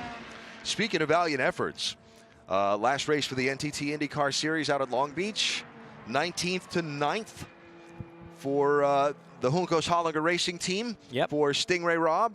And just talked a lot about the comfort level he feels with this team. Of course, raced with them in the Road to Indy formulas on his way up to the NTT INDYCAR Series. And what a great drive that was to come into the month of May off of. It was great. I mean, he's, you know, really progressed a lot as a young driver. You know, they went with an alternate strategy in Long Beach, and he executed it very well, was running very competitive lap times, as was this man here, Kiffin Simpson. You had a career best finish for Kiffin. I think he was right behind Stingray on track, Stingray matching his career best. And it was, you know, two young drivers having a really, really strong weekend, hoping to kind of keep that momentum up as they head to Barber, then on to the GP. This is a momentum sport, Alan, as you know, and if you can come into May with a little bit of momentum on your side, a few strong results to build off of, the confidence builds. And I got to tell you, when you roll up here with a little bit more confidence than some of your competitors, or maybe than you had at the start of the year, that could just pay huge dividends. Talk about Kiffin Simpson, the 20-year-old from Grand Cayman in the Cayman Islands, second year in the NTT INDYCAR Series. So you come out of the Road to Indy, and okay, your teammates are Scott Dixon and Alex Palou. I've heard of them, yeah. You're maybe kind of a quiet guy publicly, and there's all of these lessons around you to absorb. and then the team reformats a little bit, and your teammates are still Scott Dixon and Alex Palou, but now there are 3 cars instead of 5. And now it's your sophomore season, and it's time to start taking a lot of that absorbed knowledge and putting it to work. And here we are just a few races into the season, and I think it's easy to see a step forward for Simpson. Definitely. I mean, what I really was impressed with his rookie season about was he finished laps. You know, you didn't see a lot of unforced errors. You didn't see a lot of those rookie mistakes that so many can be susceptible to. He was smart on track, put in those laps, finished a lot of laps, and that's what helps build that experience and build that confidence. And then, like you say, coming into this season, you can see that natural step forward. You can see that ability to take the lessons from a Scott Dixon, from an Alex Palou, and really apply them on the racetrack. So it's been a steady sort of progression and a great thing to see. There's Christian Rasmussen on the racetrack again for ECR. 20th best lap of the day so far at a 2:18.83 for Rasmussen, the 24-year-old from Copenhagen.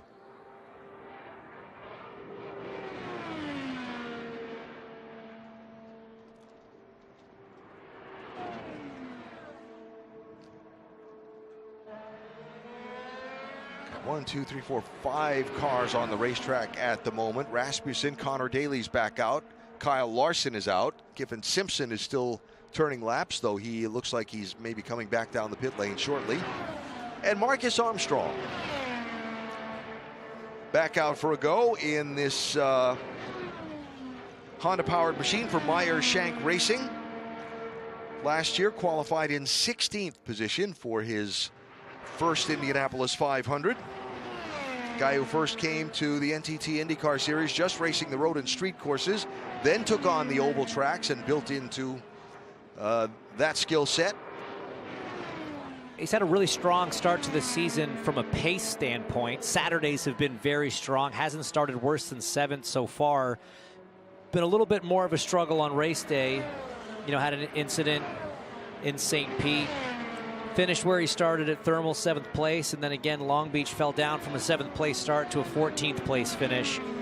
So still trying to find a way to close these races out, but you know, look, if you keep qualifying up front, you're going to keep creating opportunities for yourself to have those strong finishes and put it all together. It's a lot easier to do it that way than the other way around. And so again, just still learning. He's with a new team technically this year with Meyer Shank, but still sharing that engineering background with Ganassi. Puts him in the same room that he was in last year. So it's an element of familiarity, which is definitely helpful.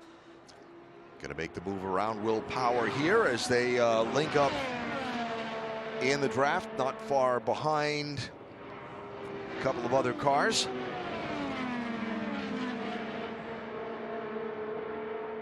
Looks like Dixon coming out to tap onto the back of that. That's Kyle Larson leading that train.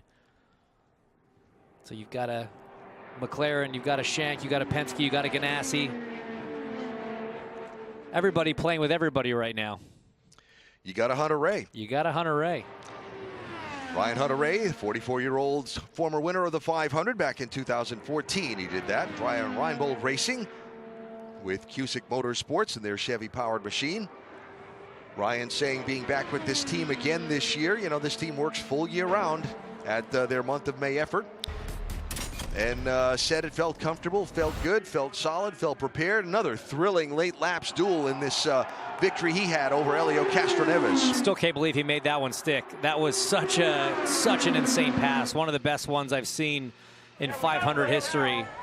You know, this guy, he's got a championship, he's got a 500, and I still feel like in a lot of ways he's one of the most underrated guys that's achieved that level of success. You know, I had the privilege of being his teammate for a few years and just watching how this guy works, watching how he approaches a race weekend, how he approaches a race, how he sets a car up.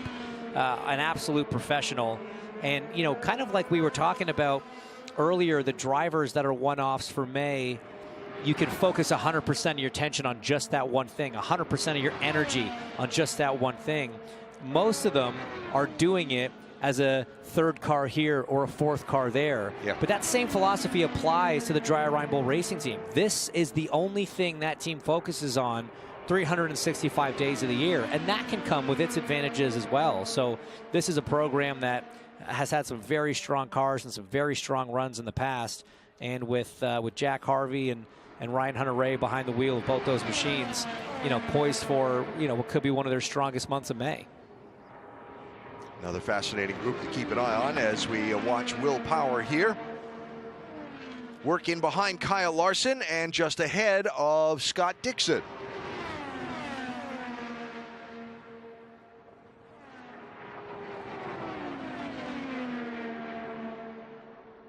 You're talking about guys that had run more than 20 Indianapolis 500s, and you think about longevity, right? Here's Will Power, 44 years old. Scott Dixon, 44 years old.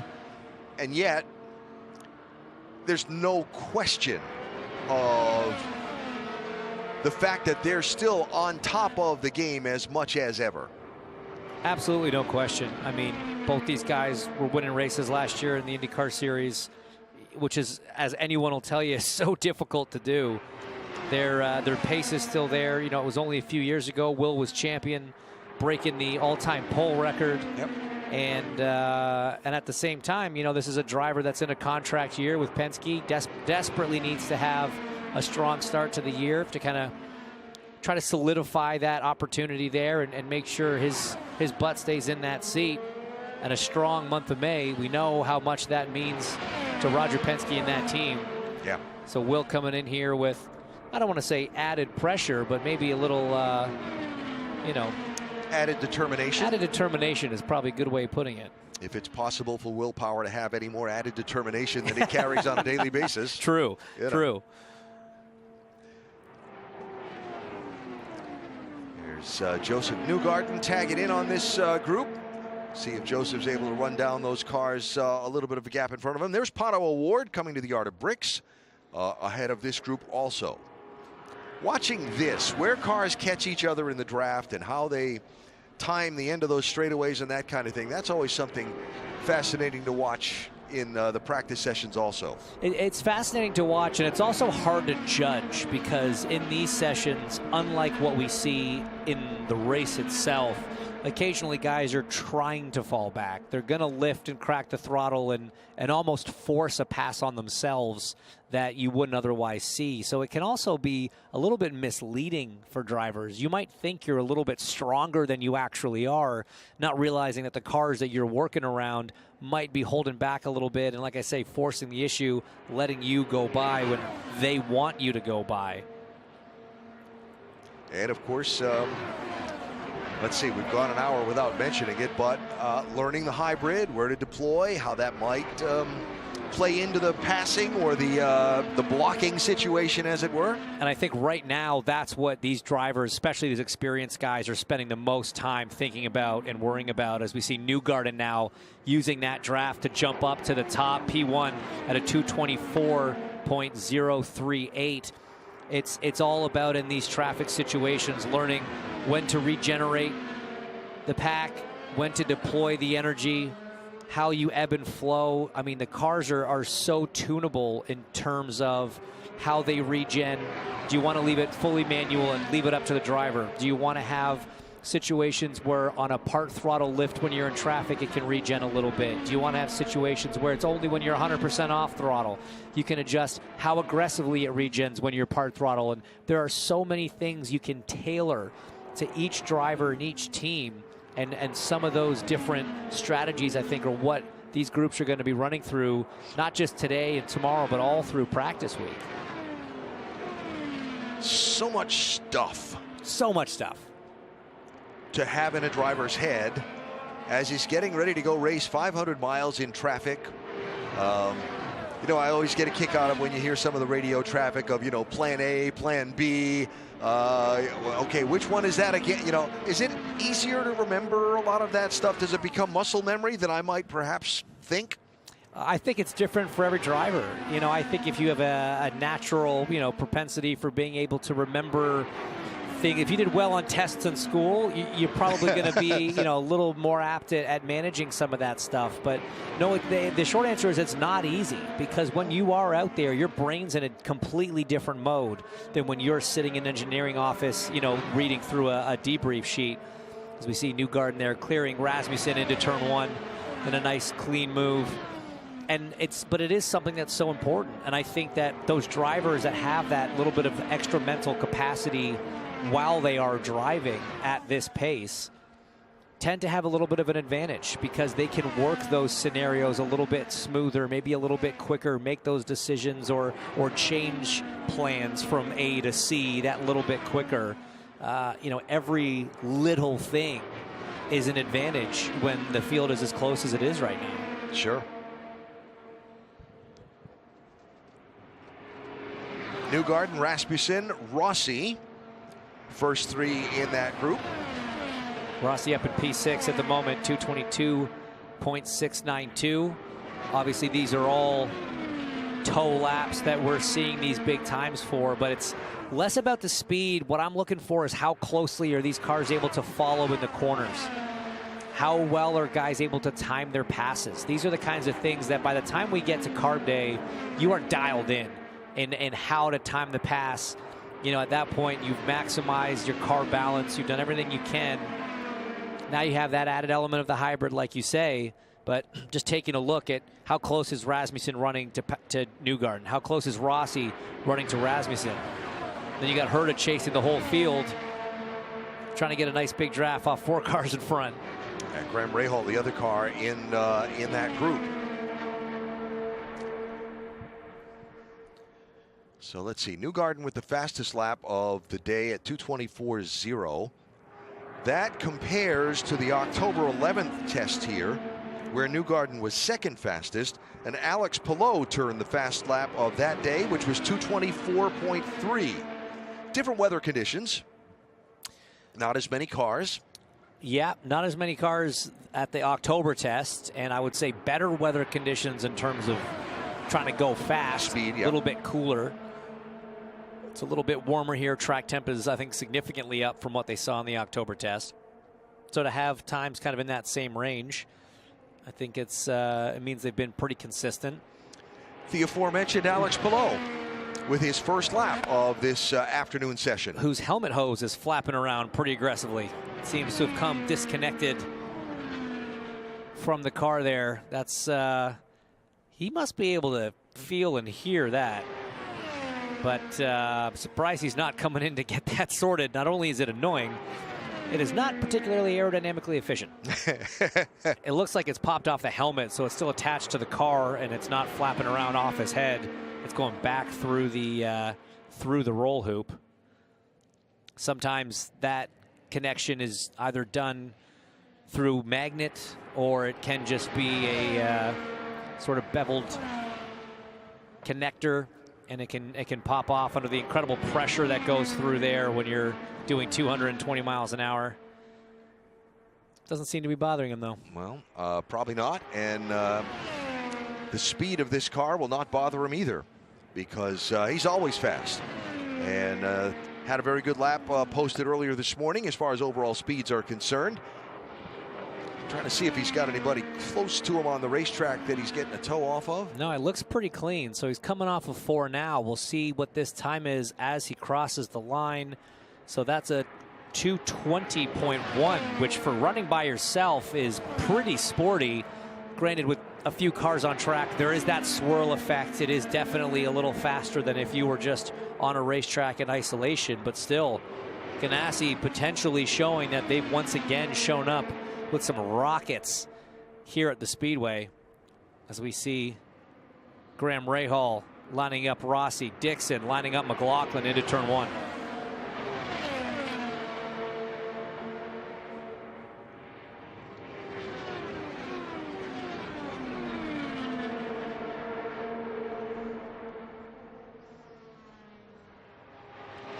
A little less than 2 hours to go in our Day 1 of open testing. Reminder that tomorrow we'll be in wherever these same places are that you're watching us.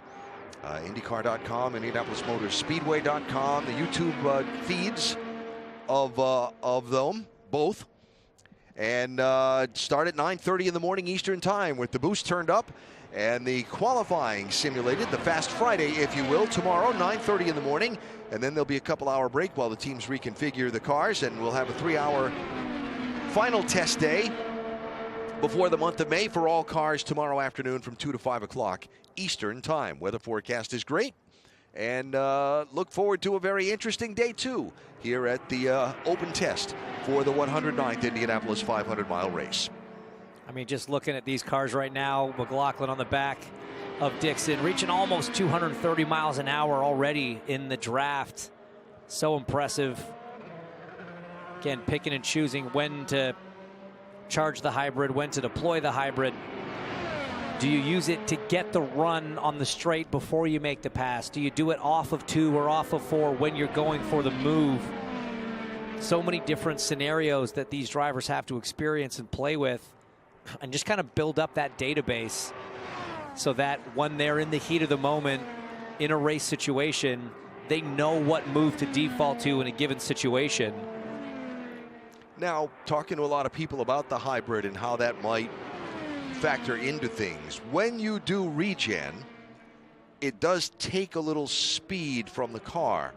So it's almost going to be in some ways like a fuel save race, right? Where can you give up that little bit of speed but not lose any track position, or you know, stay where you are or where you want to be in line? Right, and I think in a lot of cases, again, I haven't, a lot of these guys are kind of doing this for the first time right now. So I haven't talked to a lot of them yet to kind of get the insider information on what works and what doesn't. But the conventional wisdom going in was, yeah, when you're running in traffic, you're lifting anyway. So whether it's you set the car up to even at a partial lift, start to regen a little bit, or you do have paddles, buttons, triggers, however, as you know, each individual driver sets it up for them, you can kind of manually do it when you're already in a draft, you're getting pulled along, so you can maybe afford to just lose a little bit of that straight line speed by putting the hybrid into regen mode and charging up that pack.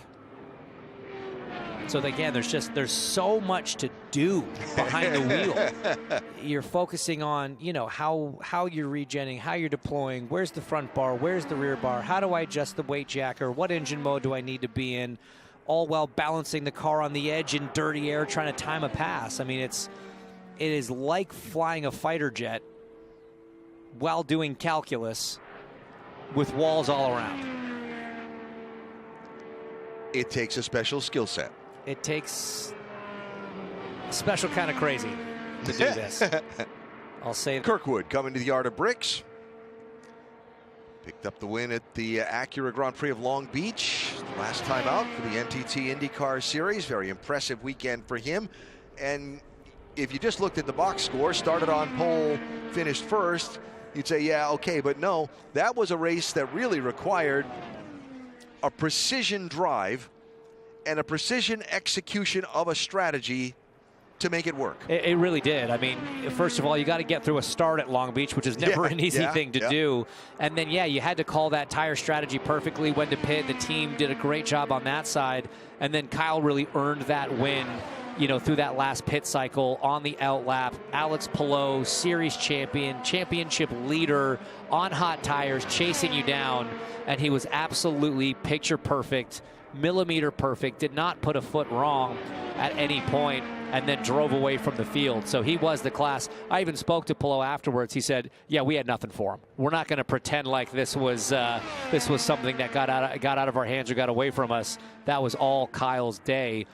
Unlike this race a few years ago when he was involved in one of the most spectacular crashes we've seen here in a long time. Yeah, wrong place, wrong time, and wound up upside down against the safer barrier. Car just sliding upside down. Those sparks from the onboard, you'll see it. You know, you're in the car, everything goes dark. You're not sure what that means. He's seeing the sparks from the fire. He's trying to see where he is. I mean, it's a nerve-wracking feeling being inside a race car that's upside down. Kyle has a chance to do something that's never been done before. What is that? Do you know that of all of the 74 people that have won the Indianapolis 500-mile race, No Florida-born driver has won the 500 yet. Remember, I said Florida-born. Yes. We know that Hunter-Reay lives in Florida. Fair, yes. But Florida-born. Kyle, a native of Jupiter, Florida. That is the most populous United state without a native to have won the 500 yet. Has anyone named Kyle won the 500? I don't recall one, do you? I can't off the top of my head. So he could break 2 records. He could be the first Kyle and the first Floridian. And we could probably come up with a few more if we want to keep chasing that. You know, I just thought it was a fun stat. Is there a beard on As somebody that lives in Florida, I thought it was a fun stat. I like it. I like it. Where was Hunter-Reay born? Wasn't he born in Texas? California? I don't know. California. Oh, California. California moved to, yeah. Who knows? Who knows? But yeah, there's Marco Andretti's from Nazareth, Pennsylvania. I know that. We know that. He's born there and he still lives there. So he was a one-time Florida resident, but yeah. And would be only the second Andretti to get his name on the Borg Warner. And he came oh so close his first attempt here at the Speedway. It'll be 20 years ago now.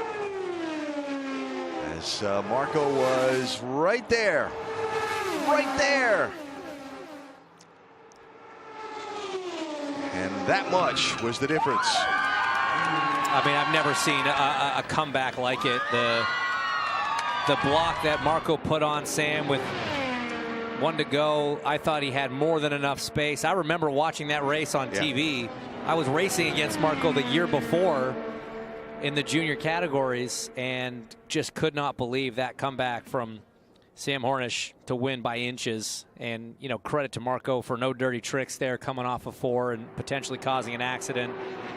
That's a race that haunts him. But like I said, he's finished pretty much every position in this race other than first. And finished third 3 times. Finished all 500 miles 14 times. But nothing else matters to Marco but the big one. Same here with Ed Carpenter.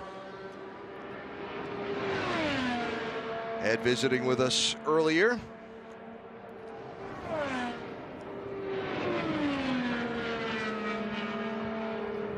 Last year, Ed led 3 laps in the race, wound up finishing in 17th position. Qualified 4th or better 7 times in his career here, including being the 500 pole winner on 3 different occasions. And the one he wants the most is the P1 on Sunday. Yeah, 4th or better 7 times. Right. It's an incredible record. It's pretty amazing. And of course, I think I read this one last night that he's led like the 5th most laps in the 500. Wow. Among that could be among active drivers. Being very honest with you folks right now, I can't read my writing, so I must have written this pretty late last night while I was half asleep. It happens. It happens. David Malukas. I don't think we've talked about David yet today much. Driving this 4 car for AJ Foyt Racing. David showing up with the 14th best lap of the day so far, 220.676. Deciding to stay, sat behind Stingray Rob, did not want to pull out and make that pass, wants to keep running in the dirty air right now. Stingray sitting down 25th on the time charts at 218.273. Malukas up in the top 10, running 10th, 221.872 for the AJ Foyt Racing driver. Just that last lap around was his best of the day and jumped him up the charts a little bit. And you were right, it is Texas for Hunter-Reay. I'm getting lots of messages from people letting me know that he was born, in fact, in Texas. Yep. But I will say he's half Canadian. His mom was Canadian, so we have claim him. I was trying to come up with something witty to say there. I've got no witty Canadian humor at the moment. It's Stanley Cup playoff time. There's no witty Canadian humor. Oh, just heartbreak. Just heartbreak. That's right. Although the Leafs are off to a good start, knock on wood. Oh. Pato O'Ward. An update from Georgia. Well, I just talked to Pato. He's sitting here on pit wall, and I asked him what was going on. I mean, they're sitting 18th on the board, if he was happy with that, if he wanted more out of it. And he said no, he was happy. They're just checking the boxes and honestly just shaking down their new cars. He said personally he's a little under the weather today, so that's taking a little bit of the excitement out of it for him. But nonetheless, he's all happy, even though sitting 18th on the board, the time's just not necessarily showing what they have, but they're checking those boxes and everything going smoothly for the 5 team.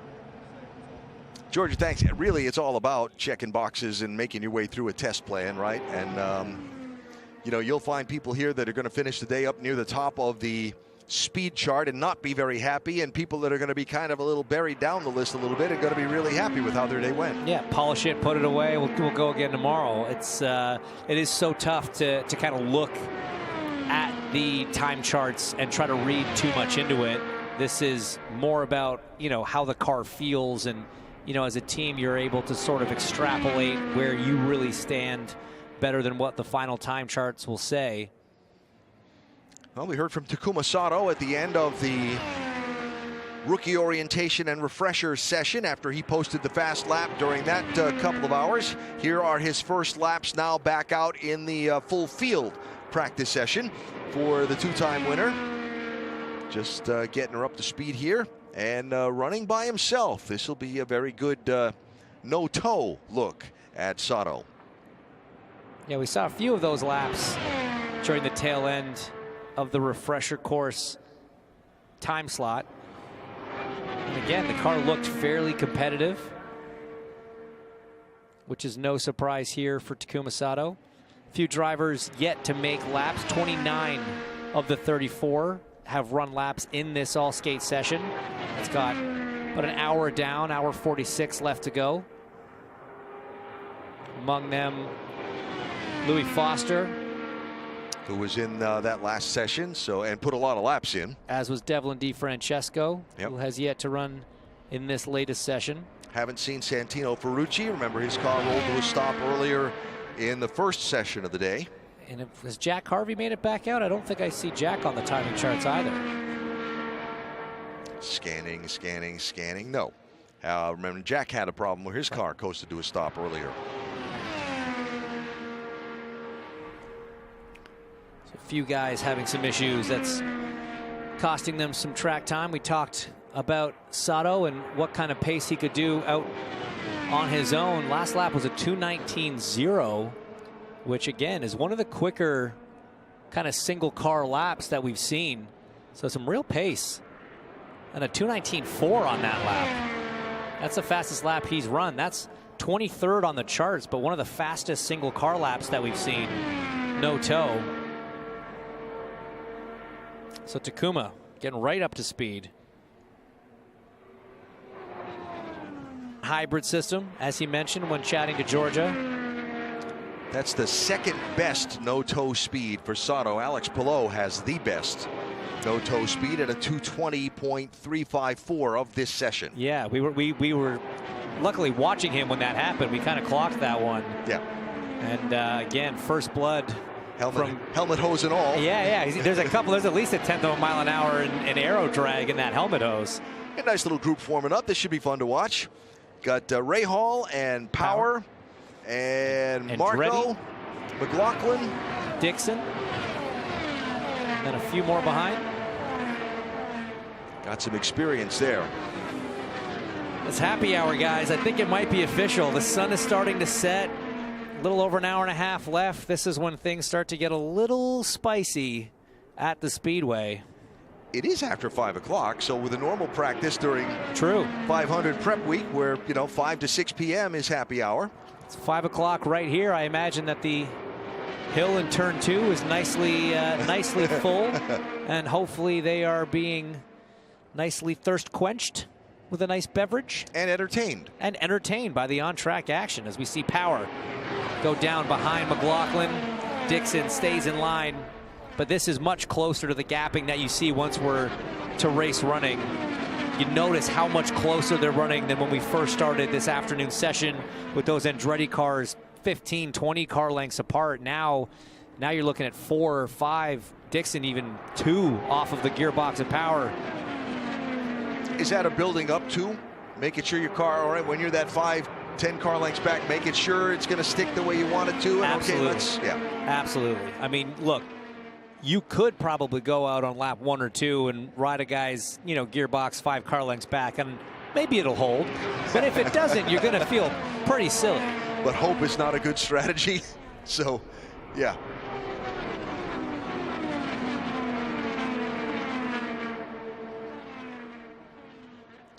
Most laps run in this session, Christian Lundgaard and Kiffin Simpson, who've run 32 laps as McLaughlin slides to the inside in turn 3 of Marco Andretti.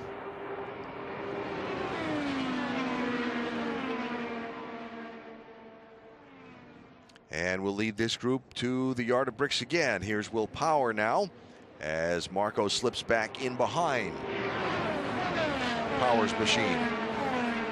Josef Newgarden, fastest lap of the session, just posted. Josef Newgarden, 225.125 miles an hour. So car number 2, he was already at the top of the pylon. He just improved his best lap. That's a big lap from Josef there. You saw he had the whole train in front of him, timed it nicely. He's caught up to the back of Kiffin Simpson now.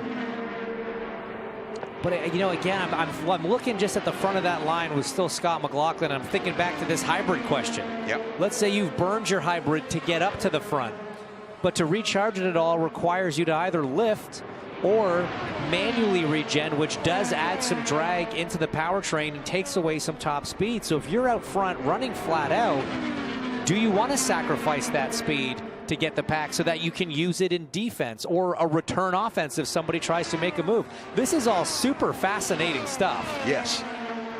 It is very nuanced, and it's difficult to see, obviously, but I promise you, these guys are learning a lot right now, and there's a lot of fascinating developments happening with this system.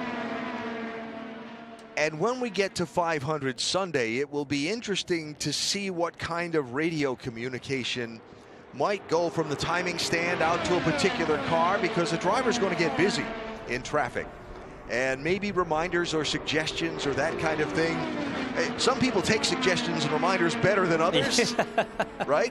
Absolutely. I mean, sometimes you get the radio message back, hey, I'm busy here. Yeah. But sometimes it's like, got it, So really, sometimes it sounds like you're really digging deep into it. But isn't that what makes it fascinating, is the deep dive into all these small details that added together can result in a big outcome. Exactly right, and you're 100% correct that in the heat of a battle, you're in the middle of a 10-car train. You do forget sometimes to try something different, to work the tools a certain way. You often hear calls from the pit lane to the cars or from the spotter to the drivers saying, hey, don't forget your tools, try adjusting this, maybe do that. Now that's just an extra tool that drivers might have to be reminded to play with and try and adjust to find that perfect setup and that optimized way of running it in a given situation. Kind of looks like the Palou plan is to be out there by himself at the moment for a little bit. He's coming right back in.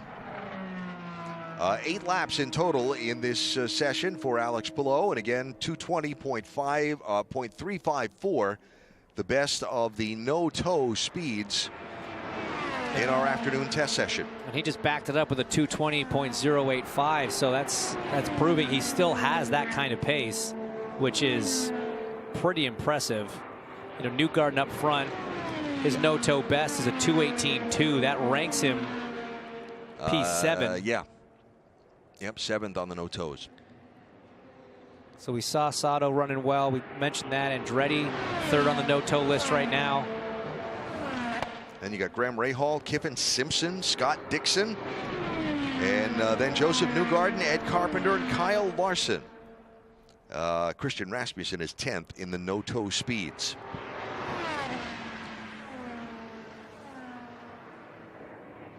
Connor Daly headed back in.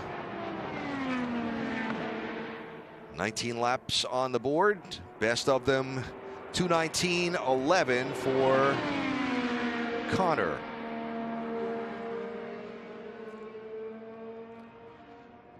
Yard of Bricks, Graham Rahal, and Alexander Rossi.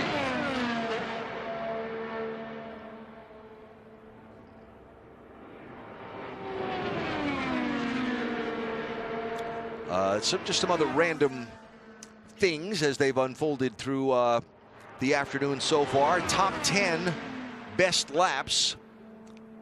4 Chevrolet powered cars, 6 Honda powered cars. That's not the no toes. That's, you know, remember the Andretti group kind of went out there in a big Honda push at the very beginning of the session and posted some of those numbers.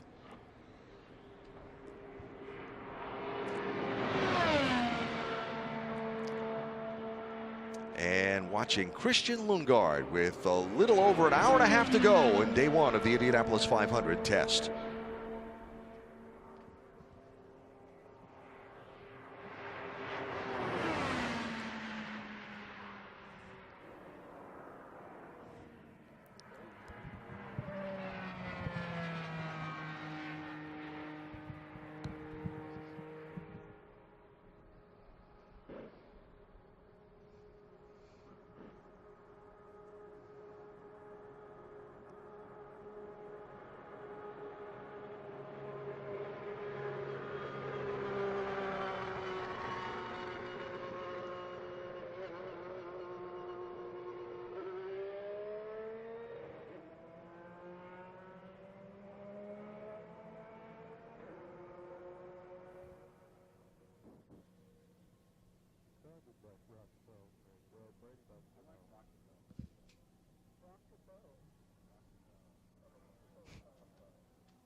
Watching Louis Foster make laps on the racetrack, let's check up on some others, including the championship leader in the NTT INDYCAR Series, Alex Palou. Georgia? Well, we've been talking today about how times might not necessarily matter per se, in a way that Alex Palou, he sits 21st on the charts, but I just checked in with the team and they said honestly they were just checking those boxes off, working on balance. They make a change, they go out.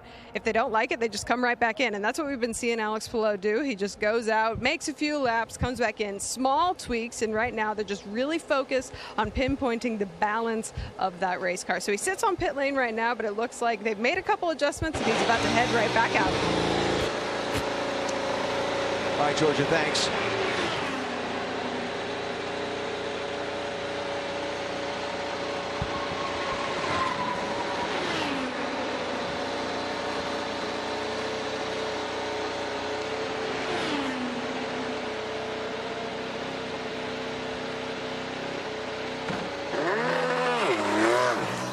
I think the important thing when looking at Alex Palou and where he stands on the day is the fact that in the no-toe speeds, he is P1. And it seems like most of the time when he goes out, they're finding a spot to drop him into on the racetrack where he can continue working on those that single car speed. Yeah, and not only is he P1, he's P1 by a fairly comfortable margin. Now, that's not to say that every driver obviously has had the chance to show what they've got on a no-toe lap. That's not really the name of the game right now.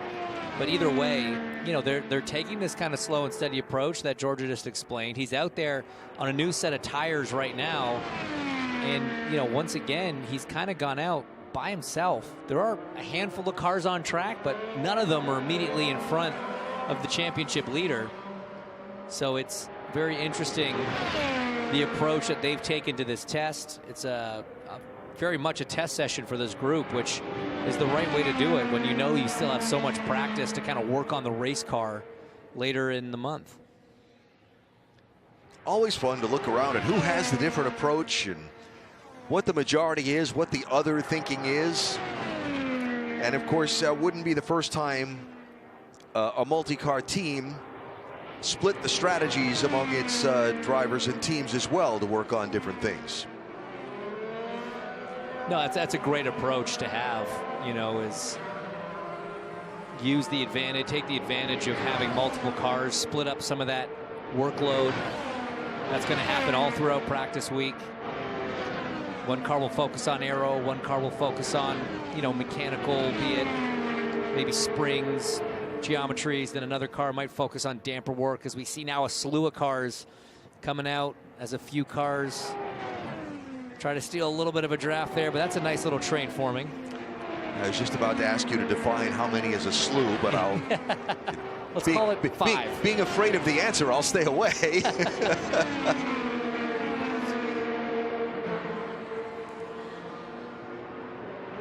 Marco and Kirkwood and Erickson and Herta, so a whole Andretti group made up that slew.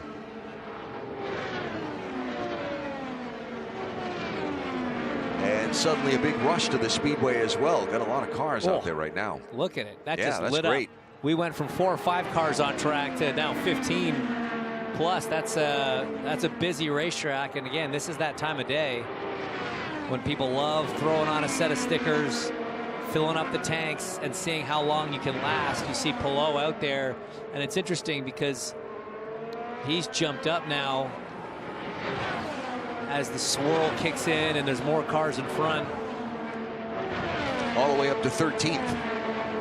Now it's kicked him down a couple to 15th, but his last lap, the best of this session at 2:21.45 for Palou. But again, a lot of his running's been single car running.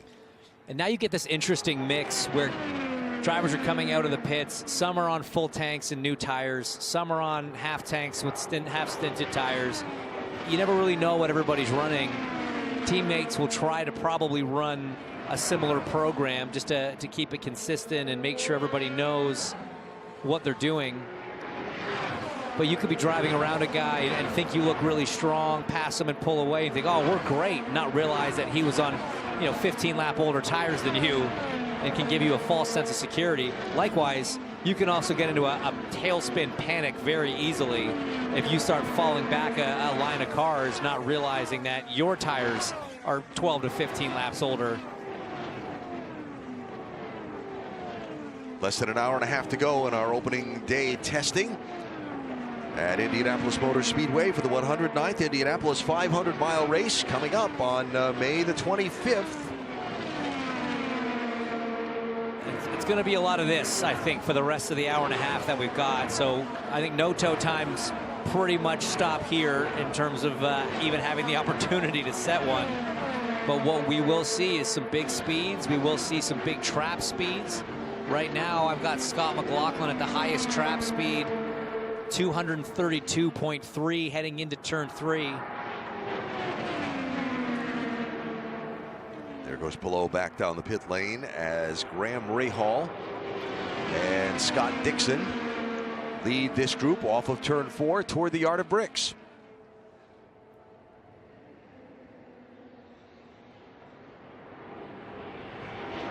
Yeah, we were talking about the cars that hadn't turned a time yet. Obviously, we saw Louis Foster get out there. We talked about Jack Harvey. We talked about Santino Ferrucci. The other driver that's yet to turn a lap in this session is Rinus VeeKay. You know, I saw Rinus on a scooter heading back toward the garage. Yeah. And it did leave me curious. I mean, that's interesting. He obviously was not in the rookie refresher course, so he's missing a tremendous amount of track time today. Not sure what the problem is with the number 18 machine. His teammate, Jacob Abel, has been out on track, currently 27th at a 218.7. Yeah, after all the laps he did in the rookie orientation program, Abel's already back out and done 7 laps in this afternoon session. Beginning to shuffle up the leaderboard a bit as cars work around here and get a good tow and pop some new speeds up onto the board. Josef Newgarden fastest. Marcus Armstrong just jumped up to P2 with a 224.987 as we look at Pato O'Ward, driver of the number 5, sitting further down on the charts, 22nd right now, a 220.44. So one that's looked like also through this this afternoon session, Hinch, that he's been trying to run by himself also. Yeah, right now O'Ward on the no-toe. He's sitting in 13th. Now, not about 10 cars haven't even run a lap that would be considered a no-toe. So Yeah. again, this isn't an entirely accurate. Man, O'Ward has been so close the last 3 years. And of course, this last year in the last set of corners of the last lap of the race, and how heartbreaking it was for Pato. You think about the last 3 years for O'Ward. In 2022, made an outside try on Marcus Ericsson on the white flag lap, had to settle for second. Then 2023 was racing Ericsson for second with less than 10 laps to go and crashed, while the two went not giving any quarters to each other. Then last year at the white flag, got the lead and then lost it in turn 3 on the final lap. Pato O'Ward with Arrow McLaren, 6th, 4th, 2nd, 2nd in 4 of his 5 tries, and of course the crash being the other, which would have been another top 5.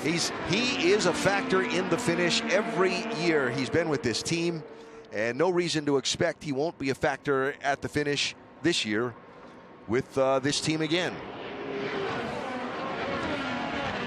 Yeah, there's no reason not to expect Pato to be right up there fighting at the front. I mean, you look back at the race last year and the state that his car was in from a handling standpoint. I mean, yeah, there's no doubt that Josef had the stronger car. You know, Pato was hanging on to that thing. He had a couple moments that were crashes without hitting anything, and that final sort of 30 laps of the race did a remarkable job to even still be in the fight at the end. Think about, as we watch Kiffin Simpson and Christian Rasmussen, 2 of the sophomore drivers, doing some work off into the south end. Think about all the things we've talked about in the course of our test coverage today relating to last year's race. All of the different twists and turns and stories and ups and downs and little things that added up to the outcome that was of that race. I think about all that stuff. It just makes me excited for this year's race. And what are we going to look back on Sunday night and go, oh, remember that? You know, and think about all that goes into winning the 500. And the thing about it is, a win here starts 6 months ago with teams purchasing new cars, starting to put them into, you know, their body fit programs. It comes down to the dynoing the gearboxes. It's taking all the different wings and floors and aero elements to the wind tunnel. It's doing straight line testing down in Florida or down in Texas. It is hours of simulation work trying to figure out the best setups. It's going to the driver in loop simulator and having the driver drive these different setups. That's all before we assemble the car, which the mechanics do back in Indy. That starts probably in late January, early February. These things get rubbed on, they get loved on, and all that happens before we ever show up here at the track and start the grueling grind that is the month of May. Yeah. It really is an incredible feat that is months in the making. All of those details on top of all of the things that unfold over the course of 3 hours on a Sunday and determine who wins the 500-mile race for that year. You couldn't even list all the things that you have to do right and have to go right just in that 200-lap window. Yeah. Never mind all the preparation that goes into it. It truly is a remarkable feat. It's why it's such a joyous accomplishment when it happens for whoever it happens for. Because what goes into making it happen. Cars 3 and 4 working together in the draft. Scott McLaughlin in the 3, David Malukas in the 4. If that were Pato behind him, we might have something going, but instead it's the 7. Yeah, Malukas with Foyt. Foyt having a technical partnership with Penske. To a similar vein, maybe not to the same extent as the Meyershank and Assey relationship, but certainly data and some components, some resource, both human and mechanical, traded between these two teams, and it really did help bring the AJ Foyt Racing squad up a level. You know, that team had a tremendous year last year in the hands of Santino Ferrucci, bringing home a top 10 in the points, having a pole position on a road course, something I don't think people saw coming. We've seen some incredible performances from Santino on the ovals, but for him to grab that pole at Portland was a truly remarkable, very impressive feat. And how about for David Malukas? Remember, he missed the 500 a year ago, recovering from that wrist injury. So a chance to get back at it here at full speed at the Speedway and with this team. Yeah, it's huge for a guy like David. I mean, it sucks. It doesn't matter what the reason is. Yeah. It sucks any year to miss the 500 when you're in the middle of your career. You know, David's still a young driver, more races in front of him than behind, certainly. And very excited to be back here. You know, first time on an oval in a competitive situation with AJ Foyt, first race they'll do on an oval together here. And he was quite sporty on the ovals when he was running with Dale Coyne Racing. Yeah. He had some very impressive performances. As a rookie, just barely missed getting into the final part of qualifying. It was his then teammate Takuma Sato that bumped him out at the last minute, but had a very mature approach to the Indy 500 for a young guy. So he's just got the 2 starts. 22 and 23, both with Dale Coyne Racing, back here for 2025 with AJ Foyt Racing, a team that's had its own evolution over the course of the off season. Relocating the bulk of its operation here to the Indianapolis area, where they had been operating 1 car out of Waller, Texas, and 1 car out of here in Indianapolis. Yeah, I mean, you could throw a tennis ball from the Speedway and hit their shop here in Indiana, just right down on Main Street Speedway. And David taking a very active role in that team, trying as hard as he can to bring what little experience he has. I mean, for him, this is still a bigger operation than what he had at Dale Coyne Racing. Right. But I think that Penske Alliance really does help educate a young guy like David, who's been tapped as a potential future Penske driver. You know, a lot of the rumors around his signing with AJ was because of that Penske Alliance and the desire to one day drive for the captain. Not that every driver doesn't have that desire, but you sometimes have to make those decisions. I mean, famously, Josef Newgarden would only take single-year contracts after a certain point of his career when he was driving for ECR, because he always wanted to be a free agent in case an opportunity ever opened up with Penske Racing. It did, and he duly delivered a championship in his first year with the squad. He's backed it up with a second championship and now 2 500s. So Josef Newgarden has posted the best lap of our afternoon session, followed by Marcus Armstrong, Felix Rosenqvist, and Marco Andretti, 5th fastest. Check that, 4th fastest. Elio Castroneves, 5th. Scott McLaughlin, 6th. Graham Rahal, 7th. Alexander Rossi, 8th. Scott Dixon, 9th. And Kyle Kirkwood has the 10th best lap of the afternoon session.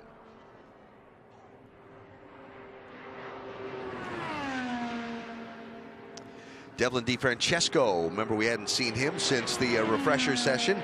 He is back out on the racetrack and turning laps. So that's 31 of the 34 entries that are here that have turned laps this afternoon.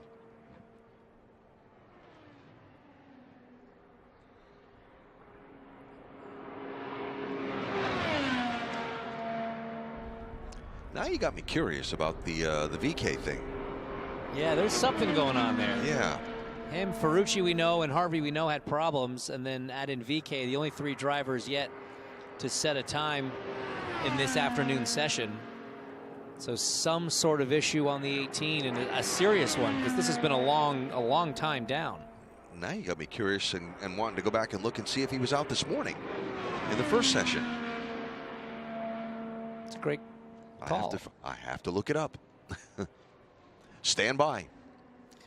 I'm sure Twitter will tell us quickly, or somebody.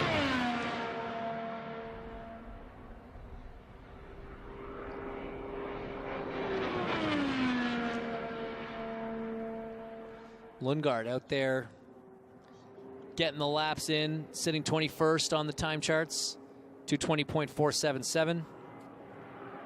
Kind of running out front by himself. Down here you see his teammate Nolan Siegel leading around, the defending race winner.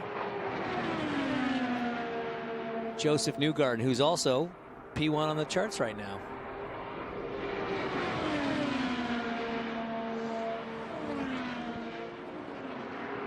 You know, if I'm Nolan Siegel in this situation, I want to just be pushing as hard as I can, really see where that Penske car is strong, really see how a guy like Josef Newgarden sets up a pass.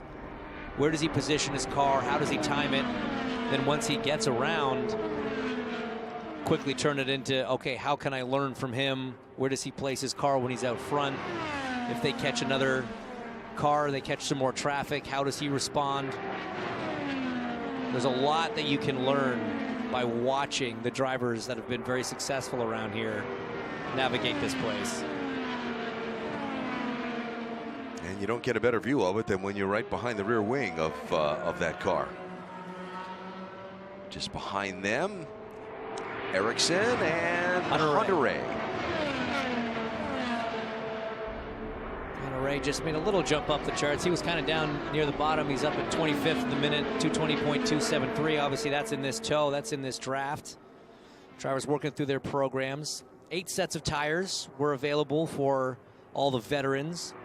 The rookies and refresh course drivers got extra sets that could only be used in that window. So 8 sets split over the 2 days. But remember, with the boost tomorrow morning and the qualifying sims, you're going to need to lean on a couple new sets first thing tomorrow.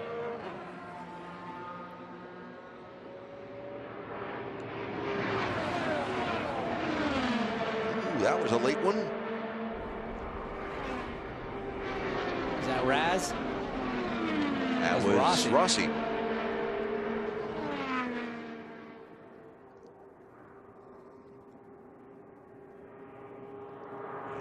Dixon and Newgarden swap spots here.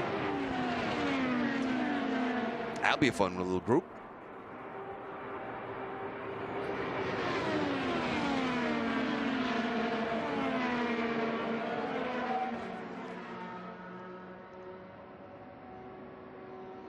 So Hunter-Reay, Dixon, Newgarden.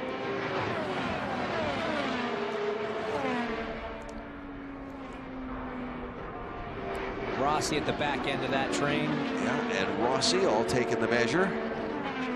Rossi having a fairly strong day right now. He's up in P8, 222.692 as Hunter-Reay peels off into pit lane.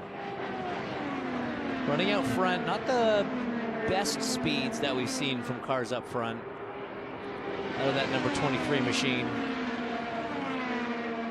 And as we've mentioned, his teammate Jack Harvey not even able to run, so not a lot of data across the team being able to be collected, which for a team that only runs this race is suboptimal, as we say. But at the same time, so lots of running to go, not just in this test through the hours tomorrow, but more importantly come practice week.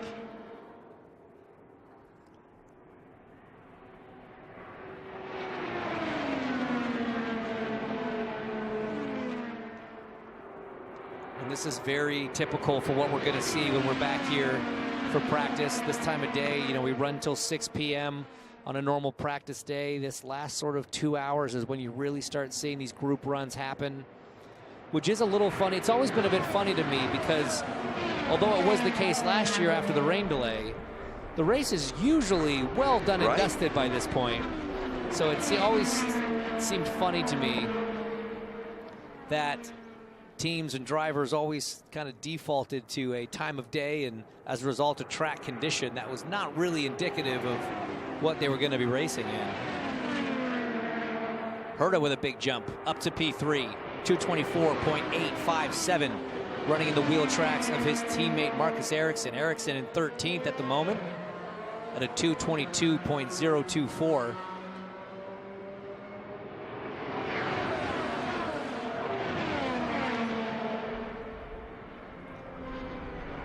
Kirkwood, the other Andretti car in between them, P11, Andretti up there in P5. So a strong day so far from the Andretti Global squad. Yeah, good start, right? And again, how do they evaluate what they've seen today, what they've done? You know, initial outsider reaction. We have speed in our cars. That's a good thing. That is half the battle, but ultimately, when it comes to the race, it's all about this race trim performance. How are you in traffic? Is Raz looking at the back and Newgarden there decides better of it. Same with Armstrong on Ericsson, who runs a little bit of a defensive line into turn one as he tries to line up. I think that's Power in front. Yes, yep.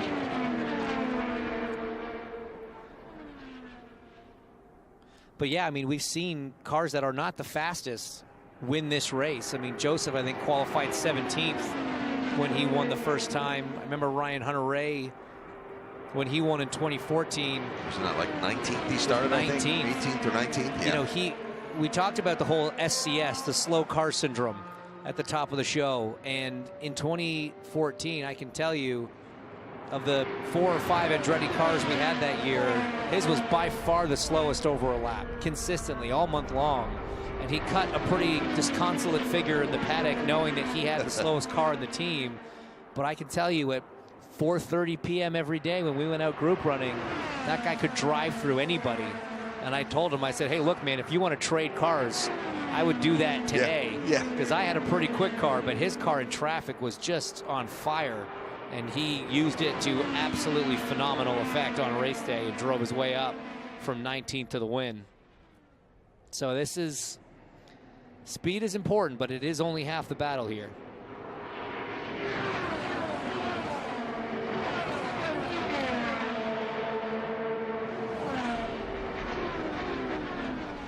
This is a unique time of day to be on track because you've got turn one completely in the shadows.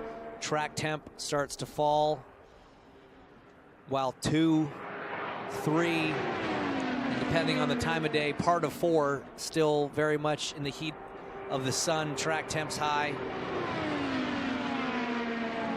Visually, it's different. And that makes how the car feels at each end of the racetrack different. Quite a bit different. I mean, as soon as you cross into that shadow from the grandstand there, just north of the pylon, the tires immediately start cooling that little bit more because you're not on pavement that's as hot. As you corner through one, you have a little bit more grip, a little bit less stress on the tire. But then that's how the car feels in one. Very quickly you arrive in turn two, and that is no longer the case. Just looking at Will Power, who's jumped up now to the 10th fastest lap of the day as he's doing this, running in this group. It's 2:22.52 for Will Power on the 42nd of the 44 laps that he's run, now 45. Another driver that's had a nice jump, Graham Rahal for RLL, up into the top 10. 8th position for Graham at a 2:22.919.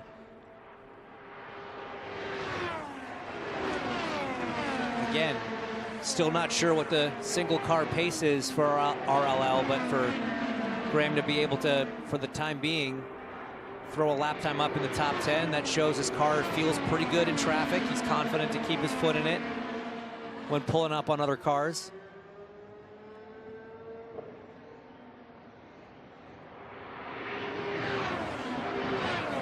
So Scott McLaughlin by Will Power as they continue to put laps in here with a little over an hour left in our session. And again, 31 of our 34 entries have been on the track. There's Rinus VeeKay, who basically did an install lap and a leak check earlier today, but is now just climbing into his race car with just over an hour to go in the opening day of testing. Hey, at least he's getting out there. I mean, I'd rather have some kind of running today to troubleshoot and debug anything that might be an issue, so that way, because you know, when they start tomorrow, they can get right to it. You got to remember, we're starting tomorrow on the high boost. Yes.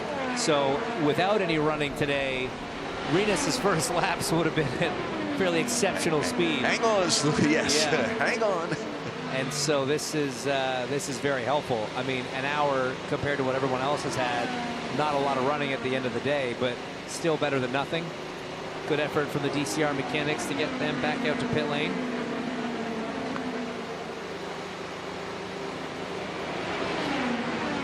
So that'll be 32 cars once VeeKay gets out there and gets to work, leaving us only with Santino Ferrucci and Jack Harvey not to make it to the afternoon session.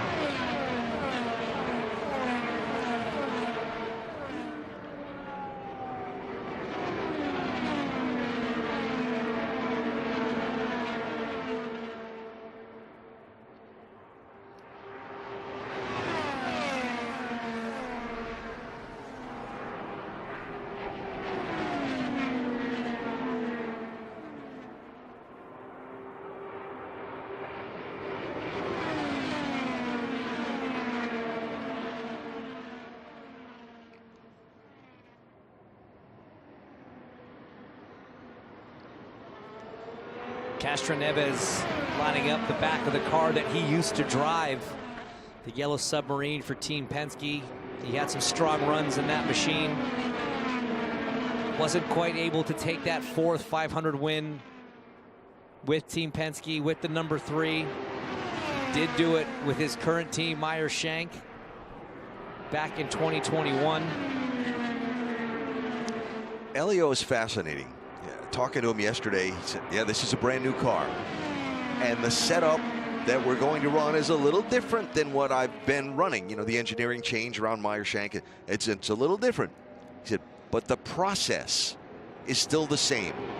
I will go about this, feeling out my car and building my speed and getting ready for the 500 and qualify the same way. He said, I know what works. I know what I want to do. I'm going to go about it. I'm going to do the same things. He said, and yeah, and how do you argue with him, right?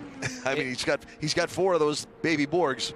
It is tough. It is tough to argue with a guy like that. And you know what I found was fascinating when Georgia was chatting with him earlier was the fact that, you know, we've advanced the technology in this sport so much, and we've got new toys and bells and whistles. One of them being the steering wheel, the dash, all the information that can be displayed on there. Old school Elio was just thinking, no, too many numbers, too much information, dial it back, simplify it, just give me the basics, give me what I need, I'll do the rest. And I thought that was really fascinating. I think a lot of drivers like the ability or the option to look at certain information and have a little bit more information. Knowledge is power, right? And that can give you an advantage. But there's also something to be said for keep it simple, stupid, and don't overcomplicate it. Don't trick yourself by having too much to look at and do. How many different screens can I scroll through while driving 200 and whatever miles an hour? Exactly right.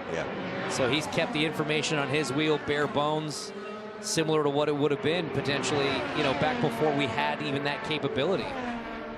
Little shuffle on the scoring pylon as Kyle Kirkwood has just jumped up to the 6th position. 2:23.45 for Kirkwood, just ahead of Elio Castroneves, who is now back in 7th. So your top 10 again: Newgarden, Armstrong, Herta, Rosenqvist, Andretti, Kirkwood, Castroneves, McLaughlin, Rahal, and Rossi.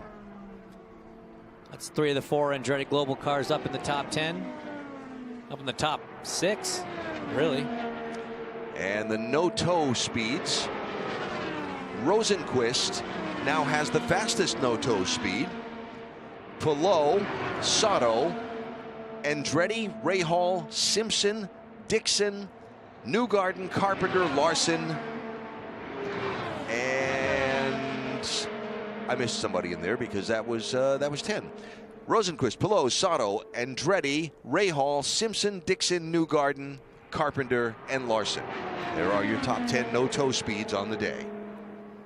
Again, way too early to talk about it, but I'm going to anyway. That's what we do. That's what we do. Many cars haven't even had a no-toe time just because they've not done any laps within less than 10 seconds of a car, or more than 10 seconds of a car, rather. And yet, the top 7 on the no-toes are Hondas. 7 of the top 10, and it is the top 7, followed by 3 Chevys. Now, again, this is race pace. The engines are totally different when we add the boost.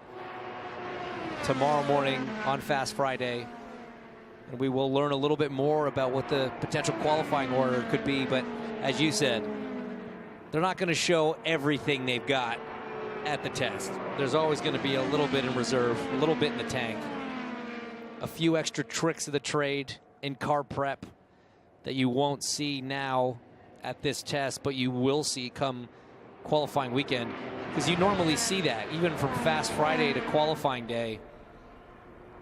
Normally a pretty meaningful jump in speed, and that's from all the little tricks that teams employ in the preparation of the cars and certain components, and it's certain maybe engine modes and a little bit extra from the manufacturers. So it's a bit of a secret art. It's a lot of science, but it's a bit of art. The dark arts. The dark arts. And a touch of magic. The racing dark arts combined with the science the rolling science project that is any form of race car.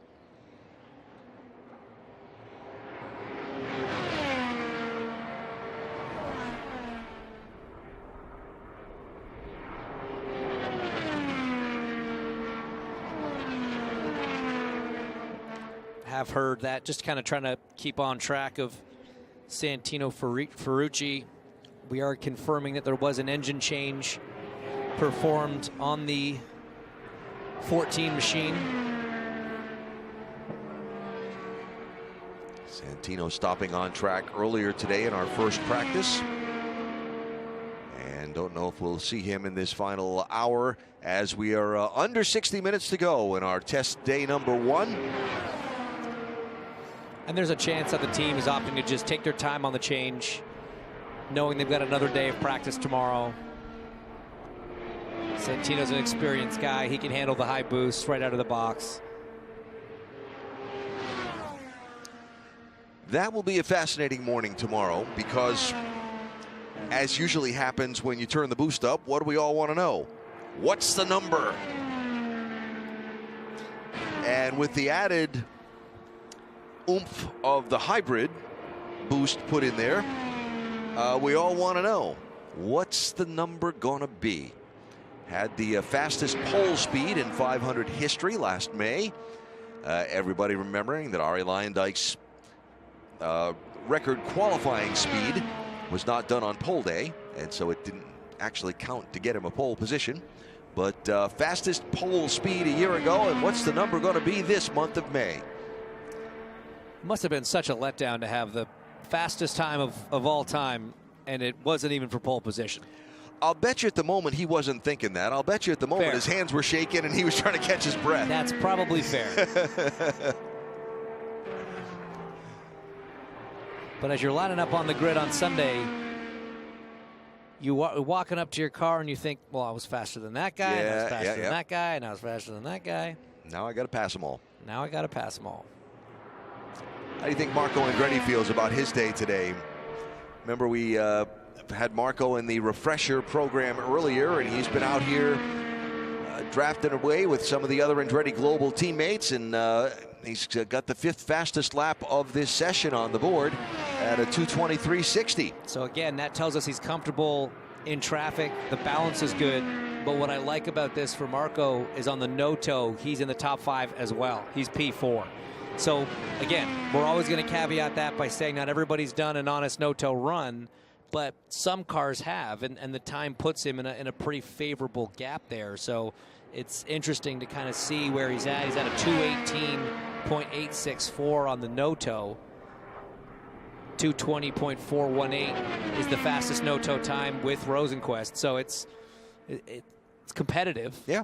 And I think that's been one of the bigger issues for Marco the last few years, is just the pure pace of the car's not quite been there.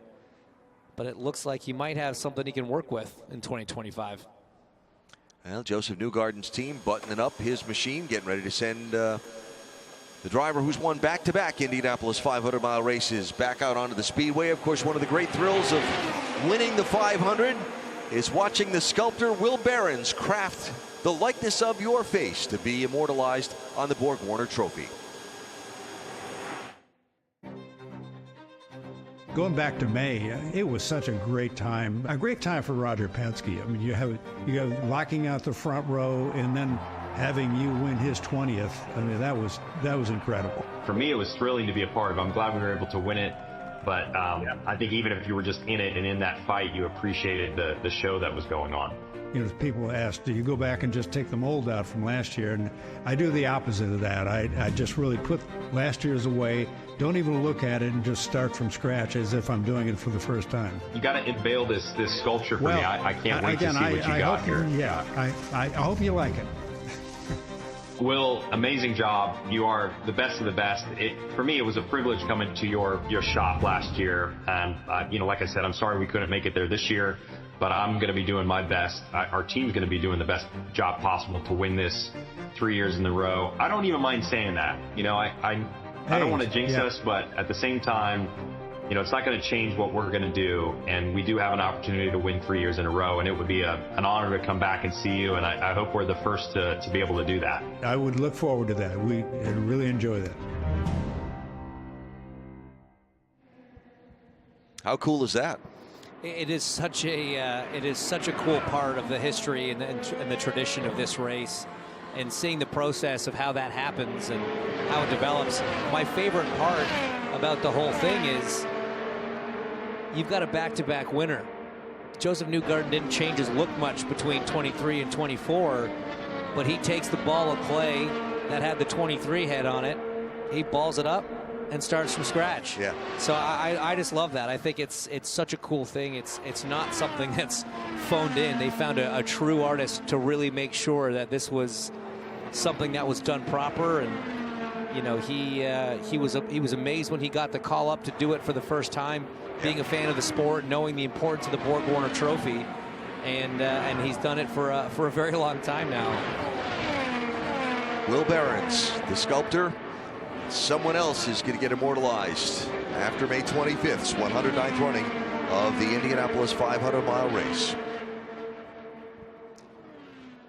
53 minutes and change to go in day one of our Indianapolis 500 Open Test. Tomorrow they turn the boost up. We'll get the qualification, a Fast Friday simulation, if you will, tomorrow morning. Then tomorrow afternoon, another 3 hours of race trim running. And then we'll shut it down until the teams come back to officially begin the month of May with little road course racing. There's the schedule for tomorrow. You can join us here at the Speedway Live, or you can join us right here on the Speedway's YouTube channels and Indianapolis Motor Speedway or IndyCar.com. And we look forward to bringing it to you tomorrow. Weather forecast is perfect.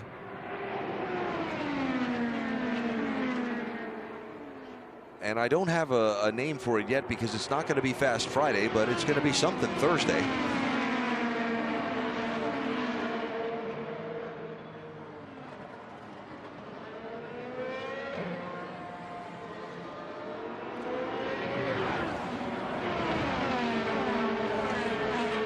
Couple of the rookie drivers out getting some race trim practice now after doing their rookie orientation program earlier this afternoon.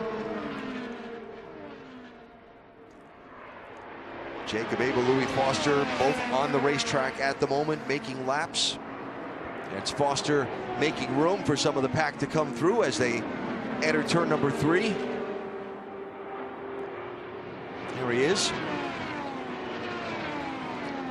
Okay, you've done all this running by yourself out there in the rookie orientation. Now get in that pack and feel what this race car feels like. Yeah, it's kind of mean just chucking him out in the middle of the line like that. I would rather have him just tack onto the back and slowly work his way up. He can experience getting chucked in the middle of the line later in the month, but you know, at the same time, it is something that he's going to have to experience. He may not have started in the middle of that pack, but that's where he ended up. There's Will Power swinging through here. Yeah, he's got to cut back up in front of the car he's getting around to get his line going in. And sometimes that can be risky. The car behind might not be expecting such a swerve up and have their air taken away. It's Marcus Armstrong, who was given a lift and getting out of that particular group. Armstrong with the second best lap of the day so far. Very, very solid for Armstrong. I'd say the Meyer-Shank teams had a pretty good day, right? Armstrong second, Rosenquist fourth, Castroneves seventh. As overall best lap speed rankings go. Yeah, you've got 3 Meyer-Shank in the top 7, 3 Andretti in the top 7 as well. And then Josef Newgarden on top of them all. You got Jacob Abel leading this pack. Right behind him, another rookie, Louis Foster. Then Malukas, and then a string of a little more veteran drivers. Letting the rookies tow them around. A little more veteran? Yeah, Will Power. He's a little more veteran than David Malukas, right? Statistically correct. Raz dropping back there.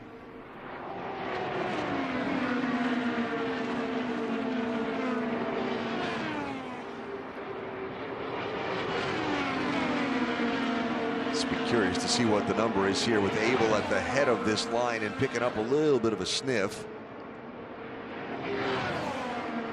That was 2:14.6. 2:14.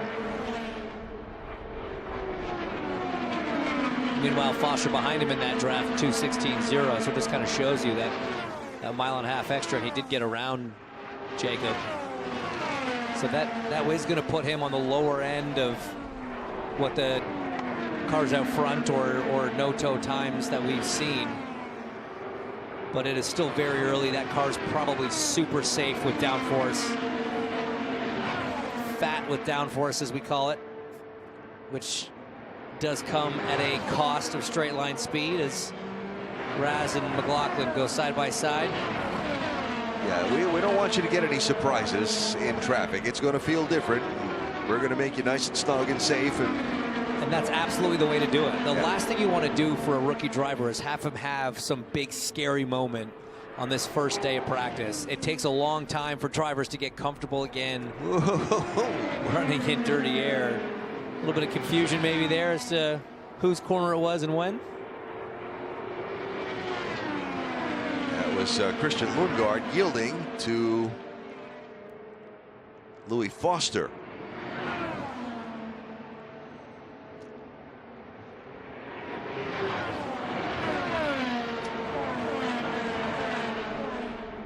Just looking around, Rinus VeeKay has gone out onto the racetrack, but he's only turned a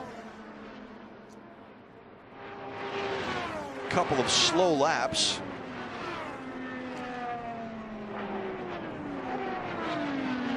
And now begins to pick it up into the 207s, 208s as he gets his first feel of this car this afternoon.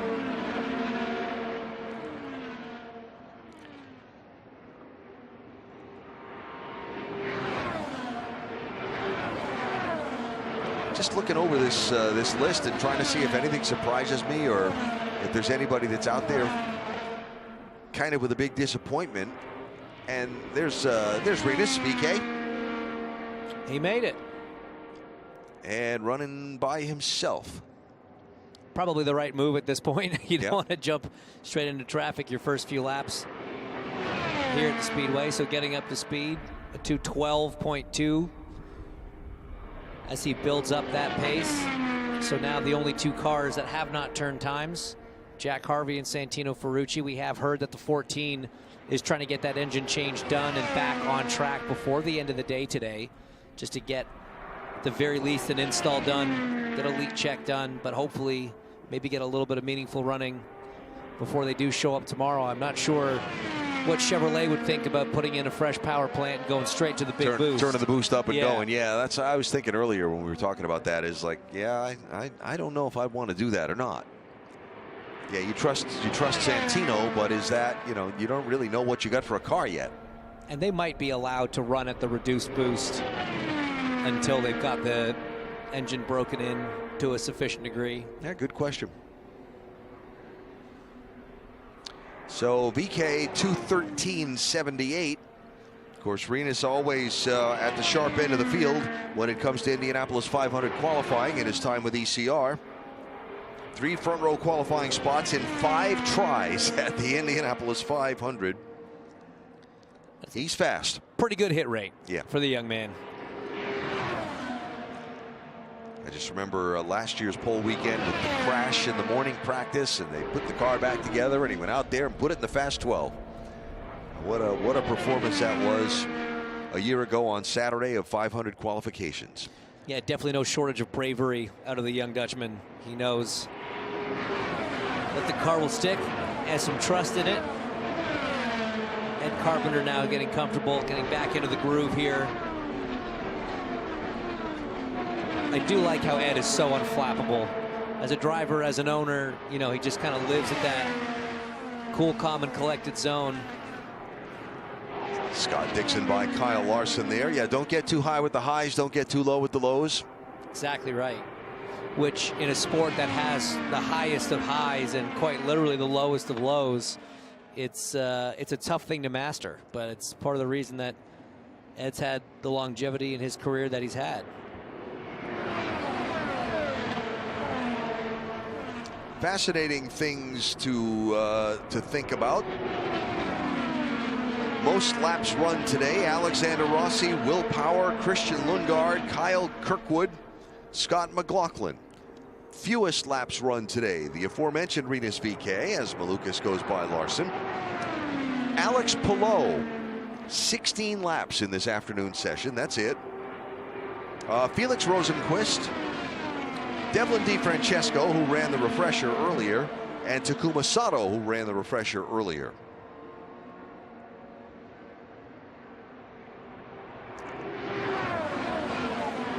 I wonder if Ed, sorry, I was going to say, Ed's sitting at the back of this train, the 2 cars right in front of him, his 2 teammates, of which he's also the owner of those cars. I wonder if he looks at this situation and thinks, I'm not sure I actually want us all running together. If something does go wrong, this is going to be very expensive for me. Yeah, that's a great question, right?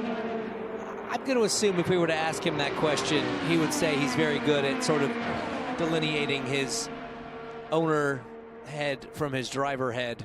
and not really thinking too much about it in the moment.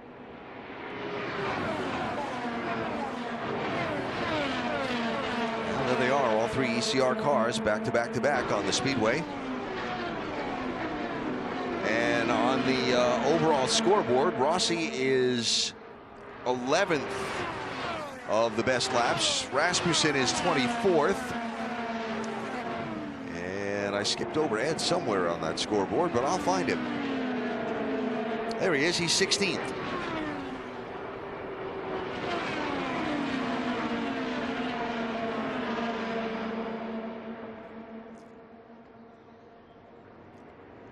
Is that Connor Daly to the fore?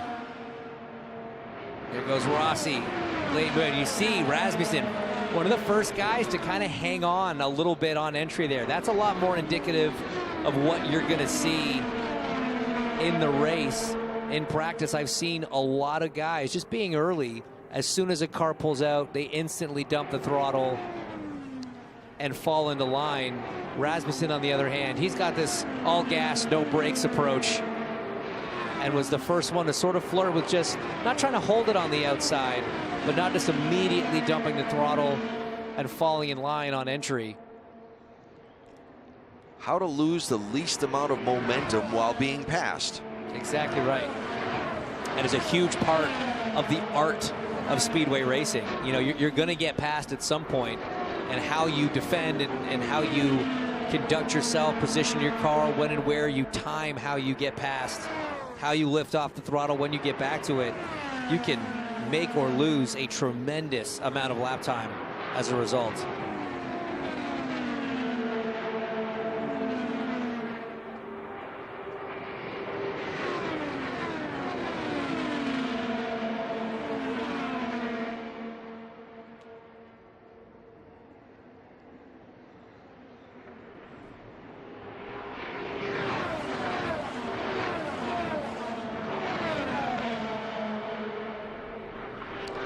You know, we have already talked and will continue to talk a lot about Josef Newgarden going for 3 in a row, something no driver's done. When you look at the list of drivers that have won back-to-back, how did they do in that third? Yeah, that gets interesting, huh? Wilbur Shaw had a second before his 2 back-to-back wins, and then 18th.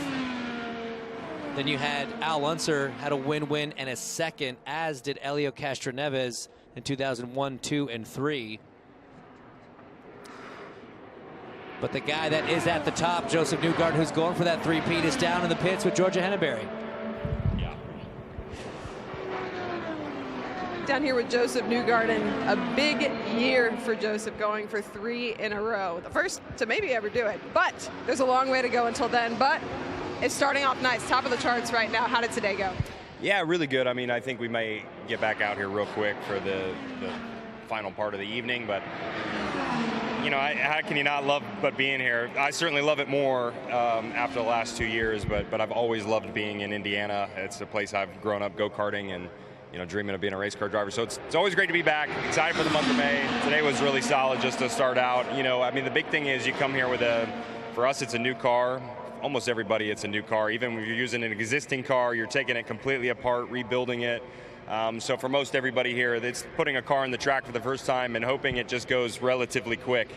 You know, when the car is fast, basically everything else can be fixed. It's the car speed that fixes everything. So I think for us, it's been a really good start, and you know, it doesn't mean it's going to be all smooth sailing, but I hope we can come out of this and be prepared to come for the month of May next couple weeks. You have accomplished so much in your racing career, and how much has your life changed the last 2 years specifically? It's been a big change, mostly just being a father now. You know, that changes your life a bunch in a good way. It can be a hard process. We're just talking about it. It's a tough process, but it's also a really rewarding process to go through. It's so fun to see my son loving race cars. I see myself is really what I see, you know, and I remember what it was like when I was his age, so it's very cool to see that.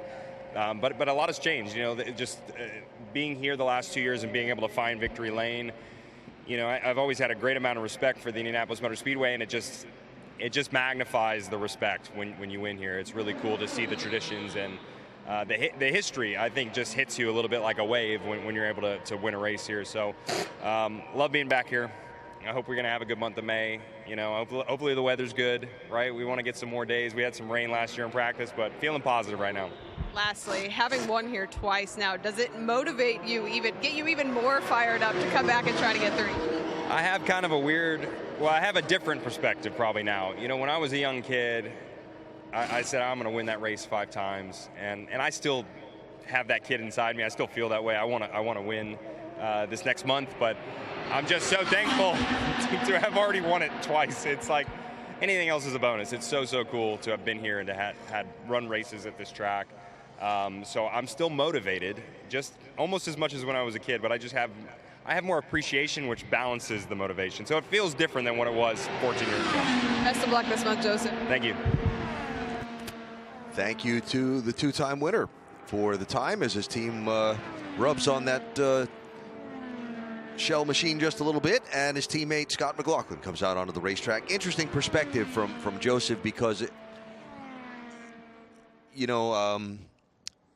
gratitude, I guess, is the word I keep focusing on, is such a powerful thing, and understanding the difficulty of what he's trying to achieve, something that's never been done before, but taking that load off yourself, unloading the pressure by being grateful for what's already happened. That's a powerful tool. It is, and I think it's one that almost every driver that is lucky enough to win this race feels. Because you talk to the ones that have won it multiple times, and they'll tell you that the first one, the biggest feeling is almost relief, because as a driver, you put so much pressure on yourself for this event because it means so much to you. It means so much to the teams, to the sponsors. This is the biggest race in the world. And winning that first one, yes, you're happy, you're elated, you're all those things, but you're also just relieved. There's a huge pressure that comes off a driver, because that belief that, you can't be considered a great in IndyCar unless you've had a 500 win, that goes away. So I think when you win a second or a third or a fourth, each one is almost something you appreciate more and more progressively as you go through it. And I think that was the case for Josef. That second one, he's told me felt different. In a lot of ways, it felt better. The race at the end, he loved that battle with Award in the end of that race. To win it in a last lap pass like that is one thing, but then to also almost be able to enjoy the experience a little bit more without having to really think about the relief of having, quote unquote, finally done it is a big deal. And I think that gratitude is a big part of that. I think anybody that looks at Josef Newgarden and does not believe that this is a very realistic shot at making history would be wrong, because they've gone through their business today. They've got speed. They've got one of the top 10 no-toe speeds. They've just, so far so good, and I think that this will be a very interesting 500 miles. Again, where perfection is needed, but there's a real shot to see history here. There is, and I think a lot of people love watching sports history be made. I know I do. I know I love being able to say I was there when, or I knew exactly where I was when, witnessing some very impressive sporting feat. And 3 in a row would be absolutely monumental for someone to accomplish. And Josef is very well primed to do it. Nolan Siegel flashing off into turn number 1. 36 laps in this afternoon session. Best of them is a 220.168. That is 26th in the rankings. Got David Malukas, Jacob Abel, and Rinus VeeKay out on the speedway also. 4 cars here with 34 minutes and change to go. Abel and VeeKay, the 2 teammates at Dale Coyne Racing, working together right now. VeeKay still just trying to clock up some laps. Only 15 managed so far, the least of anyone that's been on track in this afternoon session. His teammate, Jacob Abel, about double that. It's David Malukas running in the wheel tracks, though, of Rinus right now. I correct myself. There's Jacob just behind them. Yep, that's Malukas going around VeeKay, and Abel not quite pedaling up to the back to join in that group.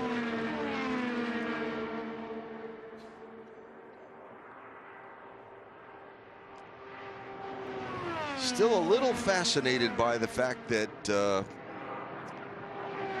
in another circuit around here, Alex Palou will have run the least number of laps in the afternoon practice session of the 32 that have gone out. Yet still one of the quickest cars that we've seen. So is that just a confidence that they've got? Is it a issue they're dealing with? Test plan? Test plan they're sticking to? That seems unlikely because engineers rarely give away track time, and it's not like he's run out of tires with only 16 laps on the board. So it's either they're saving something for tomorrow, thinking they want to have more new sets to be able to use for that high boost practice. 8 sets of tires is what you got, so even if you split them 4 and 4 for the day, you would have 4 sets that you would use as stickers in that 3.5 hours we get off the top. Or is it 2.5? I guess it's 2.5 hours of the high boost running. But if you only run 3 sets today, you could have an extra go at the high boost running. Well, the thing with the high boost running also is you're not going to want to be out there with 30 other cars, right? You're going to have you're not going to see a great number of cars if teams get their way. It's going to require a lot of patience about when you're able to go and how many times you're able to go to really get a read, right? And absolutely. And what's interesting about that is Alex Palou is actually in the best seat in the house for that tomorrow, being at the head of pit lane. Because tomorrow in the morning is going to be all about that track position, finding those gaps. And you might have a car that's 23rd in pit lane that sees a gap he likes, launches the car to time perfectly for however long he has to be doing 60 miles an hour, and then the acceleration off of 2. Well, guess what? Palou could see that same spot and could just pull out right in front of you. So the cars at the south end of pit lane have a big advantage tomorrow when it comes to trying to find those gaps for the cleanest runs in qualifying simulation. Got a little Andretti Global draft going on here at the head end of this line again as we get down to the final 30 minutes and change of our afternoon test session.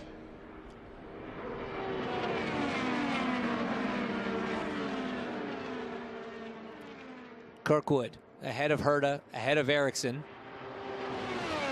Marco Andretti has come off the pit lane and onto the speedway also. Side note, they've just towed Jack Harvey's car from the garages out onto the pit lane. So going to try and see Harvey for first time in a long time after his car rolled to a stop pretty early on in the practice session in the early afternoon.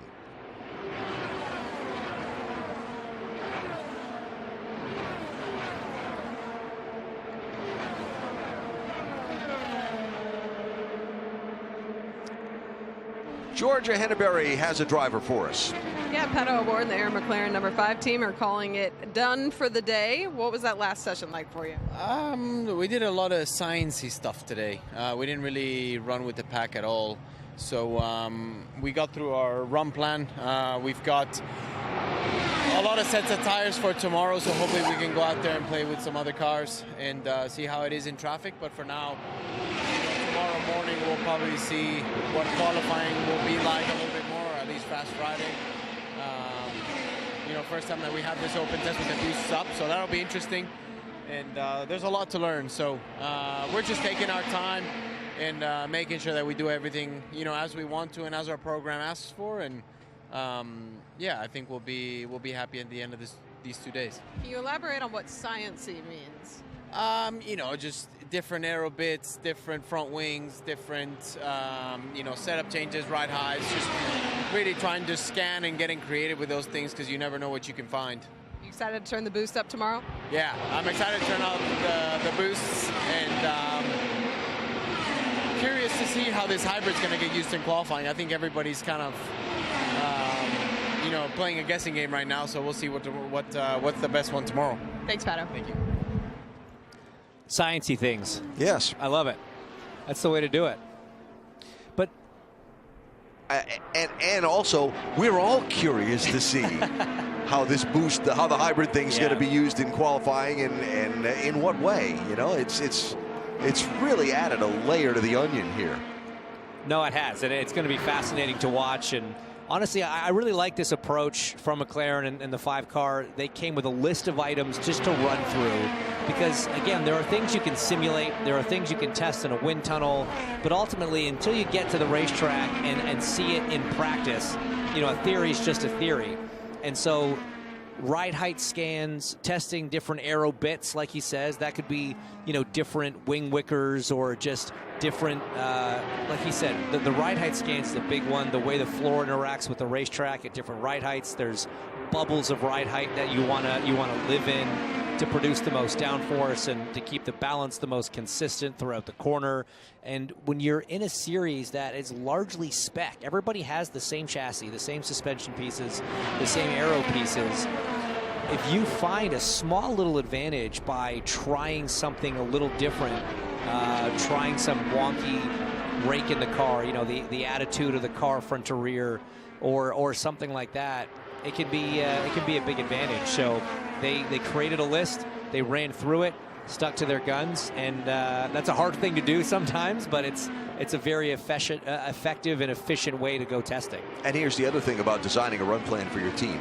Who are you going to have do all the sciencey things? Well, the guy who's got the most experience and the most success in the 500, right?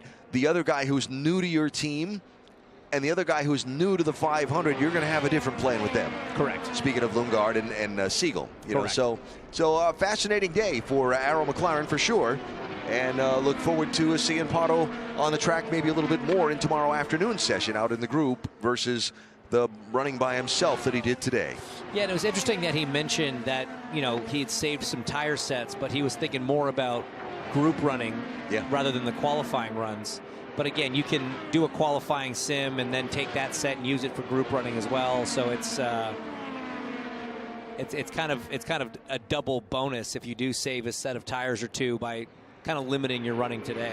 All right, some speeds are getting shuffled up here in this late going in the session. New number atop the pylon. It's number 9, Scott Dixon. 225.182 for Dixon goes to the top of the pylon. Also moving up into the top 10, Connor Daly put up a 223.28 in the late running. So Daly now up into the 9th spot of fast laps. Yeah, great to see Connor get that lap in there. Again, showing he's comfortable in that car in traffic. Helio Castroneves just posted a new best lap for him that puts him 5th in the running order. 224.44 for Castroneves. There's Helio.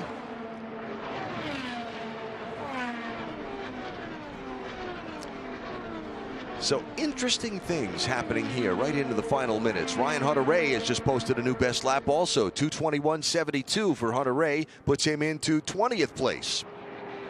There is Connor Daly.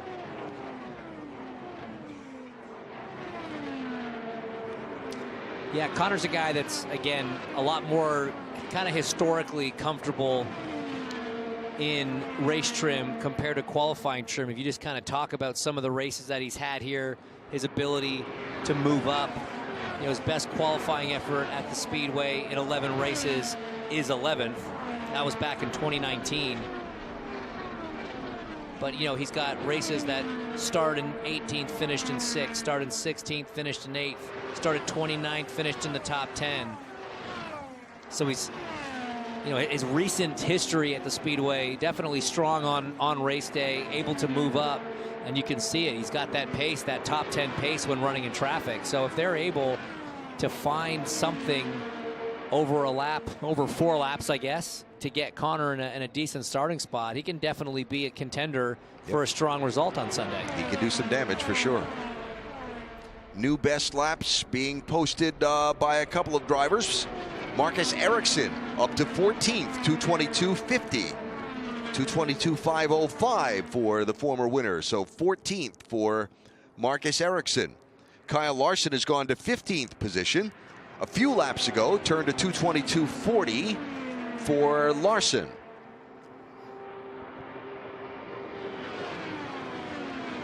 That's some good running. 48 laps for Kyle in this afternoon session. Of course, also had all the laps that he ran in the refresher course. So a good tally on the day so far. Some big runners, though, guys like Kirkwood with 70 laps, Rossi with 73.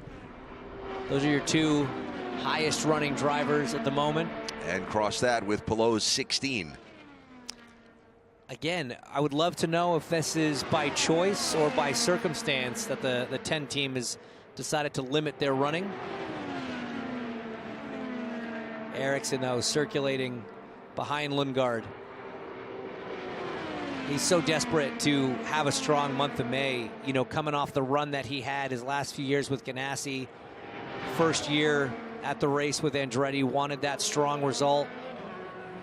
And it all went wrong with that practice crash that led to the backup car, that led to the qualifying dramas starting at the back, and then ultimately collected in a lap 1, turn 1 crash. No fault of his own, but that's what happens when you start back in the thick of it. Yeah. And this is a driver that has, again, a tremendous record here at Indy and wants to help elevate this program at Andretti Global.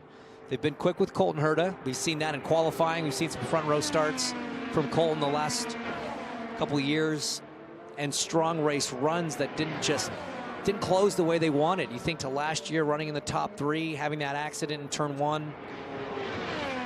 Yep.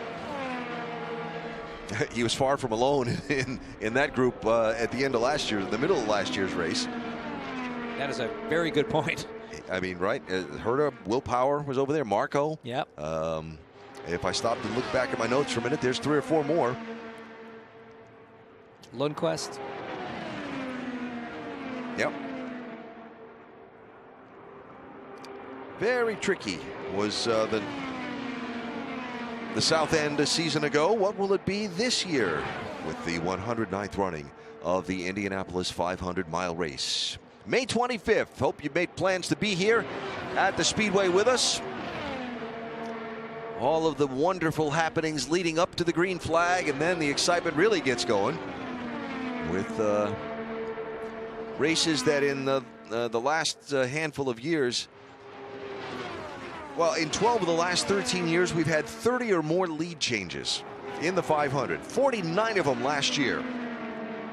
And yes, we had a couple of green flag pit stops, but most of last year's race were yellow flag pit stops and a lot of yellows. Right. So those were passes on the racetrack for the most part. We've also seen our fair share of late race red flags at the 500 over the last handful of years. New third place runner, the 2-time champion Takuma Sato, goes to third on the pylon. 225.069 for Sato. I'll tell you what, man, he looks very impressive so far with what we've seen, both in single car pace and in traffic. Right. It's an impressive day for a guy first time back at the Speedway since last year, learning the hybrid for the first time. But Takuma's a very smart driver. He's a very intelligent guy. He's got a lot of capacity to think through things. So it doesn't surprise me that in this era of IndyCar racing where it's getting more complicated, there are more tools to play with, more adjustments to make, more scenarios to consider, that he could potentially be a dark horse who's going to find a way to maximize this package maybe a little faster than some of the others.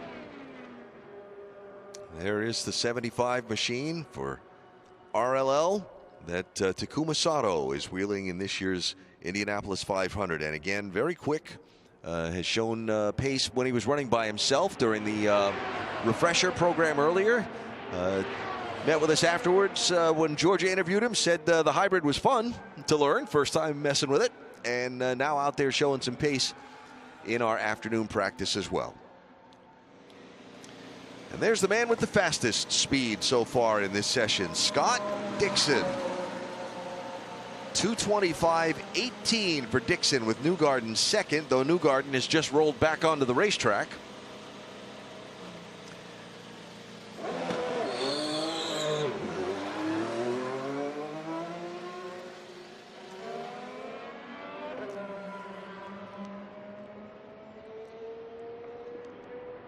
Ericsson, Kirkwood, And there's Newgarden. I said just left the pit lane, coming back onto the racetrack. They had taken that car back through Gasoline Alley to the garage to do whatever the setup change they wanted to do back there on the scales and all the rest. Yeah, he said he was going to try to sneak back out for a few more laps, and he's done just that. Handful of drivers on track right now. 6 cars running around. I think a lot of drivers have probably packed it in for the day, but some will run around till the clock hits dead.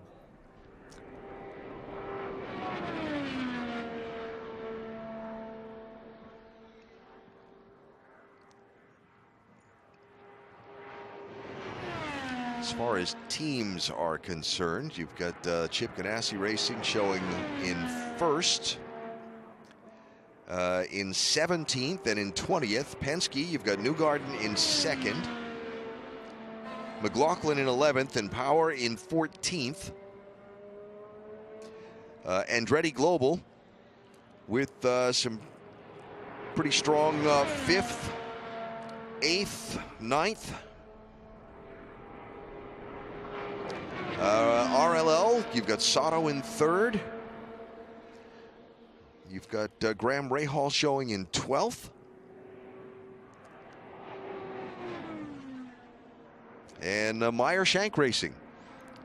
Marcus Armstrong is in 4th. Felix Rosenquist 7th. Elio Castroneves 6th. That's what I was going to say is in the top 7, only one team has multiple cars, and it's MSR, and it's all of their cars. So at a very strong start for that group. Again, tied in with Ganassi on the engineering partnership, who sit atop the charts with Dixon. Here's one of the other Ganassi drivers leading this train of the Andretti cars. That's Kiffin Simpson in the multicolored Journey Rewards machine. 8 cars on the speedway, 16 minutes and change to go in our test session on this Wednesday. Jack Harvey has gone back out, so getting just his second lap of this session is Harvey. After the mechanical issue earlier stopped him very early on in the first. And it'll be a huge relief for Jack to be able to at least get out there for 15 minutes, try to run some laps. You know, hopefully they can get an install check done quickly and he can be out there actually accumulating a little bit of mileage before we go into tomorrow. But at the same time, it's frustrating to only get out with such a short amount of time left on the clock. Alex Palou has taken to the speedway again. There is Jack Harvey.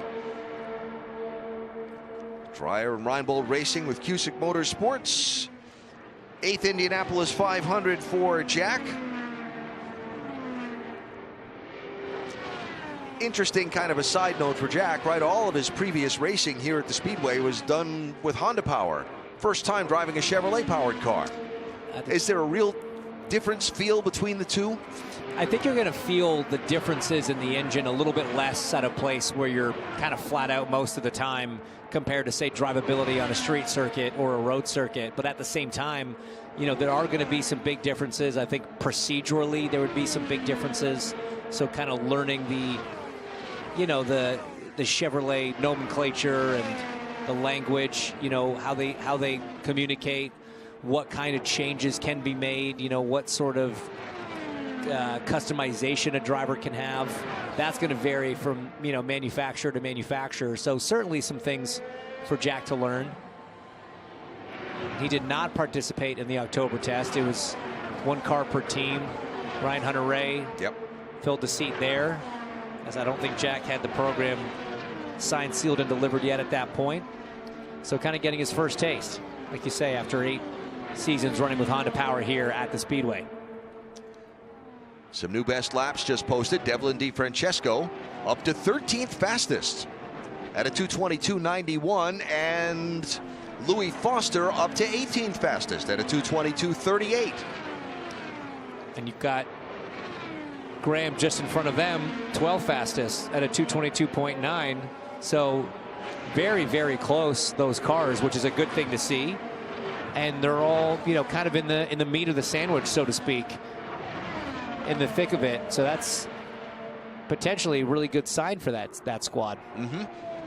Yeah, you were saying earlier, and we were discussing at one point, you said if you put all your cars out there and you run them all and they all have pretty much the same speed, then you kind of know, all right, the program, it's not, we've got a slow car here. Right. And the same speed is a competitive one. That's the key. Yeah. You can have all the same speed, but if it's 31st, second, and third. Yeah, I got it. Yeah, I'm with you. Yeah.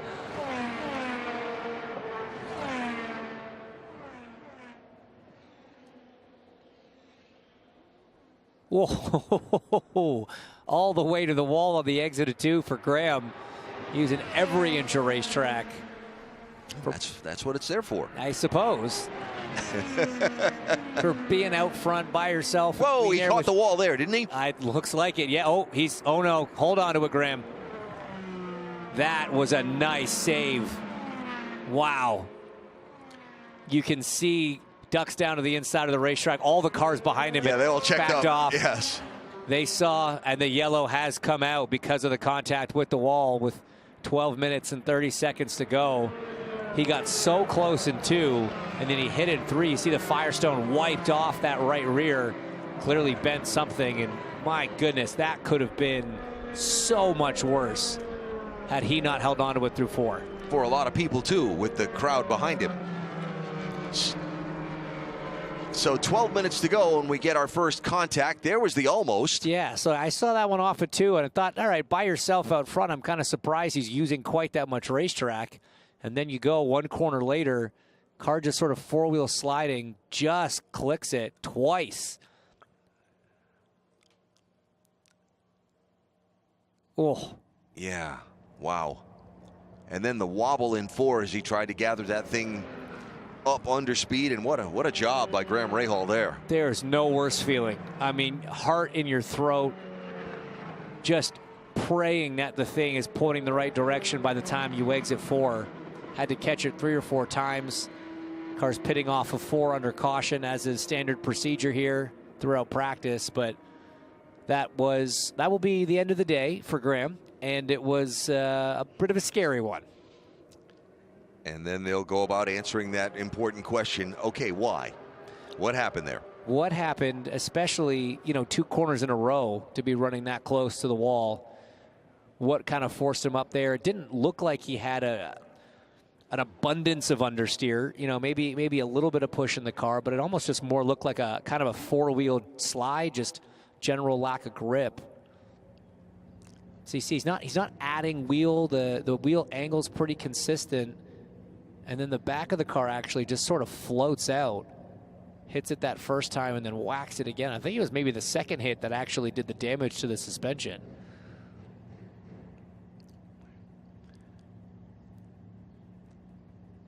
But yeah, as you let off the throttle and you turn into 4, but you don't want to. Like right. You're terrified to turn the wheel at that point. But yeah, at some point you got to add some lock. And Graham having 3 or 4 serious corrections.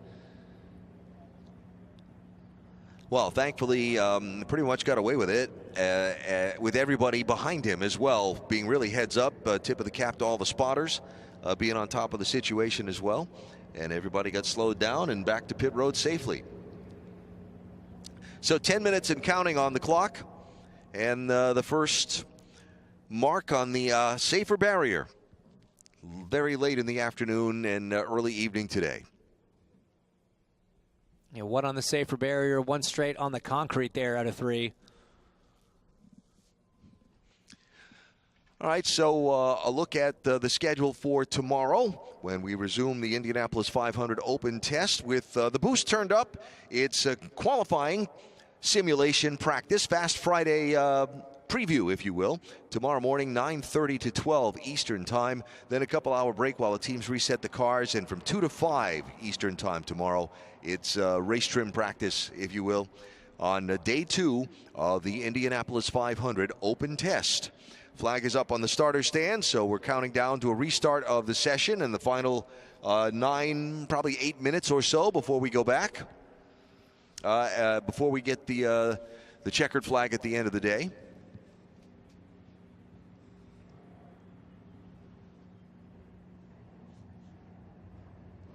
See how many takers we get here, and You hear a few. Green flag is waving with 8:45 left on the clock. I know what your question's going to be. What are you going to learn with 8 minutes to go at nearly 7 o'clock at night on the first day of practice? And Alan, let me tell you, I have no idea.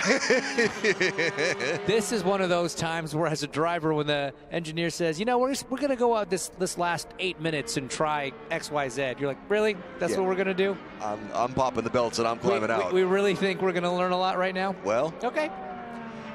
You never said no. You did what you were told. But it's one of those things. You better have something you really, really want to figure out before tomorrow morning to be throwing your car out there with 8 minutes to go at That's funny. dusk. Got 7 takers right now headed out onto the speedway inside of that final 8-minute clock. Castroneves, Kirkwood, Daly, Malukas, Robb, Schwartzman, and VK. VK I get. Harvey I would get. The rest of them, go to bed.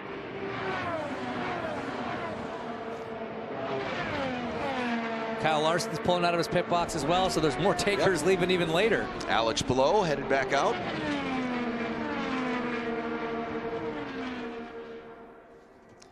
So at the front of the field, David Malukas, Stingray Robb going side by side into 3. Malukas keeps that place.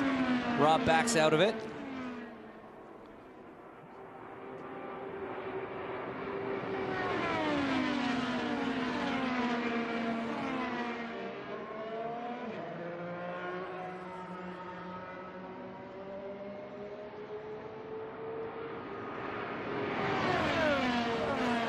Scott Dixon back out onto the racetrack.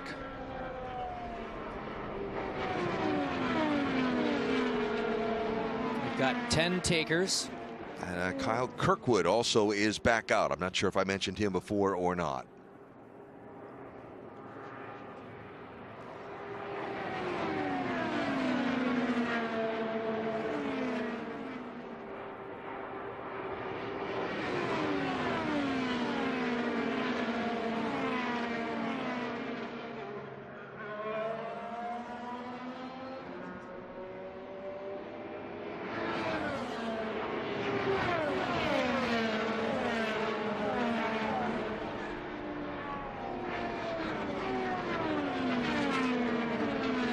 Just looking around at all the data that's come in today, the no-toe speeds, the number of laps run, the fewest laps run, the overall times and all that kind of thing. Is there an overriding thought to what you've seen in this afternoon session, James?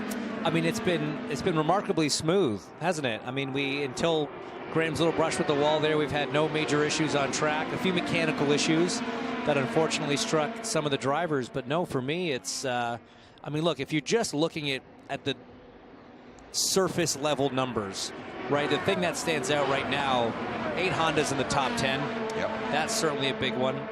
Meyer-Shank's strength is certainly a big one as a team. The overall pickup of RLL is one that stands out. And, you know, the guy that everyone's watching, Josef Newgarden, right up there is, you know, is something to watch. So a bunch of different things. I mean, look, Dixon fastest. Can he get his second? You know, there's a lot of things, but we're day one of the open test. We're not even in May yet. Right. So it is tough to look. I am curious about the Palou situation, why they ran so few laps this afternoon.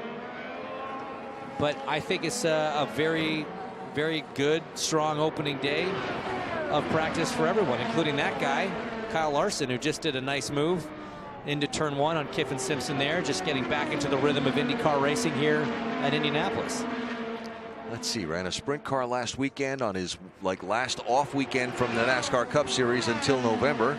Went to Iowa, Knoxville, Iowa, right? Ran a sprint car. He's here at Indianapolis testing today.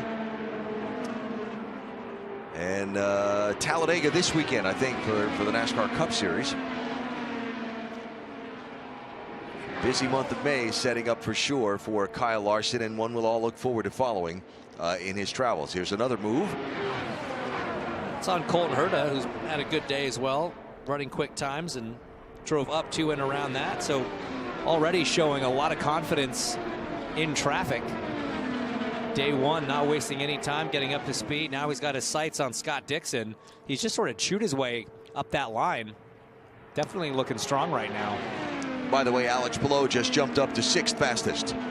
6th place, working in the traffic for Alex Palou, who again spent a lot of his laps this afternoon running by himself. And there, in these waning moments of this afternoon session, suddenly puts himself up into the conversation. And still has fewer laps than anybody but Jack Harvey, who's only been out there for about 10 minutes. Yeah.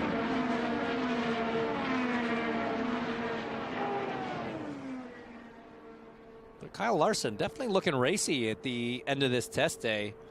Took the opportunity for those final 10 minutes to go out there, get a little more comfortable in some traffic running.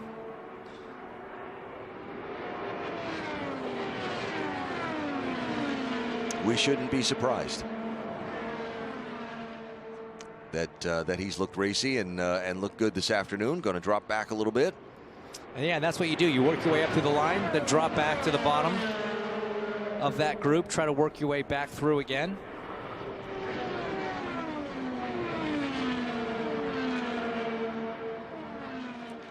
Coming off a 2, they just kind of breathe off the wall there. That's just letting the car naturally drift to the center of the track. That's sort of where it wants to go anyway. If you see a driver kind of aggressively come off 2 and dip all the way to the white line, that's indicating to the cars behind that they're planning to pit on that lap. It's a unique to the Speedway turn signal. It is, yeah, very much so.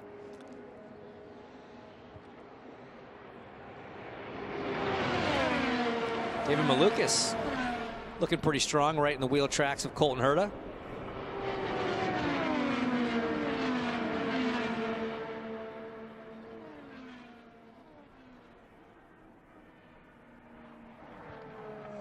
And inside of 2 minutes. And the 34th car has made it onto the Speedway in these final minutes. There is Santino Ferrucci. Coasted to a stop in the first of the 3 sessions this afternoon on the back straightaway. The A.J. Foyt Racing team will get him out in the final moments to put a couple of shakedown laps on that car before tomorrow morning's turn up the boost practice. And that definitely helps. I mean, just being able to get those first couple laps, not even from Santino's side. Like we say, he knows his way around here. He's comfortable here, but just to make sure that the car is sorted, the engine's running the way it needs to run. Again, making sure everything's buttoned up, attached, tight before we show up tomorrow morning with about 50 extra horsepower and 5 to 8 miles an hour more. And these teams that had the mechanical problems and got their cars back out this afternoon, what a tip of the cap to those crews, right? The A.J. Foyt team, Brian Reinbold with Jack Harvey, the Rinus VeeKay situation, the teams that got these cars fixed and sorted and back out to make use of the time. Great work. And look, he's got a bit of a toe.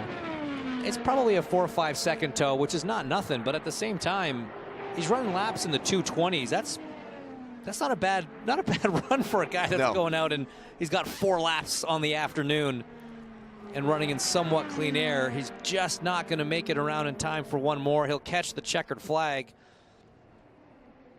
You see the front straight stand. He will be the first car to get it.